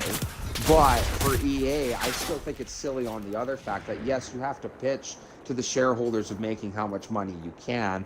That is just how capitalism works, you know. But I think there's a little bit of irony in it of making as much money as you can and making no money at all. That a Battlefield game that everybody's kind of under that, oh, hey, we are doing another World War III scenario, modern combat, exactly as Battlefield 4 was. We won't include China because we can't, but we'll add someone else, you know, everything you guys are as is tradition.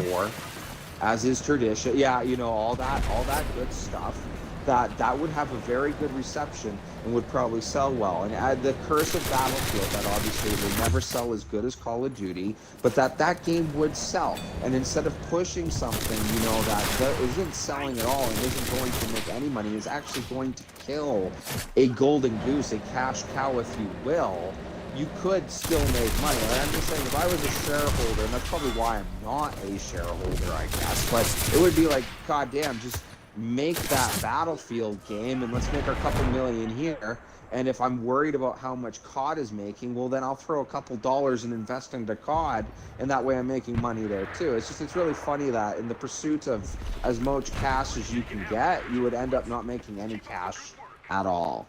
And that's capitalism. You come in, you burn something out, and you leave. That's hilarious, dude. Like, oh my god. Their one saving grace is they do have Zambella working on it. But yeah, I think they're gonna get smushed. And no, Call of Duty will not be negatively. Well, Call of Duty will be slightly negatively impacted by Battlefield, or not Battlefield. Sorry, Call of Duty, but it's not. It's gonna be negligible. Let's be real here.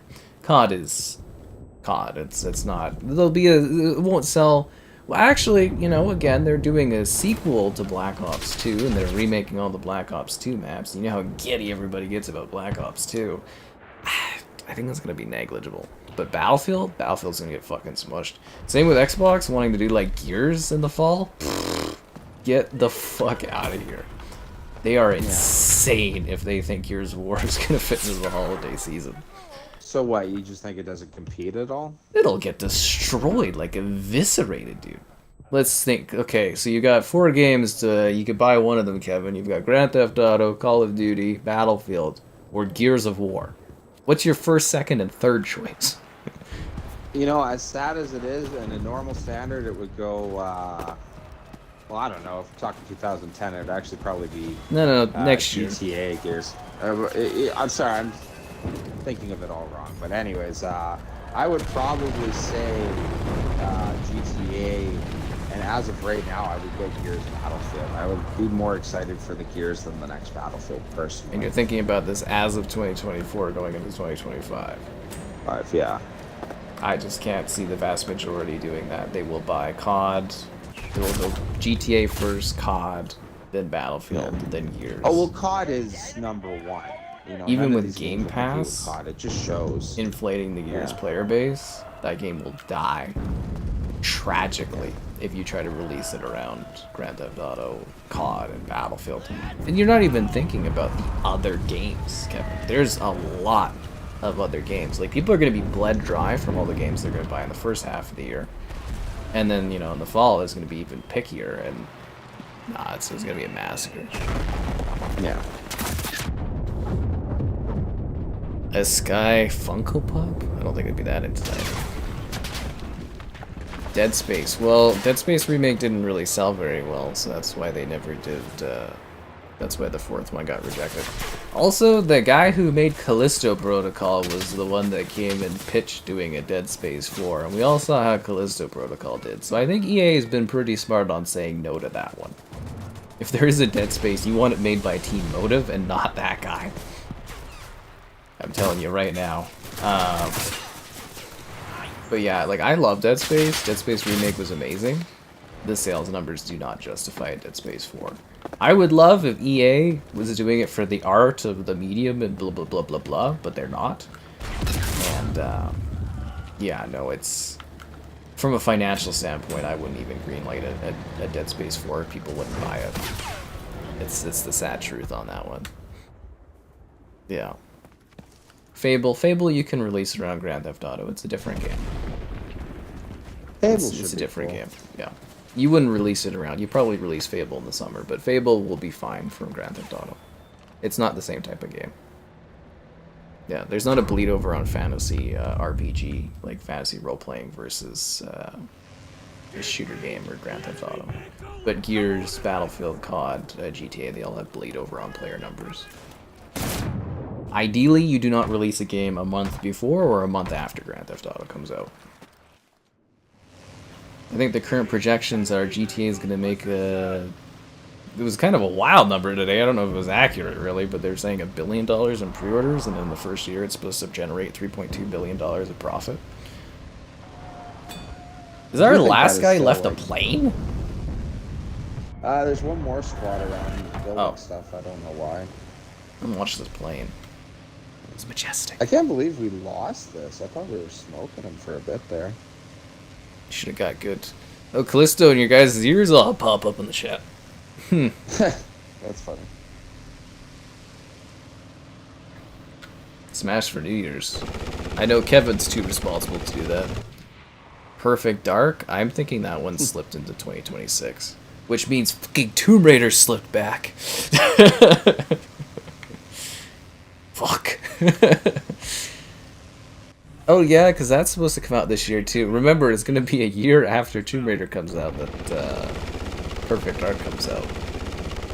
How hard is it to make a Tomb Raider game and a Perfect Dark game? Like, they made 3 perfect Tomb Raider games in a row. And then they're just doing a 4th one, but like, oh my god, Crystal's so crazy thinking they're going to meld old-ass Lara Croft that's like sex icon with new Survivor Lara Croft. It's not going to work. I'm telling you now, it's not going to work. But anyways, yeah, so Tomb Raider comes out, which should be in 2025. If it doesn't, I'm going to be like, what the hell is going on behind the scenes at Crystal? Like, they must be having severe issues. And then the year after, Perfect Dark should come out because the teams will move and they'll have enough people to do that. So it's more like 2026 for Perfect Dark. Anyways, guys, we are done for today. It was a blast. We talked about everything. GTA is not getting fucking delayed. Time this guy out.